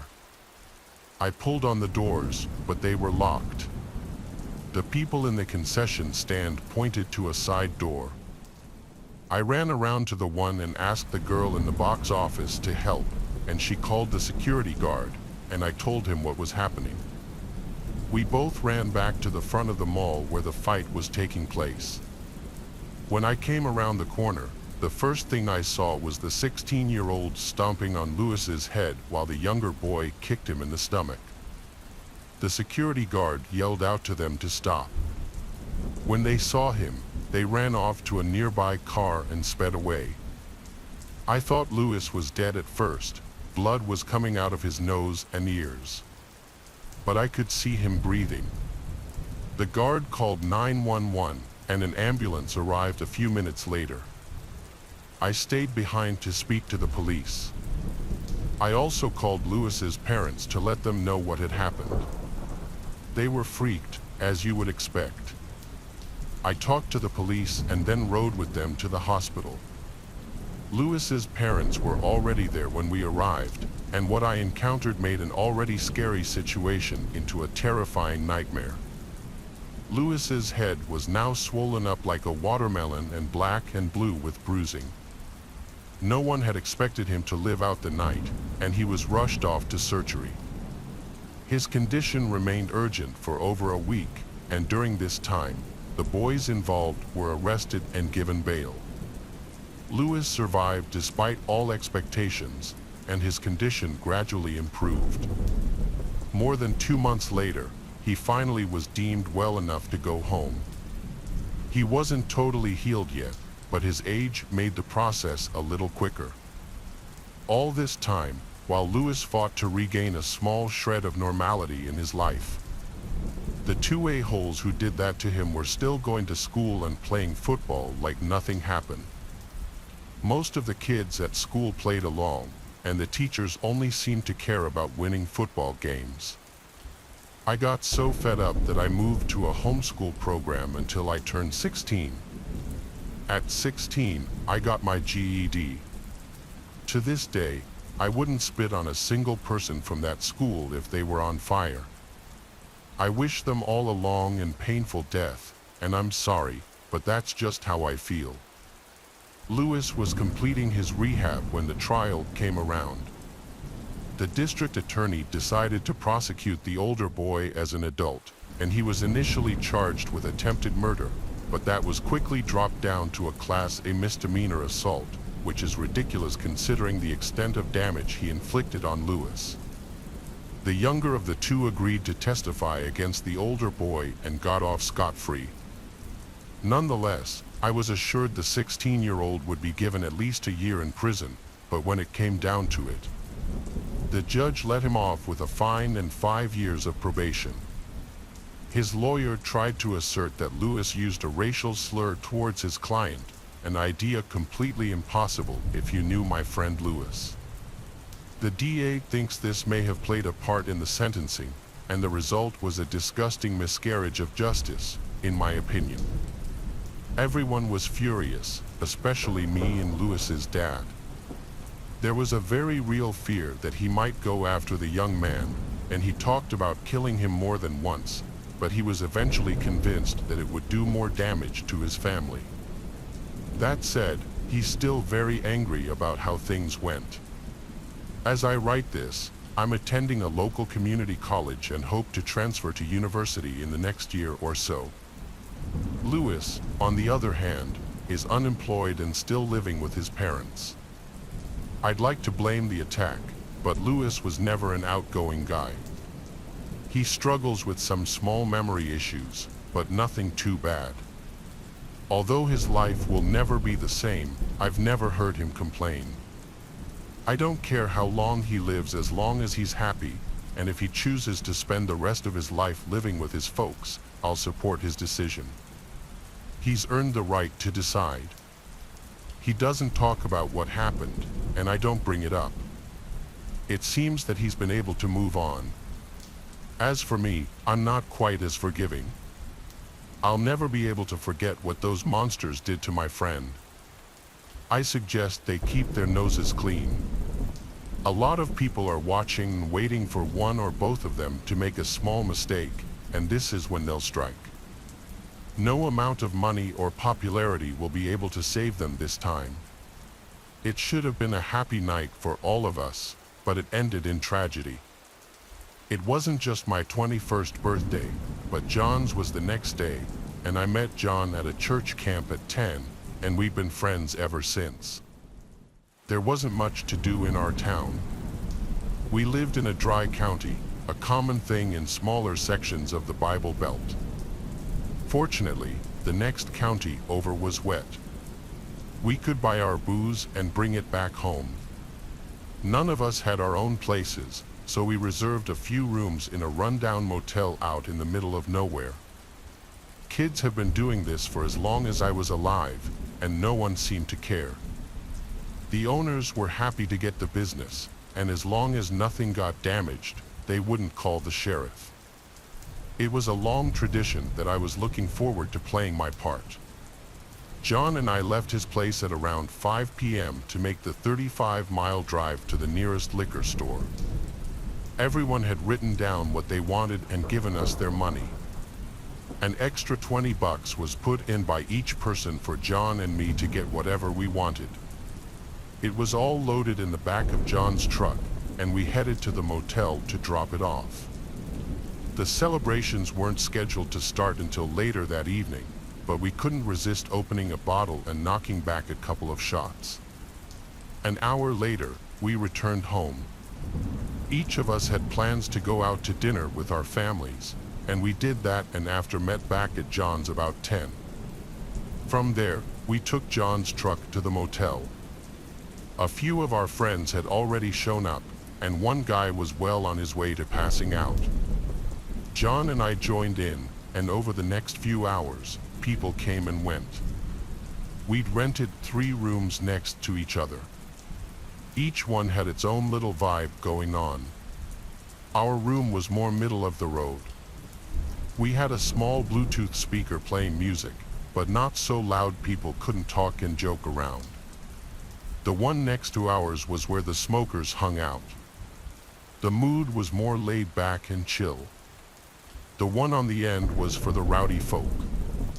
The motel owners had to tell them more than once to calm down. They took a threat of calling the sheriff before they dialed it back a little. Overall, it was the ideal 21st birthday. It was the closest to perfect I could ever imagine. But then someone suggested that we make another beer run. I'm sure I don't have to explain why this was a bad idea.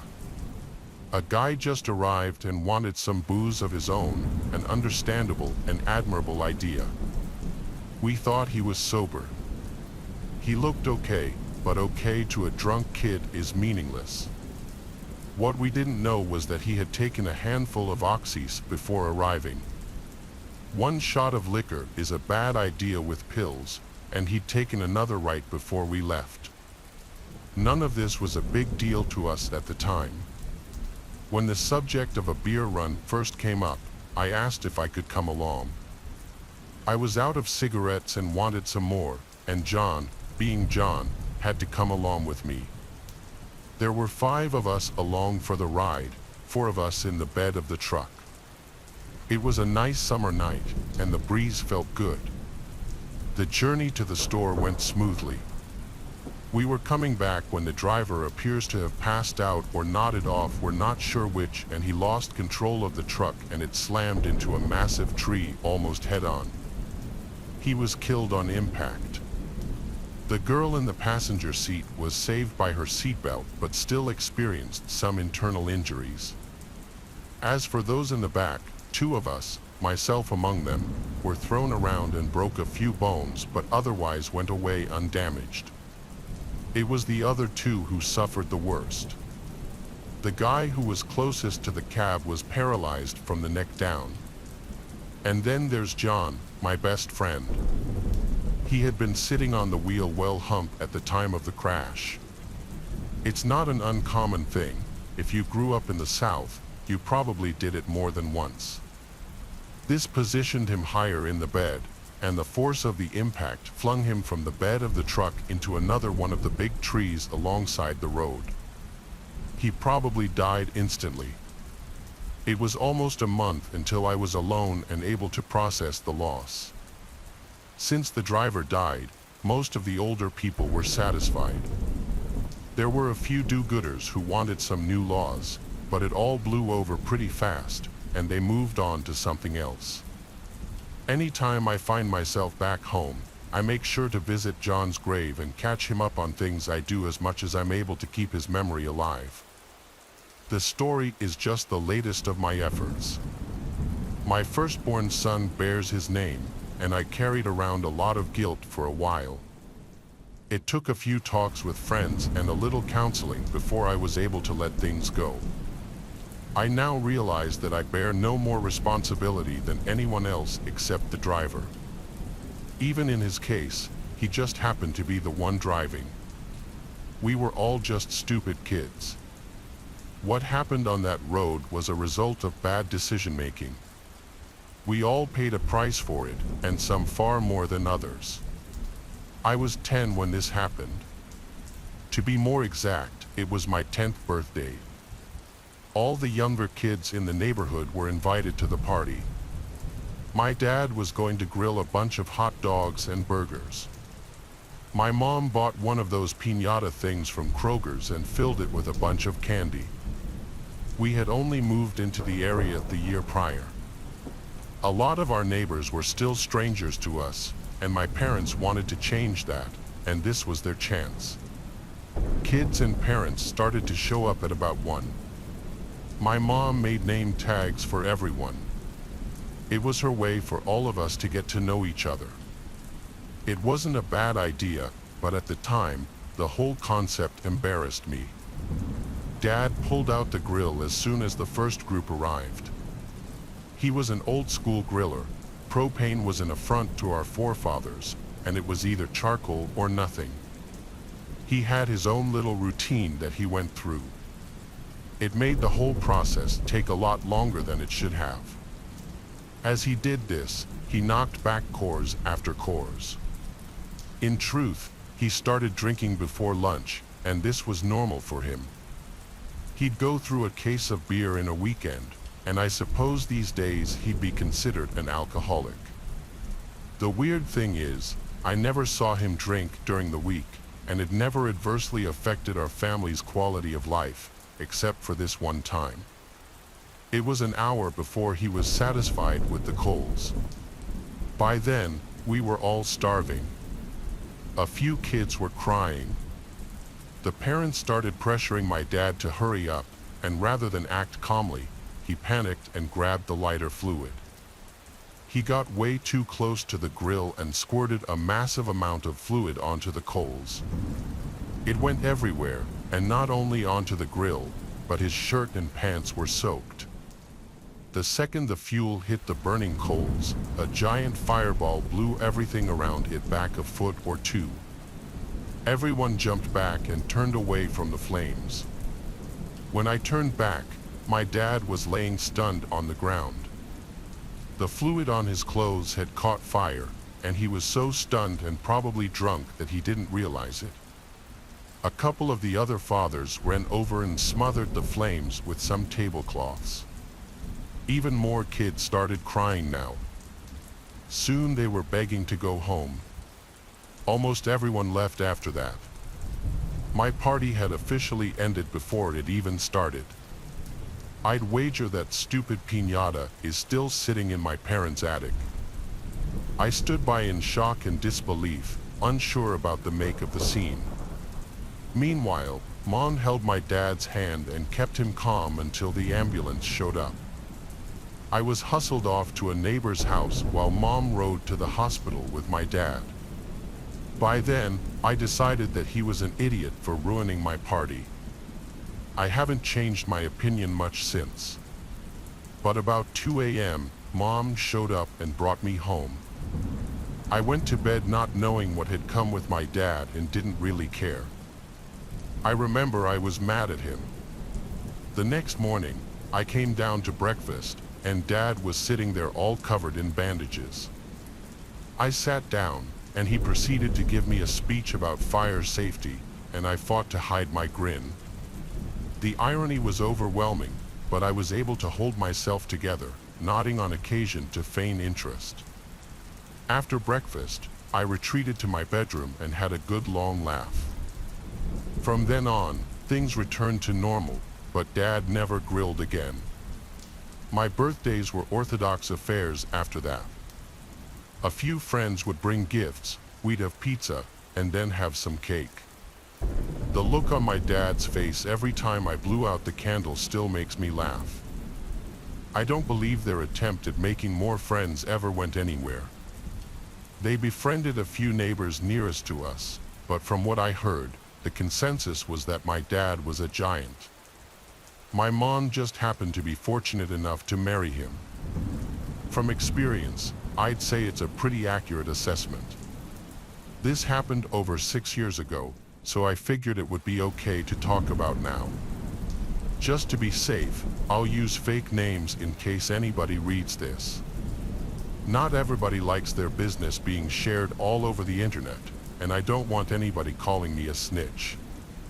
I hope that I made that clear enough. What I want to talk about happened in 2015. I was a senior in a small suburb outside of Chicago. On Friday at school, I was invited to a party.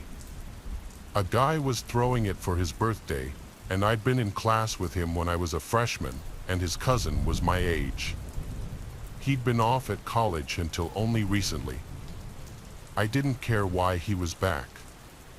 I was told there would be a keg and punch, and that's all I needed to hear. I got to the party after 10, and things were already well underway. I paid the guy at the door $5, and he handed me a cup. As long as I kept that cup, I could drink as much as I wanted, and I was eager to get that evening started. Another guy at the keg filled my cup, and I began looking around for someone I knew. Soon, I ran into a guy from my chem class. We hung with each other for most of the night. There were a lot of girls around, but the only hot ones were with their boyfriends, obviously. One time, I thought that I might be about to hook up with a girl, but her friend showed up to block me at the last minute.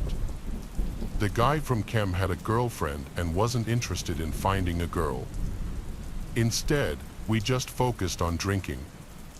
When the keg was floated, I moved to the punch. It had so much liquor in it by then you couldn't taste any punch, and I was too drunk to care by then. Things began to slow down as the night dragged on. Most everyone was passed out or about to be, and I was on the verge of puking myself. About 2, this group of 3 guys showed up. Nobody seemed to recognize them. They walked around asking for Shank. I didn't know Shank personally, but I'd seen him around school. When they got to us, Chem Guy and I were outside getting fresh air, and neither of us had seen Shank for a long time and said so.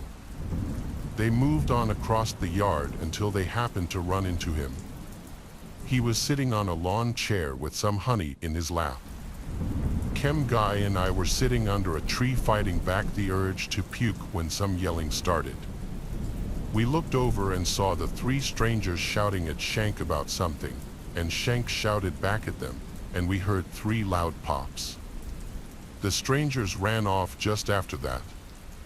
Everyone was asking what was up when the girl on Shank's lap started screaming. She got up and ran inside. I got up to get a closer look and saw Shank laid out in the chair covered in blood, and he wasn't moving. Pretty soon, the news was spreading around the party.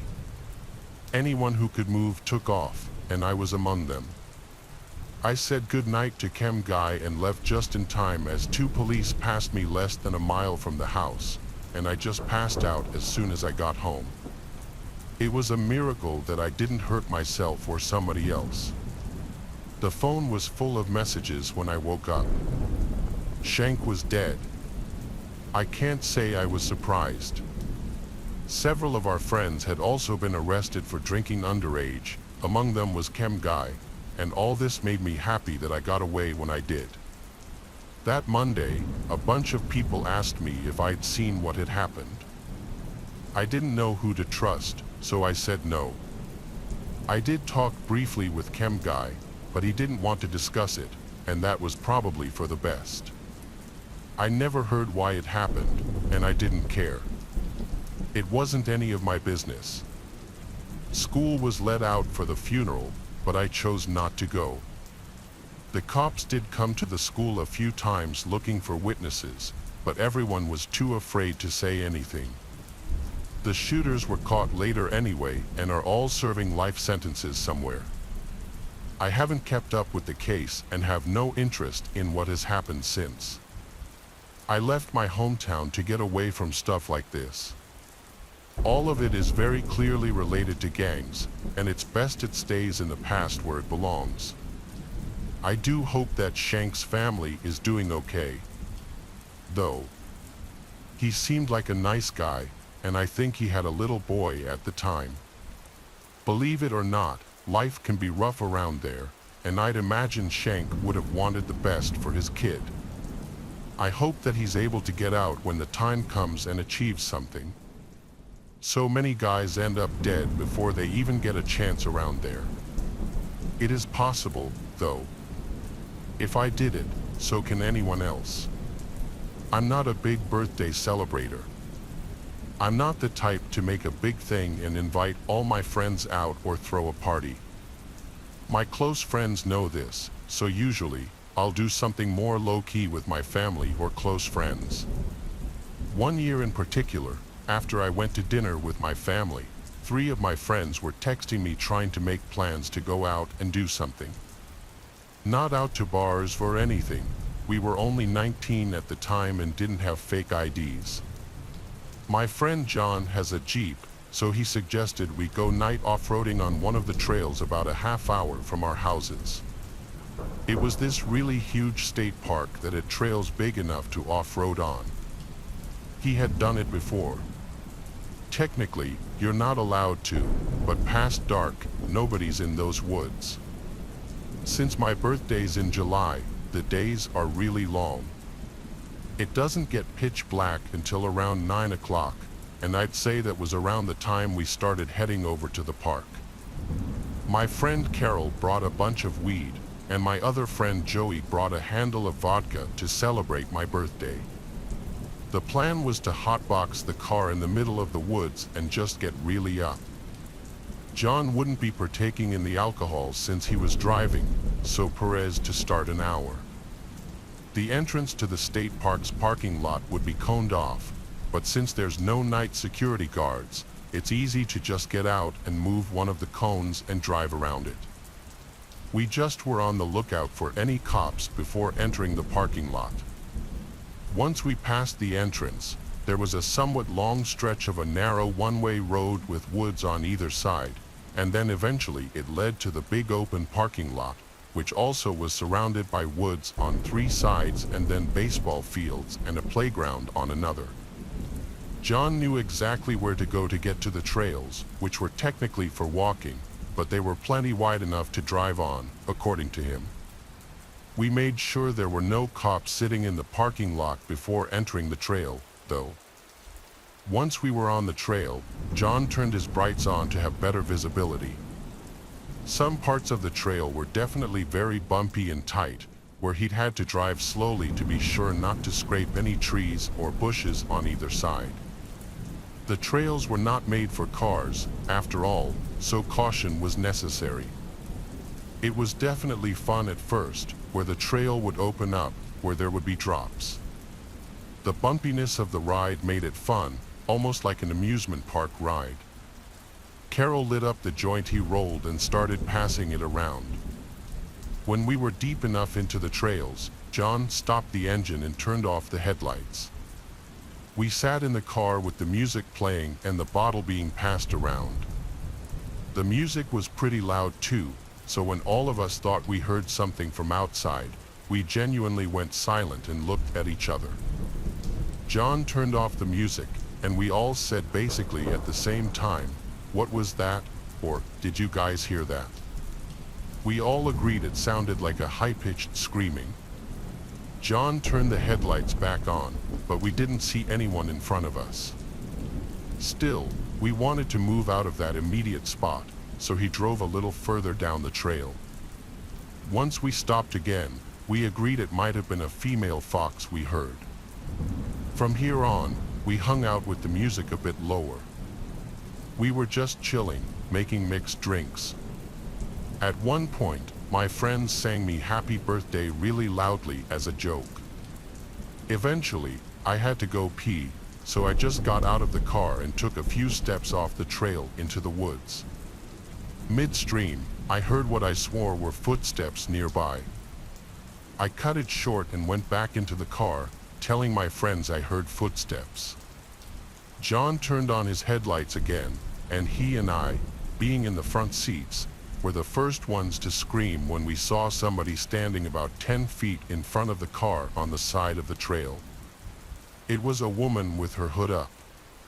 We expected her to do something, but she just stood there. John rolled down his window and asked, "You all right?" The woman then backed slowly into the woods until she was out of sight. It was at this moment that Carol in the back, somehow while zonked out of his mind, noticed something horrifying. I still remember the moment he said, "Guys, we're surrounded," and all of us started looking around in the woods, and there had to be at least 3 other people dressed in sweaters with the hoods up on different sides of the car, all looking at the car. Though mind you, this was not a cold night, it was the middle of July. They were all standing right off the trail in the woods. Carol in the back seat screamed, causing us to turn around and see a man standing right outside the back windshield looking in. The red glow from the tail lights created this creepy red glow in the guy's deadpan expression. I screamed, "Get us out of here, just go," and John listened. He put the car in drive and went as fast as he possibly could over the various rocks and bumps in the trail. We were all freaking out, and the way off that trail took way too long, but when we finally reached the pavement again through another exit of the dirt trails, I know we were all relieved. John, the most sober out of all of us, told the rest of us who were either drunk or really high that we're going straight home.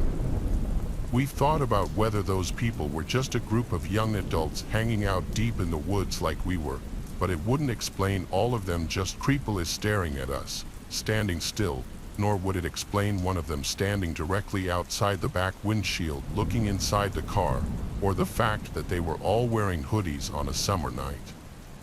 We also realized that scream-type noise we heard most likely wasn't a fox, after all, and probably had something to do with them. Either way, off-roading in those woods at nighttime was never an idea we floated again. I'll never forget my little sister's 5th birthday, but not for a positive reason. It was at a tea room type place that did princess parties for kids' birthdays. I didn't want to participate in any of the activities or princess interactions since I was worried about people thinking I was a baby, like a typical tough 6th grader. Instead, I was playing on my DS in a chair in the hallway when a random woman approached me and asked, "Hey, you're Michelle's kid, right?" Michelle is my mom's name, so I told her, "Yeah." This lady tells me that she's my Aunt Laura and that I was probably too little to remember the last time we saw each other. She started talking about how big I had gotten and asked how I was doing in school. I was pretty used to these kinds of interactions with relatives, so I didn't question it at all and gave the usual answers. Laura then told me that she brought a large dollhouse as a birthday present and needed help carrying it out of her car. She told me that she also had brought another cake and offered me the first slice if I helped her. I was almost 12, so I was taught about creeps and the fact that this was an almost textbook kidnapping scenario. But like I said, these kinds of interactions were super common in my family. I also admit that I made the mistake of trusting Laura more because she was a woman, so I agreed to help and followed Laura out the back door.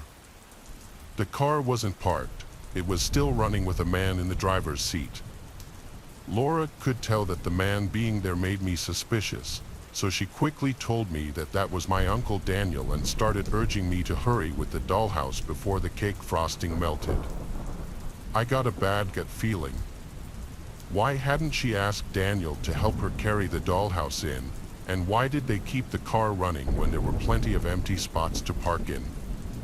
I stood where I was and refused to move. Laura's tone became much less friendly as she was now commanding me to come to the car. She tried to tug my jacket sleeve, but I swatted her hand away and yelled at her to stop. She looked furious, and for a second, I thought Daniel was about to step out of the car. Thankfully, we all heard my mom and aunt loudly yelling my name. Laura jumped in the car, and she and Daniel both took off. I ran through the back door and met my mom and aunt halfway inside. I immediately told them what happened. My mom hugged me and told me she was so sorry and that everything would be okay, while my aunt told the tea room workers. They basically put the tea room into lockdown and had all the kids gather in one room to make sure no one else had gone missing. Thankfully, no one had. The police eventually came to speak to me about what had happened. I told them as much as I could about Laura and Daniel. The police officers I spoke to promised me that they would get back to me and my mom if they found out anything new, but we never heard anything back from the police about Laura or Daniel or whatever their real names were. As far as we know, they've never been caught. I still have no idea how Laura knew my mom's name. I just try to be grateful that I'm okay and avoid thinking about what would have happened to me if I hadn't listened to my gut and had followed Laura to the trunk of her car. My uncle is really well off and has a really cool house on the water with a huge backyard and pool. For my 21st birthday, he let me use the backyard to throw a big party since he was out of town for the month anyway. Since it was my 21st and I wanted to go crazy, I invited all my friends and told them to invite all their friends just as long as they bring their own beer. The party started at 8. My uncle had a surround sound speaker system in the yard that was perfect for parties. I just plugged my burner phone in and put on a music mix that was good for parties. I told everyone that I invited to stay out of the house though unless they were going to the bathroom. It was strictly a backyard party. I quickly realized there were more people than I was anticipating. Almost all of my friends who I invited showed up with extra people accompanying them, and then on top of that, people I didn't even recognize were walking in groups together through the gates. I had to assume everyone here was invited by people who I invited. But when there were easily more than 80 people in the backyard, I started getting anxiety about the cleanup and potential damage I'd find tomorrow. I tried my best to keep an eye on who was going in and out of the house. It was a long night though, and being the birthday guy, I did get distracted often. The party got way more crowded before it started to slow down, and eventually, police came and shut down the party because multiple neighbors complained. So I had to tell everyone to leave except for a select group of my friends. There were about 10 of us left outside by the pool, and these numbers dwindled down until it was just myself and my friend Robin. My uncle told me I can't have anyone sleep over, but honestly, I didn't think it would hurt if only Robin stayed over. He was blackout drunk anyway and would easily just pass out on the couch. I walked him inside, then went back outside to lock both gates, then locked the back door. By the time I got inside, Robin was already sprawled out on the couch in the living room. And any time I'd attempt to talk to him asking if he's asleep already, he'd just make a half-effort groan sound, so I left him there. I checked the bathroom to make sure it wasn't too dirty, and minus a couple of empty beer cans on the counter, it wasn't bad. The cleanup wasn't going to be too bad tomorrow with the help of Robin. I went upstairs planning to sleep in one of the many bedrooms, wondering why my uncle was so strict with no one staying over when there are literally 4 extra beds. The 2 fancy stairways in the giant foyer led up to an upstairs balcony that overlooks the foyer, then a bunch of bedrooms and 2 bathrooms and another living area. I brushed my teeth with my finger in the upstairs bathroom and went right to sleep.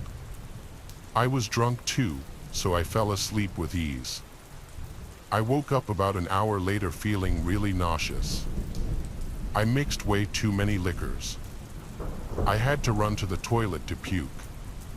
After I puked, I walked back out into the upstairs balcony area and I heard footsteps from down in the foyer. I walked over to the railing of the foyer balcony and looked down. I said Robin, and I saw a figure in the darkness below stop moving. I felt like I could see them looking up at me, but with how dark it was in the house, I couldn't see the person's face or any features. I then heard something from the living room downstairs, the sound of snoring. It just dawned on me that the person in the foyer wasn't Robin. I said, "Who is that?" thinking maybe it was just another party guest who maybe passed out somewhere drunk earlier, but they didn't answer. I heard more footsteps from the kitchen area downstairs. My heart started pounding now.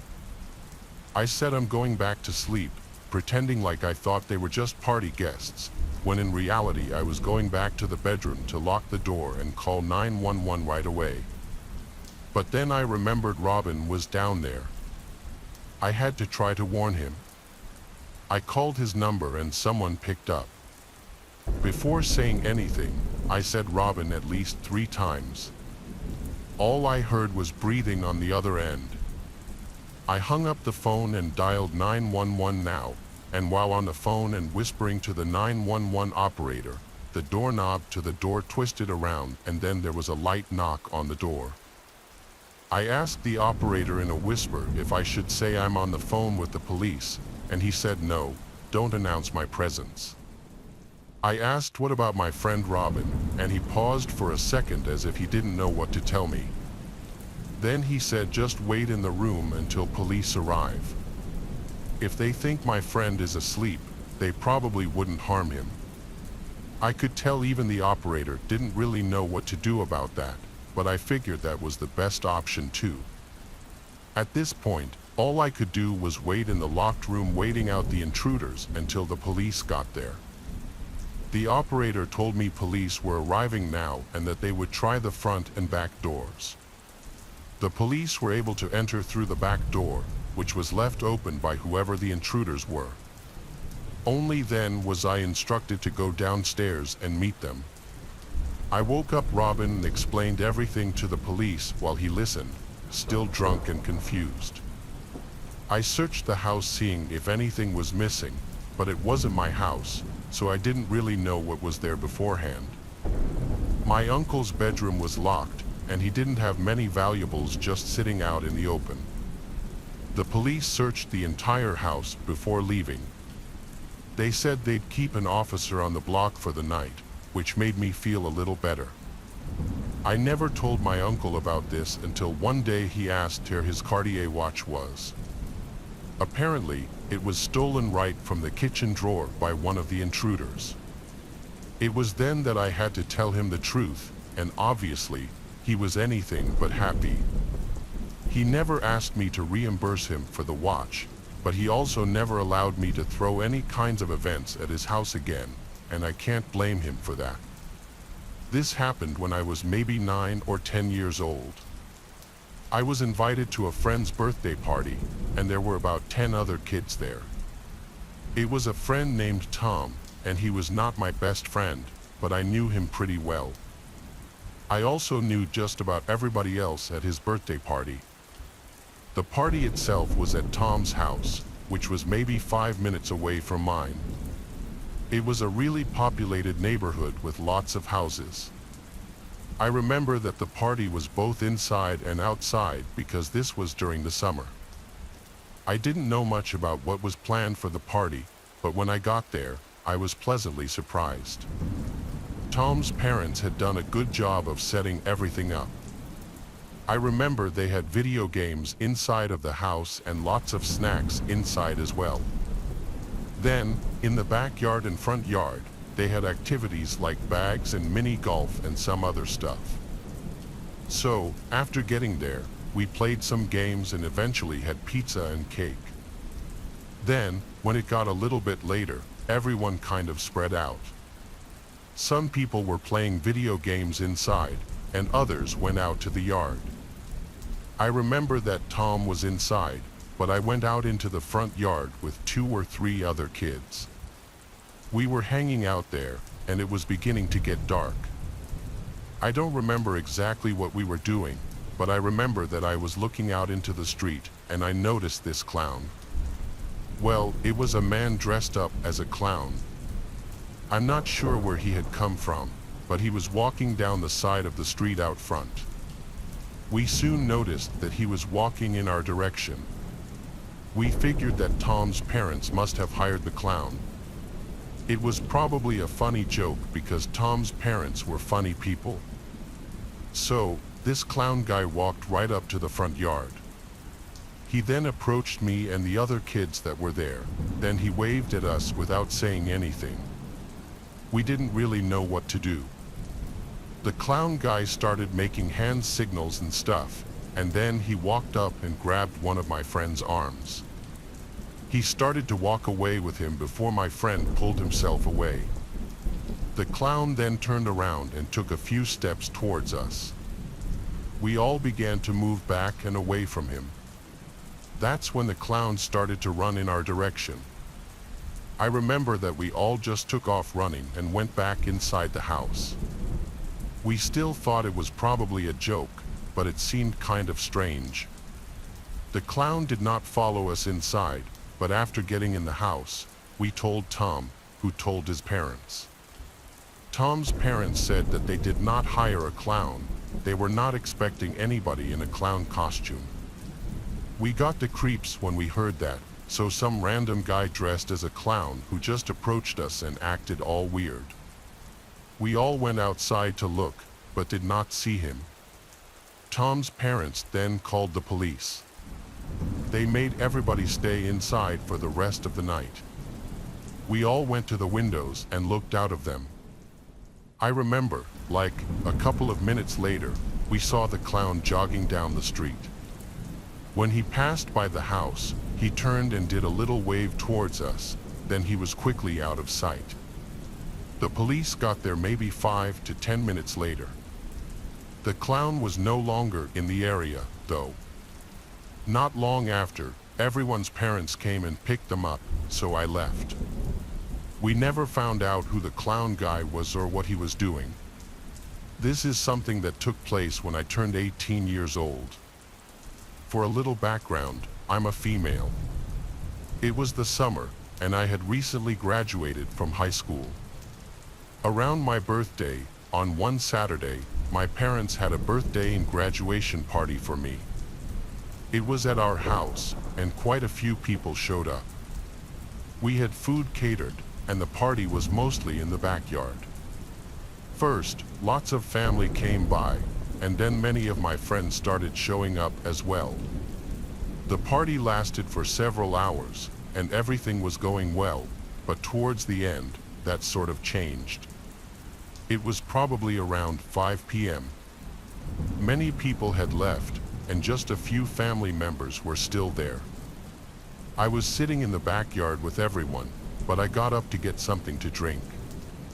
In our backyard, it's mostly all fenced in and not that large. At the back side of it, there's a shed, and my dad has an old fridge in there with some drinks in it. I walked over there, and when I got inside the shed, all of a sudden, I heard somebody else walking in. I looked up, and there was this man standing there who I did not recognize. I just remember that he had sort of longer hair and was about average height. When he approached me, he said hi in a friendly way. The man then said happy birthday to me, and I could see that he was holding a wrapped gift in his hand. I was confused, and the man then told me that he was my dad's friend. I sort of believed him because how else would this guy be here? Maybe he had just gotten there and was also going to get a drink. It just seemed really strange that he would show up if he had never seen me before. We had a brief conversation, and the man was asking me how I was doing and stuff. He then handed me the gift that he had got for me. I said thanks, and then I said that I was going to go back over to my family. I thought that the man would follow me back over. At first, he left the shed behind me. The angle from the entrance of the shed is not visible from where everyone else was, so after leaving, the man went to the left instead of going to the right.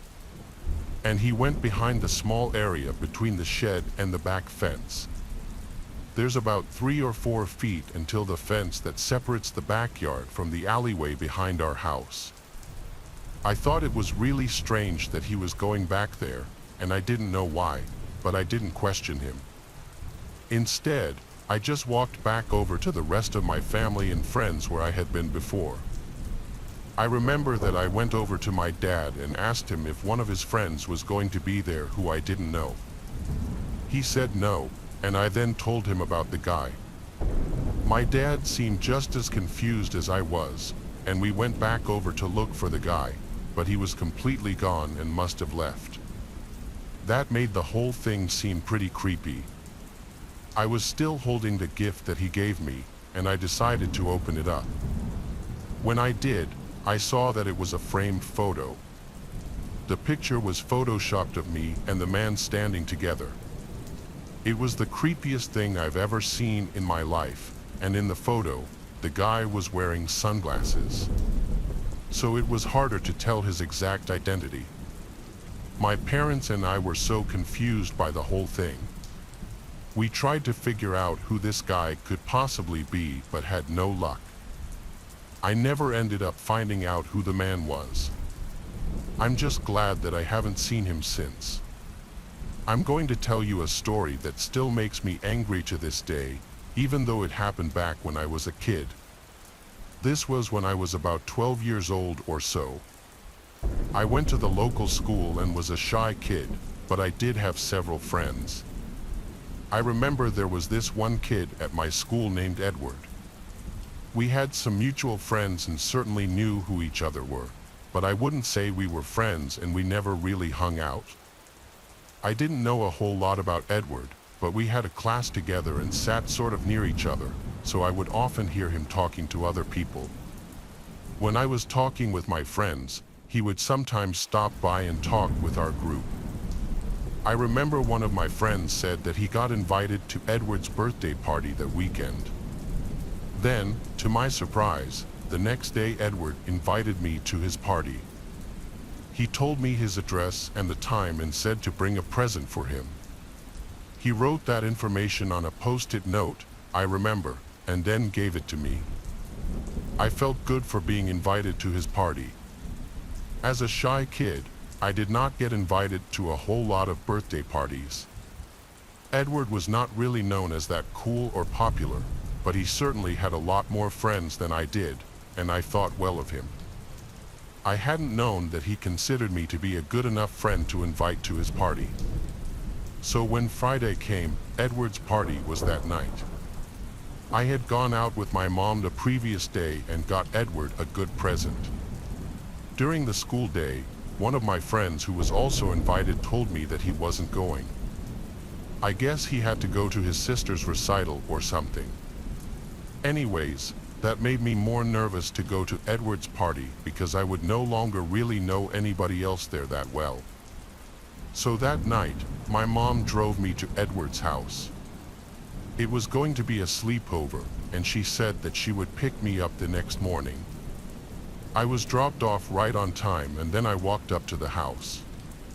I knocked on the door, and after a moment or two, Edward himself opened up the door. There was another kid with him who I did not recognize. He invited me inside, and I heard some other kids in another room, which sounded like it was at the other end of the house. Edward told me to follow him, and then he led me into the kitchen, which was at the back side of the house. Another kid then walked over from someplace else. Now it was Edward, me, and two other kids. Everyone else was still in some other room. There was a kitchen table with a bunch of presents on it. Edward told me to leave the present there, and I did. Then he told me to follow him. I thought he was going back to where everybody else was, but instead, he led me to the back door that was also in the kitchen. This led to the backyard. He told me to go outside, and I didn't know why, but I did. As soon as I was out the door, he slammed the door shut behind me and started laughing. His friends started laughing too. I thought that he was joking at first. I went back to the door and expected him to let me back inside, but then I heard him locking the door.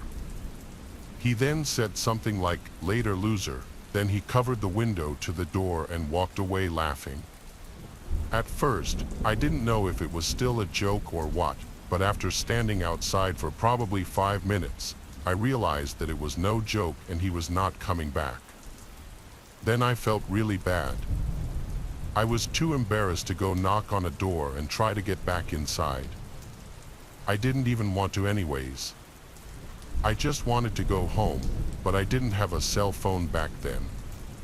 My mom wouldn't think to go back until the next morning. I was trying to figure out what to do. I ended up walking back into the street. I walked a ways down and eventually I ended up going to a random person's house. I knocked on the door, and luckily they answered. Then I asked to use a phone to call my parents, and I was able to. My mom then came to pick me up. When we got home, she was able to find out the number of Edward's mom, and she called her. I remember that Edward's mom claimed she had no idea that I was even invited. She drove Edward to our house later the next day and made him apologize to me in person, as well as give the present back. It didn't really make me feel that much better, though. I had been humiliated. After that, I never talked to Edward again. I saw him around in school the next year or two, but luckily we did not end up going to the same high school. This happened 20 years ago. My name is Lisa, and when I was turning 14 years old, I had a birthday party with some friends. It was not a huge party. It was just me and my 4 closest friends from school. The 5 of us went to my house after school on Friday, and we were going to have a sleepover. We got pizza and just hung out and had a good time. We stayed up late in my room playing games and stuff. Finally, when it was pretty late, we got tired and were going to go to sleep. We were all sleeping in my bedroom because it was pretty large and nice. I was in my bed, and all my friends had sleeping bags and had plenty of space. I remembered that it was probably like 1 o'clock in the morning. I'm not sure if any of us were asleep yet. I know that I wasn't. However, I was laying in bed with my eyes closed trying to fall asleep. The next thing I knew, I heard a knock at my bedroom window from the outside. There was no mistaking it, and there were several somewhat loud knocks at the window. I sat up in bed and looked to the window. There were shades mostly covering it, so I couldn't really see anything. I whispered to the room, asking if anybody else had heard that. Several of my friends spoke up, saying that they had. The knocking was not going on anymore, so I decided to get up and look out of the window. I walked over to it and then lifted up the shades. When I did, I saw this man standing there. I instantly backed away from the window and told everybody that I saw a guy. A few of them had also briefly seen him. We all then ran out of the room. We headed towards the living room, and everybody else in the house was asleep by then. I remember that we looked out the living room window outside, but didn't see the guy anymore. We talked amongst ourselves and then went around checking several different windows. After not seeing or hearing anything unusual or strange, we decided to go back into my bedroom. We figured whoever it was had left and would not be back, and were then going to attempt to go to sleep again. But before doing so, I checked out of my bedroom window one last time. When I did, I saw the man coming out from behind a tree in the front yard. He instantly began walking in my direction. I moved away from the window, and we all left the room again. This time, we called the police. We waited away from windows towards the center of the house for them to come. I also woke everybody else up. When the police got there, the man was gone and nowhere in sight. Luckily, after that, he didn't return. This remains one of the scariest moments of my life. This is something that happened back in college. I'm a female, and I went to one of my best friends from college's house for her birthday. She lived in a pretty standard college house with a few roommates. I was friends with all of them and lived in an apartment close by. For her birthday, she invited several friends over. We went to her house in the early evening and hung out for a while. It sort of turned into a party by nighttime with a lot of other people there. A bunch of us went out to some nearby bars in the area sometime around 9 or 10 o'clock. We walked because they weren't that far away and the weather was pretty good. After going to 2 or 3 places and being out for several hours, I remembered that we decided to head back. Some people were staying out for longer, and others had already left. When we walked back, it was just my friend and I. We were going down the sidewalk, and my friend said that she thought the guy behind us was following. I looked back and saw a man who I did not recognize. He seemed to be around our age, maybe a little older, was tall and thin. He was walking about 40 feet from us, so he was not that close. My friend said that she saw him staring at her in the bar a few times. I really hadn't noticed, but I took her word for it. We continued to walk back and hoped that the man would turn off someplace, but the farther we walked, the man was still there. It got more concerning when we turned a few times and the man turned as well. These streets were much quieter, so it felt a lot more suspicious now. When we were approaching the street that my friend lived on, we decided to try and lose the guy. We took a right instead of going straight, then we quickly went down an alleyway. For a moment, it seemed really sketchy, but we were able to cut between two houses and go to the next street over. This did not allow the man to see exactly where we were going. We walked down that street and then went over another block. We walked a little ways further before heading back to where we originally were. For the rest of the walk back, we did not see the guy, and we were able to safely make it back to my friend's house. When we arrived, there were quite a few people at her place, and it was basically a party. Most of the people were just friends, though, and there really weren't any random people there. I would say there were about 20 people, most of them in the living room and dining room area.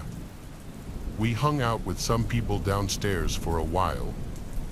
However, I remember looking over into the living room at one point and seeing the same guy who had been following us. He was just standing in the corner, kind of near the door. He was looking at his phone mostly and was not really talking to anyone. I showed my friend, and we were both very creeped out. I remember that I asked several friends if they knew who he was, and nobody did. We ended up telling a couple of our guy friends that were there who happened to play on the school football team. They said they would get the guy to leave and did exactly that. They basically kicked him out of the house, and then he was gone. He did not come back for the rest of the night. I'm not sure exactly how he knew to go to the house because we thought we had lost him from following us. The only thing I can think of is maybe he waited behind a tree or bush or something, or maybe he already knew where my friend lived. It's pretty creepy to think about. I'm not aware of her ever seeing the guy again, though. At the age of 17, I was working as a pizza delivery boy for a local pizza place. I had been doing it for months by this point and had completed countless deliveries already. My first car was an old cheap Toyota, which was perfect for bopping around town. It was a Friday or Saturday night, and I was working the closing shift, which ended at 12 a.m. The pizzeria stayed open later on weekends. This happened towards the end of the night, past 11 for sure. My boss, who I'll just call Mario, would always give me the details for the houses I'd be delivering to and their orders. We had an order for one pie to a woman named Kim, ironically. It was an unusually long drive, about 15 minutes. Most orders came locally, around 5 minutes away on average. I expected a better tip for this reason. I brought the pizza to my car and off I went, listening to my usual playlist on the way. I pulled down the block of the address and parked in front of the house. It was a small-sized house, as were most of the houses in the area. It seemed to be a lower-income area. The lights were on in one of the rooms on the first floor. I was approaching the door when suddenly a woman called out from a window of the house next door, saying, "Excuse me, that pizza is for us. We gave the wrong address." So, I walked next door to the front door and saw that the doorbell was broken. I opened the storm door and knocked really loud on the main door. There wasn't an answer for a good 30 seconds, so I knocked again and heard a woman's voice on the other side yell, "1 second." However, they still took forever to open the door. Another minute passed before the door finally opened, and a woman, probably in her mid-40s, answered the door. She immediately smiled at me and gave a flirtatious head-to-toe stare at me, as if she were checking me out. She said in a loud voice, "Charlie, come look how handsome the delivery boy is." Another woman, about the same age, came over to the door and did the same thing. Right away, I felt my cheeks getting red as I was a bit shy around older women like that. The woman who opened the door, who I assumed was Kim, asked me what time I got off work. That was when I started getting really nervous because I wasn't good at flirting with women at that age. I said, "This is probably my last delivery." One of the women asked if I wanted to come in and have some wine with them. I knew my friends would all rip on me forever if I blew this opportunity, so I said, yeah, sure. They asked how old I was, and I said 21. They both laughed, and one of them said they didn't care if I was under 21. They told me to sit on the couch, so I did. They both sat on either side of me. This whole encounter felt too good to be true. Nothing like this had ever happened to me before. I had a feeling these two women were already very drunk. From there, the women were both being very flirty with me, commenting on my dimples and saying how cute my shyness was, and all this stuff. I was drinking some wine, pretending like it didn't taste disgusting to me because I didn't drink wine at that age at all. The woman, Chelsea, started saying they wanted to show me something in the basement. I laughed and said, "What is it?" They both laughed and said it's a secret, but I'll like what it is. They wanted me to go down first. Honestly, I had my own fantasy about what was going to happen in the basement. Unfortunately, it was nowhere near that. I walked over to the doorway of the basement and looked down into the darkness below. I looked back at them and noticed they weren't laughing anymore. They had these blank faces until they noticed me look back at them, and they started to laugh and smile again. I said in a firm voice, "What's down there?" They said almost in unison, "It's a surprise." I started to walk slowly down into the basement, asking where the light switch was. One of them said, "Leave the lights off." Now, this part I'm not 100% certain of, but I was looking down into the basement and I thought I saw something move, something like a person's arm or hand. I turned around and saw the two women weirdly creeping towards the door sneakily. I stepped out of the basement and shut the door. I told them I needed the money for the pizza as I nervously walked around them closer to the front door. This was when I spotted a towering huge man standing in the doorway of an adjacent room, probably the kitchen. His 5 words have stayed with me all these years later: "Let's just make this easy." I turned for the door and said, "The pizza's free." I ran to open it and slammed it behind me, only to hear it open seconds later. I got in my car, locking the door first thing, and that man was already outside my passenger side window looking in. He tried opening the door and then knocked on the glass. I put it in drive and got out of there, not looking back. I got back to work and told my boss what happened and why I came back empty-handed. He and the rest of the staff were in shock. I called the non-emergency number to report what happened just in case anything else should be reported at that address again. The police would know that something awful is going on in that house. Whatever trap I was about to walk into. Thank God I didn't find out what it was. When I was 19 years old, I was still working at a nearby pizza place to help pay for food and gas and stuff. The job was always pretty easy, just taking the order, boxing up the food when it's done, putting it in a bag, and driving it to the given address. I'd done it a million times before and nothing weird ever happened. It was very repetitive. Tips would usually be around $3 to $5 depending on the distance. Sometimes more generous people would give 10 or more though. I remember this order was just a chicken parm hero and a regular slice. Smaller orders like this usually yielded lesser tips, but I didn't have a choice in which deliveries I did. I was on my way to the address, and of course, the house was apparently on a dead-end block. This block had a more rural feel to it than the rest of the neighborhood. One of the houses had an RV sitting on the grass with a small patch of woods next to it. The other houses looked like little farmhouses. There was a lot more space on this particular street. And then I pulled up to the address. It was this small, weird-looking house with a huge property, though sat next to what appeared to be an abandoned house with overgrown grass and shrubs.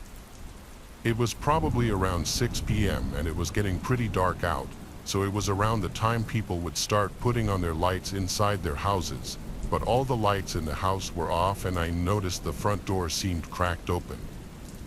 I began to walk over to the front door and I heard a piano being played.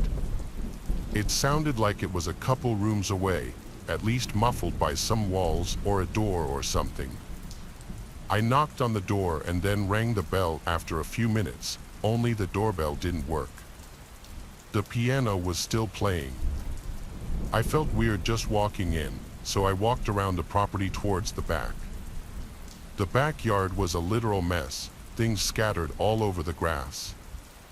I even saw a broken, rusty chain link fence just sitting in the middle of the yard. I went to the back door and knocked really loud. I looked through the glass of the door and saw nothing except for what looked like a really messy storm room.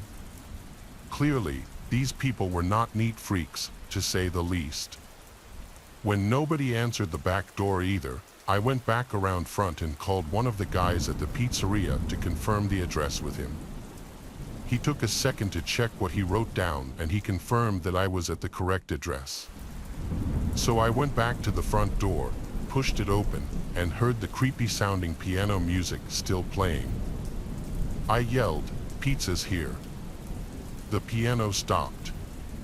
Someone yelled, "Over here," then the piano resumed. They were playing this simple yet creepy repetitive song as if on loop. There were also no lights on in this house, so it was almost hard to see in there. I walked straight, getting closer to the sound of the music. The smell inside the house was very musty and off-putting, and I got halfway into, I guess, what you'd call the foyer. I felt very uncomfortable. I wasn't gonna go any further.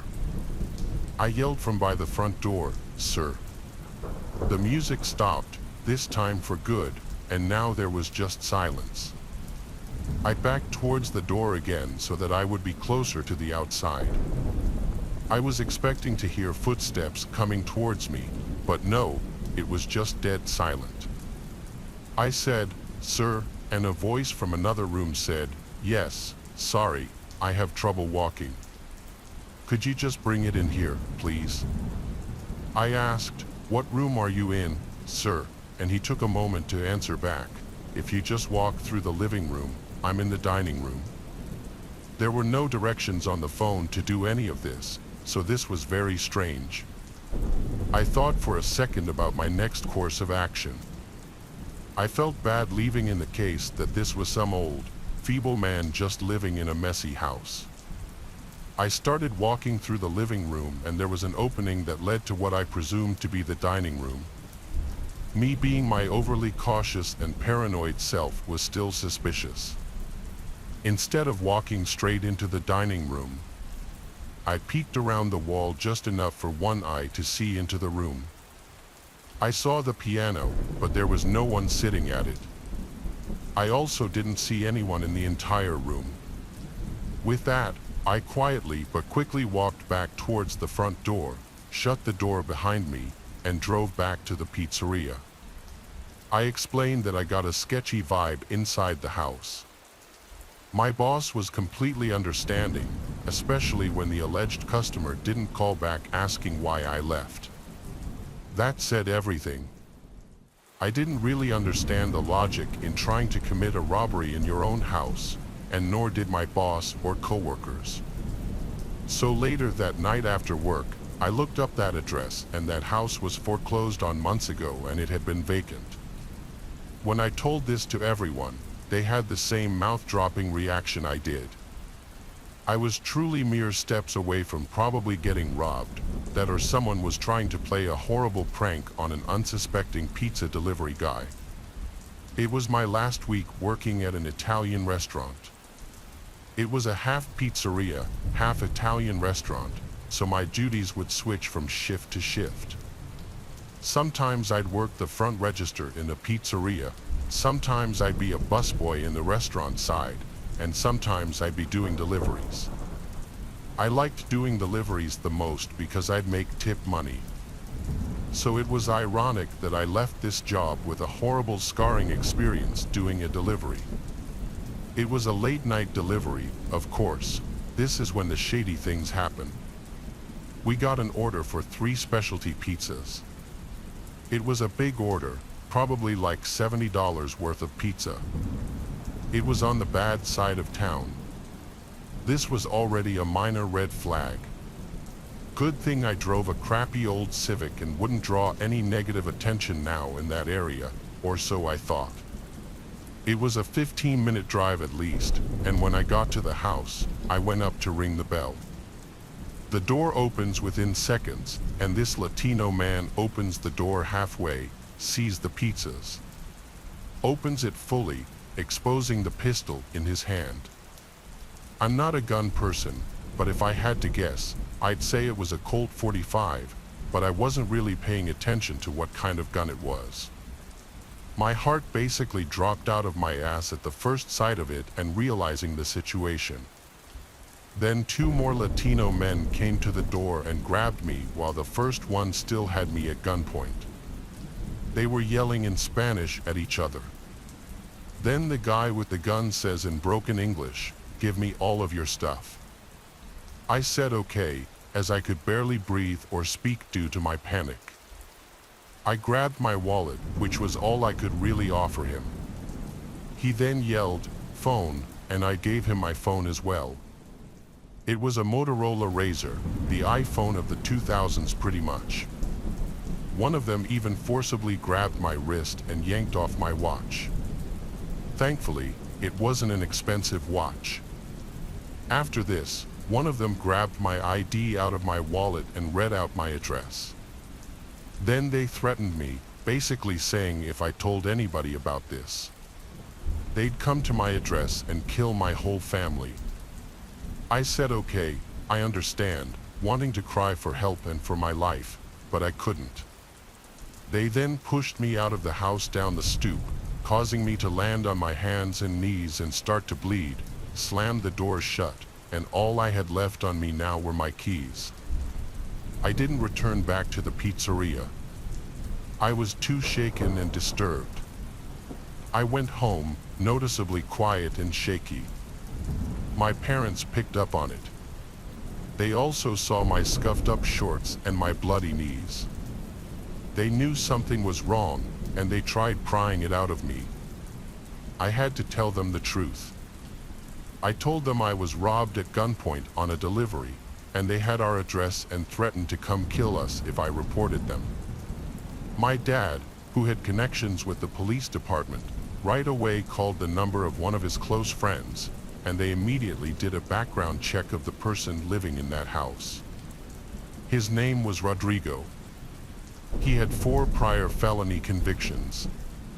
So my dad, with the help of his police connections, ignoring the threat from the man with the gun, had a squad of police cars surround the house and enter the house with their guns drawn. I wasn't there, of course, but we heard a description of the scene through my dad's connections. 2 of the 3 men were still in the house and were arrested and charged. The man who had 4 convictions already got a life sentence. One of the guys by his side had a prior conviction and was sentenced to 5 years. The 3rd guy wasn't in the house, and I don't think they ever found him. To this day, he's still out there for all I know, and on several occasions since then, I've woken up to sounds from outside when the windows are open, like footsteps on the side walkway to the backyard or the gate swinging open and closed.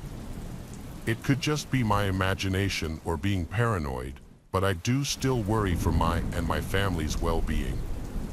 Enough time has passed now that I think that man fled the country or, at the very least, knows better than to ever show his face in this town again. But still, it is something that hangs in the back of my mind. When I was 17 years old, I got my first job ever. It was to be a pizza delivery driver for a pizza place near where I lived. I lived with my parents and was still in high school at this time, so mostly I would work on weekends, but some weeknights as well. One time, I was working a Friday night, and we stayed open really late, so I would work longer shifts on those nights. This was after I had the job for a few months and had pretty much gotten used to things. When I went out for a delivery at about 11 p.m., I left the pizza place, and I remember I was seemingly followed. The roads were pretty quiet with it being 11 o'clock at night, so when I was driving to the address, probably just a few minutes into the drive, I noticed headlights behind me. I didn't think much of it until they were still there when I was approaching the address to make the delivery. When I got to the street for the delivery, the car was still there. I pulled over to the side of the road in front of the house that I was delivering to. It was pretty much just a regular residential street. The car behind me continued down the street as I pulled over, which made me feel a lot better. Then I got out and delivered the pizza.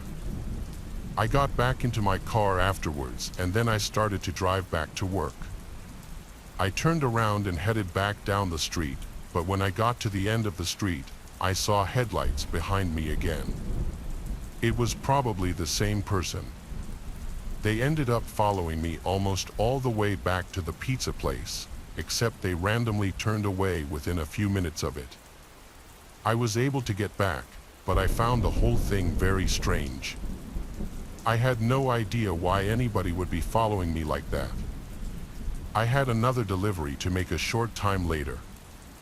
During this one, I got followed again, this time for just part of the way. I remember seeing the headlights again, and they started to follow me. I didn't know what I was going to do, but then within just a few minutes, the headlights were gone. I made the rest of the delivery and back without any problems. The next delivery was completely fine.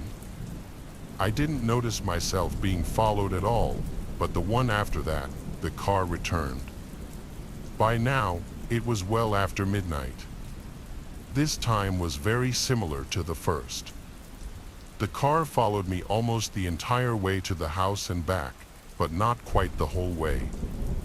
Then I had my final delivery of the night. For this one, I did not see the car at all, and I felt slightly better about that. I was back at the pizza place for a short time after that, and then I got off of work. I left work and started driving back home. Unfortunately, when I was a few minutes into the drive home, the car showed up again. When I saw it, I had a terrible feeling because I didn't want it to follow me to my house. I remember that I tried calling my parents, but it was really late, and they were both already asleep. I didn't know what else to do. The drive back home took maybe 10 minutes, and the car followed me the whole way. When I was approaching my street, though, I first turned onto it. My plan was to go around the block a few times and see if the car would keep following me, but when I first turned, the car behind me did not. Then I was able to drive the rest of the way home and pull into the driveway. I kept looking around, careful that the car would return, but I did not see it. I quickly went inside after that. I was not followed like that the entire rest of the time that I worked at the pizza place. I still don't know who was following me that day or why. A couple of years ago, I was at home by myself one night. It had been a long day of work, and I was happy to be back home. I lived in a smaller house that I was renting, which I moved to because of my work. On this night, I ordered a pizza online and was going to have it delivered. A while later, the doorbell rang, and I knew that was the pizza.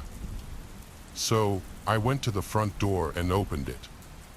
A man was standing there with the pizza, and I took it from him and gave him his tip. Before I closed the door, though, the man asked me if he could come inside and use my restroom. Now, I really don't know why, but I said yes.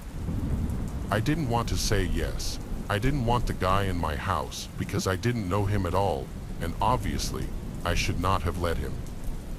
I don't really have an excuse or an explanation, but I guess it was just a reaction to say yes, so I did. The guy didn't immediately come across as strange or anything, so I told him that it was just down the hall and to the left. The house was not that big, and it was pretty easy to figure out where everything was. So, the guy went down the hall and into the bathroom. I was slightly nervous because I didn't know him at all, but less than a minute later, he left the bathroom and then walked back to the front door. Then he left. After that, I was able to have my pizza. However, hours later, I was still up. I was just relaxing in the living room, and it was probably around midnight. Suddenly, there was a knock on my front door. I didn't know who it could possibly be at this hour. I walked over to the door and looked through the window. It was the pizza delivery guy from earlier, but he was not in his pizza uniform anymore. When I looked at him through the window, he saw me. After seeing that he noticed me, I felt like I had to answer, so I opened up the door and was really curious to see why he was here. The guy told me that he had just gotten off of work and he realized that he dropped his wallet in my house. When he said this, instantly I was suspicious. He asked if he could come inside and look for it. Now, I had been inside for a few hours and didn't see a wallet, plus I had been to the bathroom and never saw it there either. I was sure that I would have. I told the man that I didn't think it was here, but I could quickly look for him. He said no, he knew where it was, and he knew that it was here. So, I started to ask him where it was, but he then just walked right into my house. He said he would just be a second. The man blew past me and went towards the hallway. Then I watched him enter the hallway, but instead of going to the bathroom, he went into my bedroom, which was directly across from it. He then closed the door, and I heard it lock. I started to walk over there and I said that was not the bathroom, but he didn't answer me. By now, I had a really bad feeling about this. I had no idea what was going on or what he was doing. I called out to him several more times, but he said nothing in response. After a few more minutes of me being very confused, I decided to call the police. I dialed 911 and told them of the exact situation. Then I waited. I went near the front door of the house and did not want to go near my bedroom. The entire time, the man stayed there, and I didn't hear him at all. The police were pretty quick to arrive, and I met them outside. Then they entered my house. Sometime later, they came out with the man. He had been found hiding in my bedroom and was refusing to leave. I'm glad that I called the police on him. I really don't know what exactly he was doing. I'm sure that he probably got fired from the pizza place after that as well, but I still haven't ordered from there since. 20 years ago, I was living in New Jersey and worked as a pizza delivery driver. I worked at this neighborhood joint called Domino. The shop was at this corner on the edge of town. The area would be pretty busy during the day, but not so much at night. Obviously, we were open pretty late, with it being a pizza shop. One time, I was working until 2 a.m. At about 1 o'clock in the morning, there was a delivery for me to make. I was sitting inside the shop and left out the back door to go to my car. I parked in the small lot behind the place, which was where employees would park. As I walked out the back door, I saw this guy standing near my car outside. He started moving away, and I asked him what he was doing. The guy quickly moved behind a couple of dumpsters that were back there. He had gone out of sight as quickly as I had seen him. I figured that he had left the property and went into the alley behind the dumpsters. I just knew that I couldn't see him anymore. I went to my car and didn't notice anything out of place. I got inside my car with the pizza and then left to make the delivery. I was able to do so without a problem.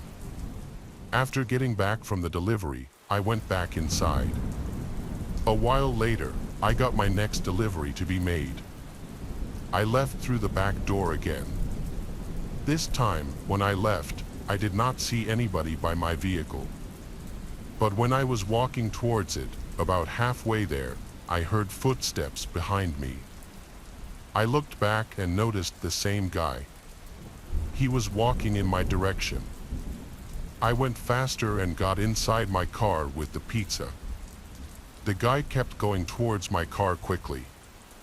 I thought that he was either going to try to get in my car or talk to me, and the way he had been at my car earlier made him seem really suspicious.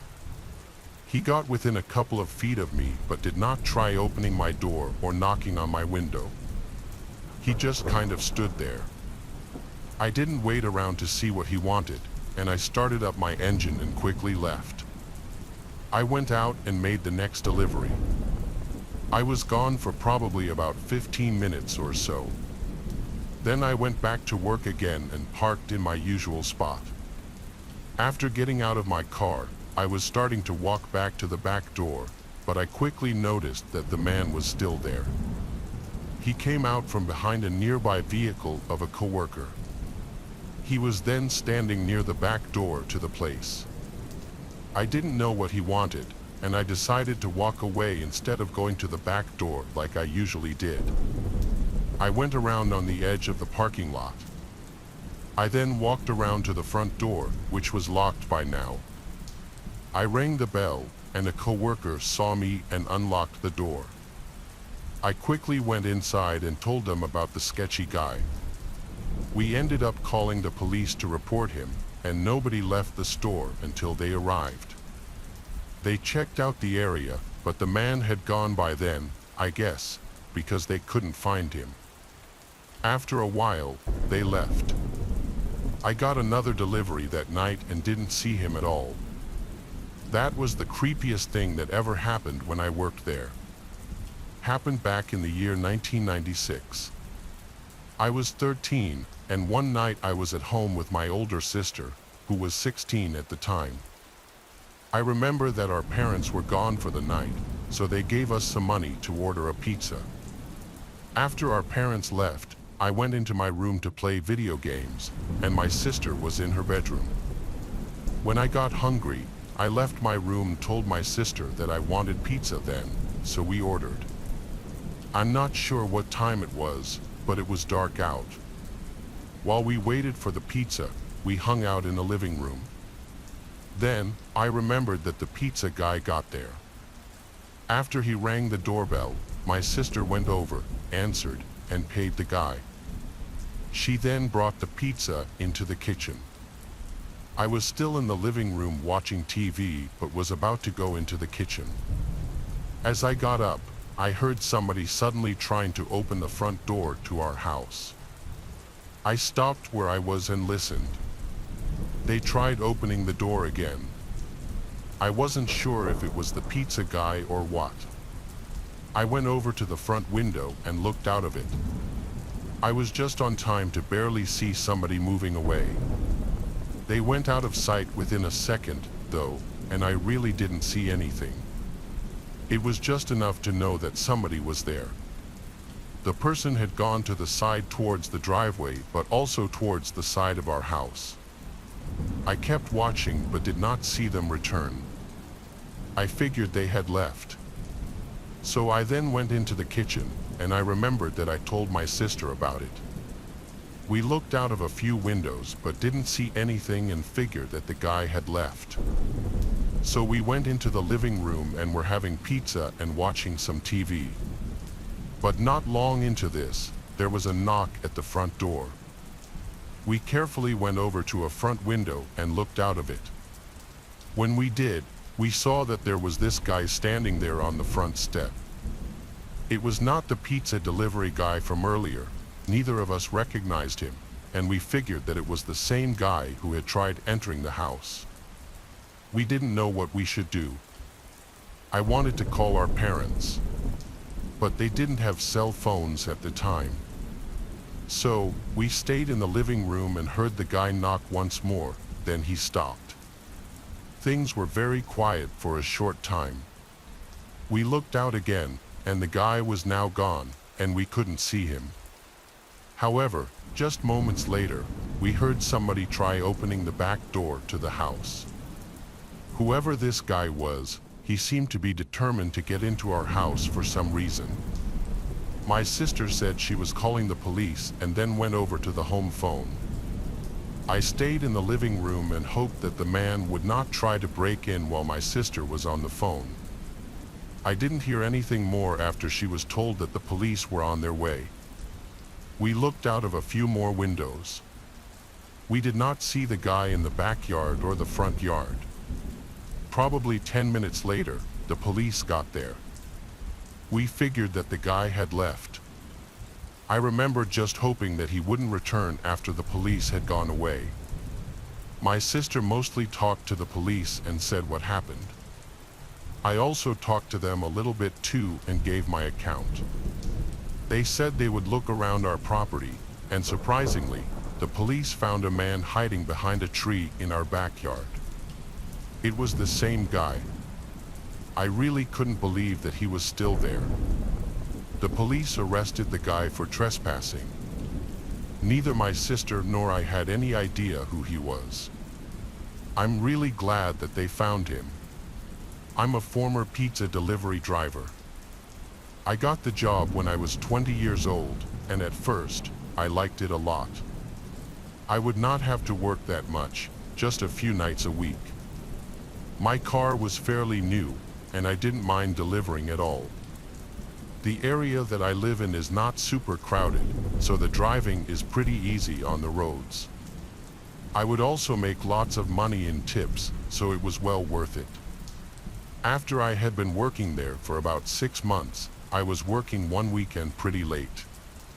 It had been a busy night. I remember going on countless deliveries but making quite a bit of money. It got late, and the deliveries slowed down significantly. I was sitting inside of the restaurant when we got another order for me to deliver.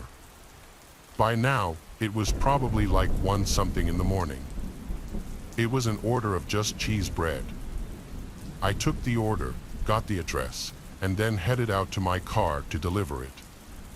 I had been to this area before, but not the exact street or address. The location was about 10 minutes away. And when I arrived, I saw that it appeared to be a pretty typical house. I was on a residential street, and I parked on the side of the road. I walked up to the house with the cheesy bread. When I got to the front door, though, I noticed there was a note taped to it. It said, "Please use back door." When I saw this, I'm not going to lie, I got a little bit of a bad feeling. But I knew that there was probably a logical explanation. Maybe the door didn't work, or there was too much junk in front of it. The reason for my bad feeling was probably just because it was so late at night and really dark out. So I walked around the side of the house and then went into the back. I looked around for the back door and then was able to find it. I walked up to it and knocked. Then I waited for about 30 seconds or so. There was nothing. I was about to knock again, but then I thought I heard some footsteps inside. I waited, and then the door opened up, but I didn't see anybody. It was like whoever opened the door had stayed behind it and then moved out of the way quickly. Inside of the house, it was completely dark, not a single light was on. I was very confused. I did not go inside, but kept standing there and announced that I was there from the pizza place. I did not get a response at all in return. As I waited there by the open door, I was wondering what I should do. The bread was not paid for, so I couldn't just leave it. As I continued waiting, a short time later, I thought I heard the sound of the front door to the house open and close. I couldn't be sure, though. I asked if anybody was there. I knew that somebody had opened the door for me and seemingly wanted me to go inside, but I certainly was not going to do that. So I just kept standing there. Then I noticed some movement to my right and sort of behind me. I looked, and there was a man standing there. He was at the entrance of the backyard and sort of on the side of the house. But this man was wearing a ski mask over his face. I was really creeped out as soon as I saw him. Then he started to walk towards me. When that happened, I knew that I had to get out of there. I just set the box of bread down and took off running. I went back around the house away from the guy, then I ran to my car, got inside, and drove away from there. I went back to work and told my coworkers all about it. They all found it very amusing and seemed to think that it was funny. However, I was completely terrified, so much so that I only worked there for about another month. Then I quit, and I got another job. I still think about that from time to time. Was it some crazy prank, or did the man have bad intentions? I really don't know. I used to work for Domino's quite some years ago when I was 18. One night I was out making deliveries and I had finally stumbled to the last house of the night. I was ready to get the night over with as it was getting late and I had school the next morning. The house was only a few miles from town and maybe 6 or 7 miles from the Domino's that I worked at, but the property I was delivering to and the atmosphere around the area made me feel like I was in the boonies. When I pulled into the driveway, right away I felt a shiver fly up my spine. I got this dysphoric-like feeling in my chest too. I just remember feeling very unpleasant. The driveway was a very long and narrow gravel driveway that stretched for probably a quarter mile. It looked like nothing short of a black hole from the end of the driveway before I pulled in. There were tons and tons of trees on both sides of the driveway, and the tree line on each side sat no more than 5 feet from the driveway, making it all the more eerie and dark. I sat at the end of the driveway for a brief moment as I was trying to get myself in check because, if I'm being honest, it was downright creepy and I was spooked. It didn't help that it was almost 10 o'clock at night and I kept hearing something before me in the trees. I realized that it was probably just some sort of animal, but still, it was an uncomfortable situation to be in for me. I remember hearing an owl whistling as well. It's hard to explain the way I felt. I just had such a bad feeling about the whole situation that lay ahead of me. But I had to deliver the pizza. There was no question about it. If I went back to my boss with the pizza and he found out that I didn't deliver it because I was scared, there is no doubt in my mind that he would have fired me. So I reminded myself that I was just overthinking and that everything was going to be okay, that all I had to do was drop the pizza off on the porch as the customer already paid for it online along with the tip. As I crept my way down the driveway and got closer to the house, I saw a man sitting on the front porch smoking a cigarette. The only light I could see was coming from the house was the outside porch light, and the man was sitting directly under it. He hit his cigarette one last time and started walking over to me as I was gathering his food and drinks. He had already made it to my car by the time I stepped out. "Hello, sir, how are you?" "I got here as quick as I could," I said. Then the man stared at me for what felt like way longer than he did, with a very irritated look on his face. He asked me why I was sitting at the end of his driveway for 5 minutes, and I sort of shook over my words as he caught me off guard. At this point, he was standing directly in front of me and he ripped the pizza from my hands. Then he started complaining about how the pizza was cold. I was confused about how he knew I was sitting at the end of the driveway for a few minutes, as there is no way he could have seen me from the porch. Thinking about it now, I suppose he could have heard me, or maybe he had cameras that surveilled his property. But in the moment I was thinking on my feet and I didn't want to upset the customer further.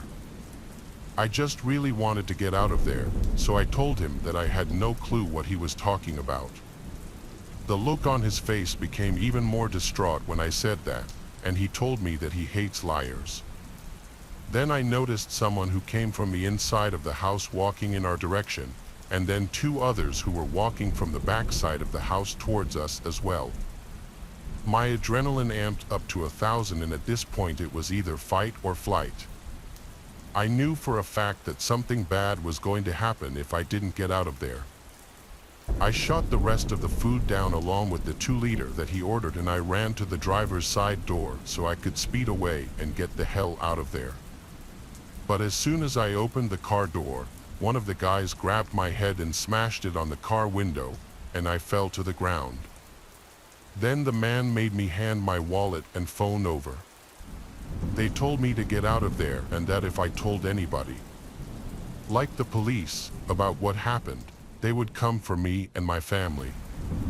They had my ID, so they knew where I lived, and that's just not something I wanted to risk. Luckily, I only had about $70 in my wallet. The rest of my money was in my bank account. So as soon as I got home, I asked to borrow my girlfriend's phone. I called the 24/7 hotline number to cancel all of my cards and report them stolen. That way they wouldn't be able to have access to my money. I got a new ID and everything was okay. For anyone reading this that does any sort of delivery driving at night especially, please stay safe out there and listen to your gut no matter what. It might just save your life. It was a cold and windy night and I was out working. I used to work as a pizza delivery driver part-time when I first got out of school. I needed money really bad, and delivering pizza was a relatively easy thing to do. At the time, I was actually quite happy with the amount of money I was getting. It wasn't much, but it was more than enough at the time, as I still lived with my parents, and the only thing I had to pay for was my phone bill. Anyways, it was getting late, and this was probably going to be my last delivery of the night, depending on how fast I could get it done. When I arrived at the house, I walked up to the front steps and knocked on the door. There was nothing unusual going on just yet. They had the main door wide open with the screen door cracked open as well. I waited for about a solid minute and politely knocked again, this time a little bit louder. I wanted to be sure that they heard me. I heard music playing in the background, so I was thinking that they probably just didn't hear me. I waited for another minute or so, but still, nobody came to the door. I knocked 2 more times with about a minute between each time and still no answer. I was in shock, as this wasn't something that happened to me frequently. Usually, when I arrived at the house and knocked on the door, the customer would be there in less than a minute. Just as I was about to knock for the last time, I noticed a piece of paper that had been stuck in between the door. I decided to grab it and read it. The piece of paper said, "Please deliver the pizza to the back door and knock loud and hard," with a smiley face on it. Right away, I picked that up as a red flag, but at the same time, I convinced myself I was overthinking. I almost just left the pizza on their front porch, but I didn't want them calling and complaining to the store about it being cold when they finally found the pizza. What the hell, I'll just do it. At that point, I had been waiting for almost 10 minutes, and I was genuinely starting to get irritated.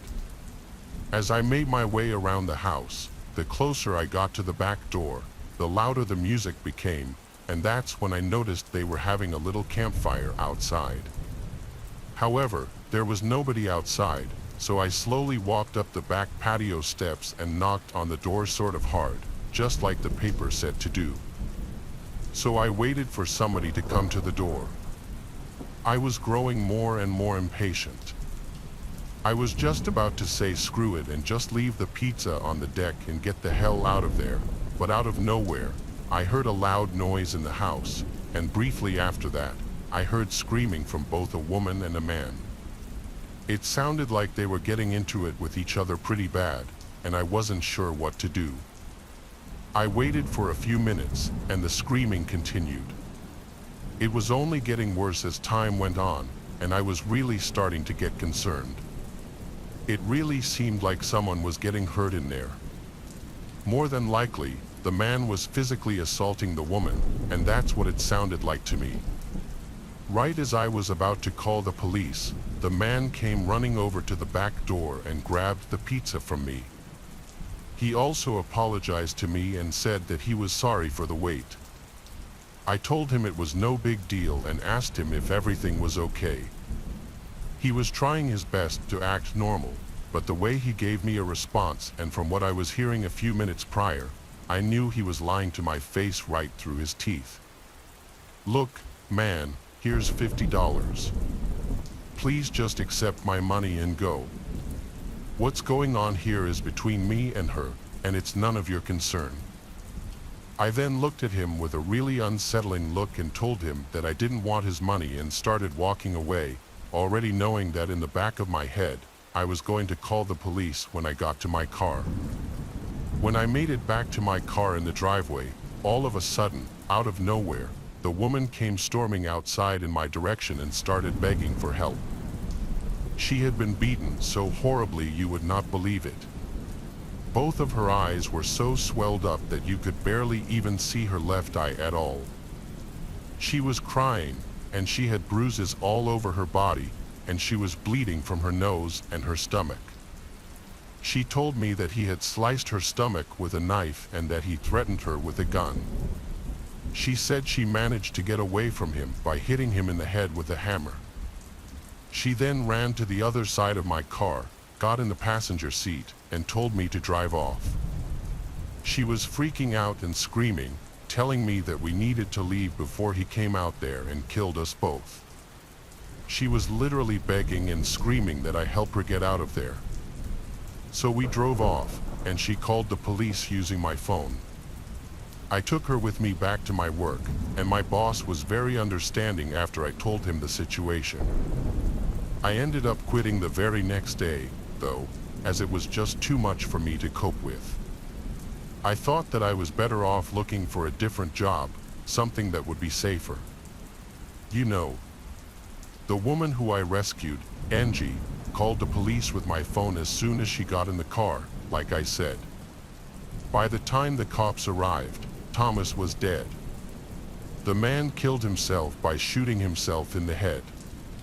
Thomas had been abusing Angie for years, and she had no way of escaping it.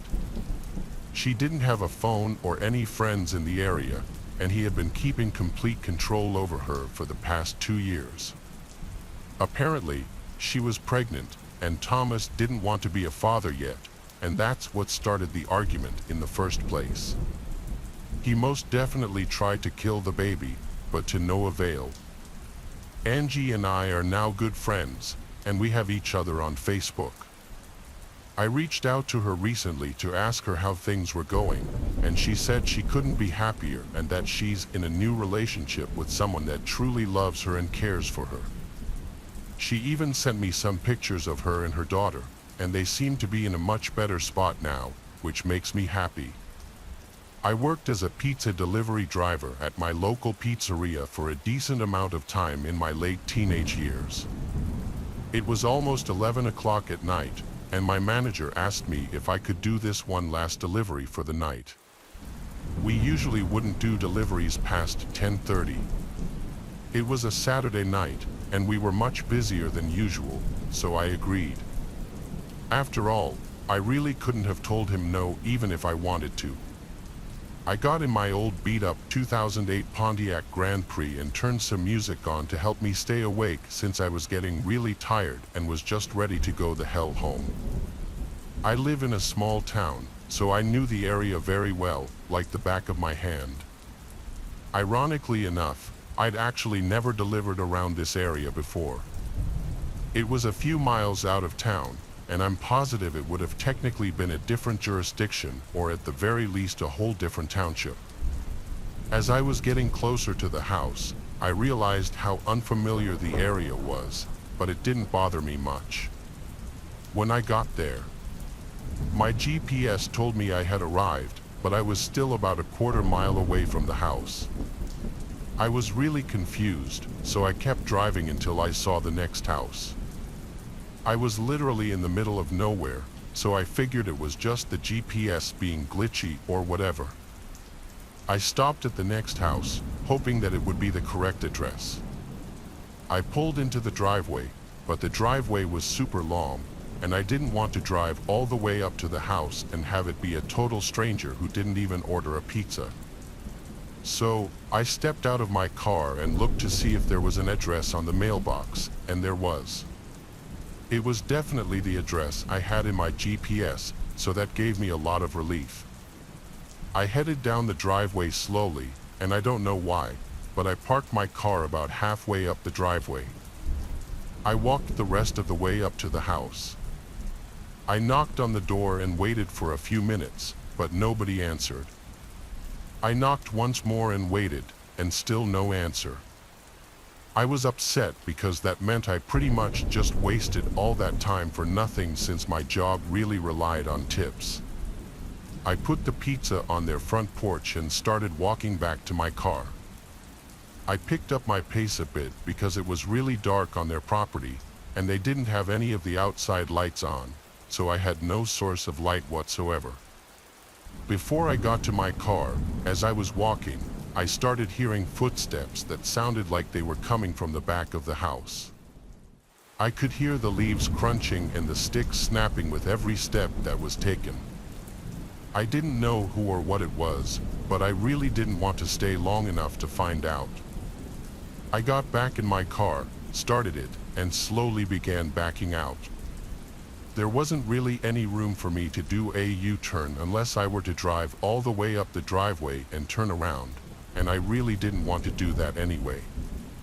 As I was backing up, I was too busy looking behind me to make sure I was following along the driveway. But when I turned my head back around, there was a man with some sort of wolf mask on, and he was chasing me. I practically floored it immediately as he was running quite fast. I didn't want him catching up to me. The driveway had a decent-sized curve to it, and I sort of slipped off the gravel and hit the mailbox. I almost ran straight into the ditch. The man caught up to me and tried to open the passenger side door, but I had locked it before he could open it, and then I drove off. I drove back to the restaurant, all while trying to figure out what I should do and if I should call the police or not, but I chose not to. I didn't tell anyone at work about what happened either. I was worried they wouldn't believe me and that my boss would think I made up a story to cover up the fact that I hit their mailbox and completely knocked it over. The strangest thing about this story is I never heard anything afterward. I kind of thought that someone would call and complain to the restaurant about me hitting the mailbox, but the more that time goes on, the more I realize that I don't think the man with the mask lived there. I had a feeling that the house was either vacant or foreclosed, or the people that lived there simply weren't home. Either way, I'm almost 100% positive that the man with the wolf mask didn't order a pizza with the intention of eating it. I think he had a more devious plan,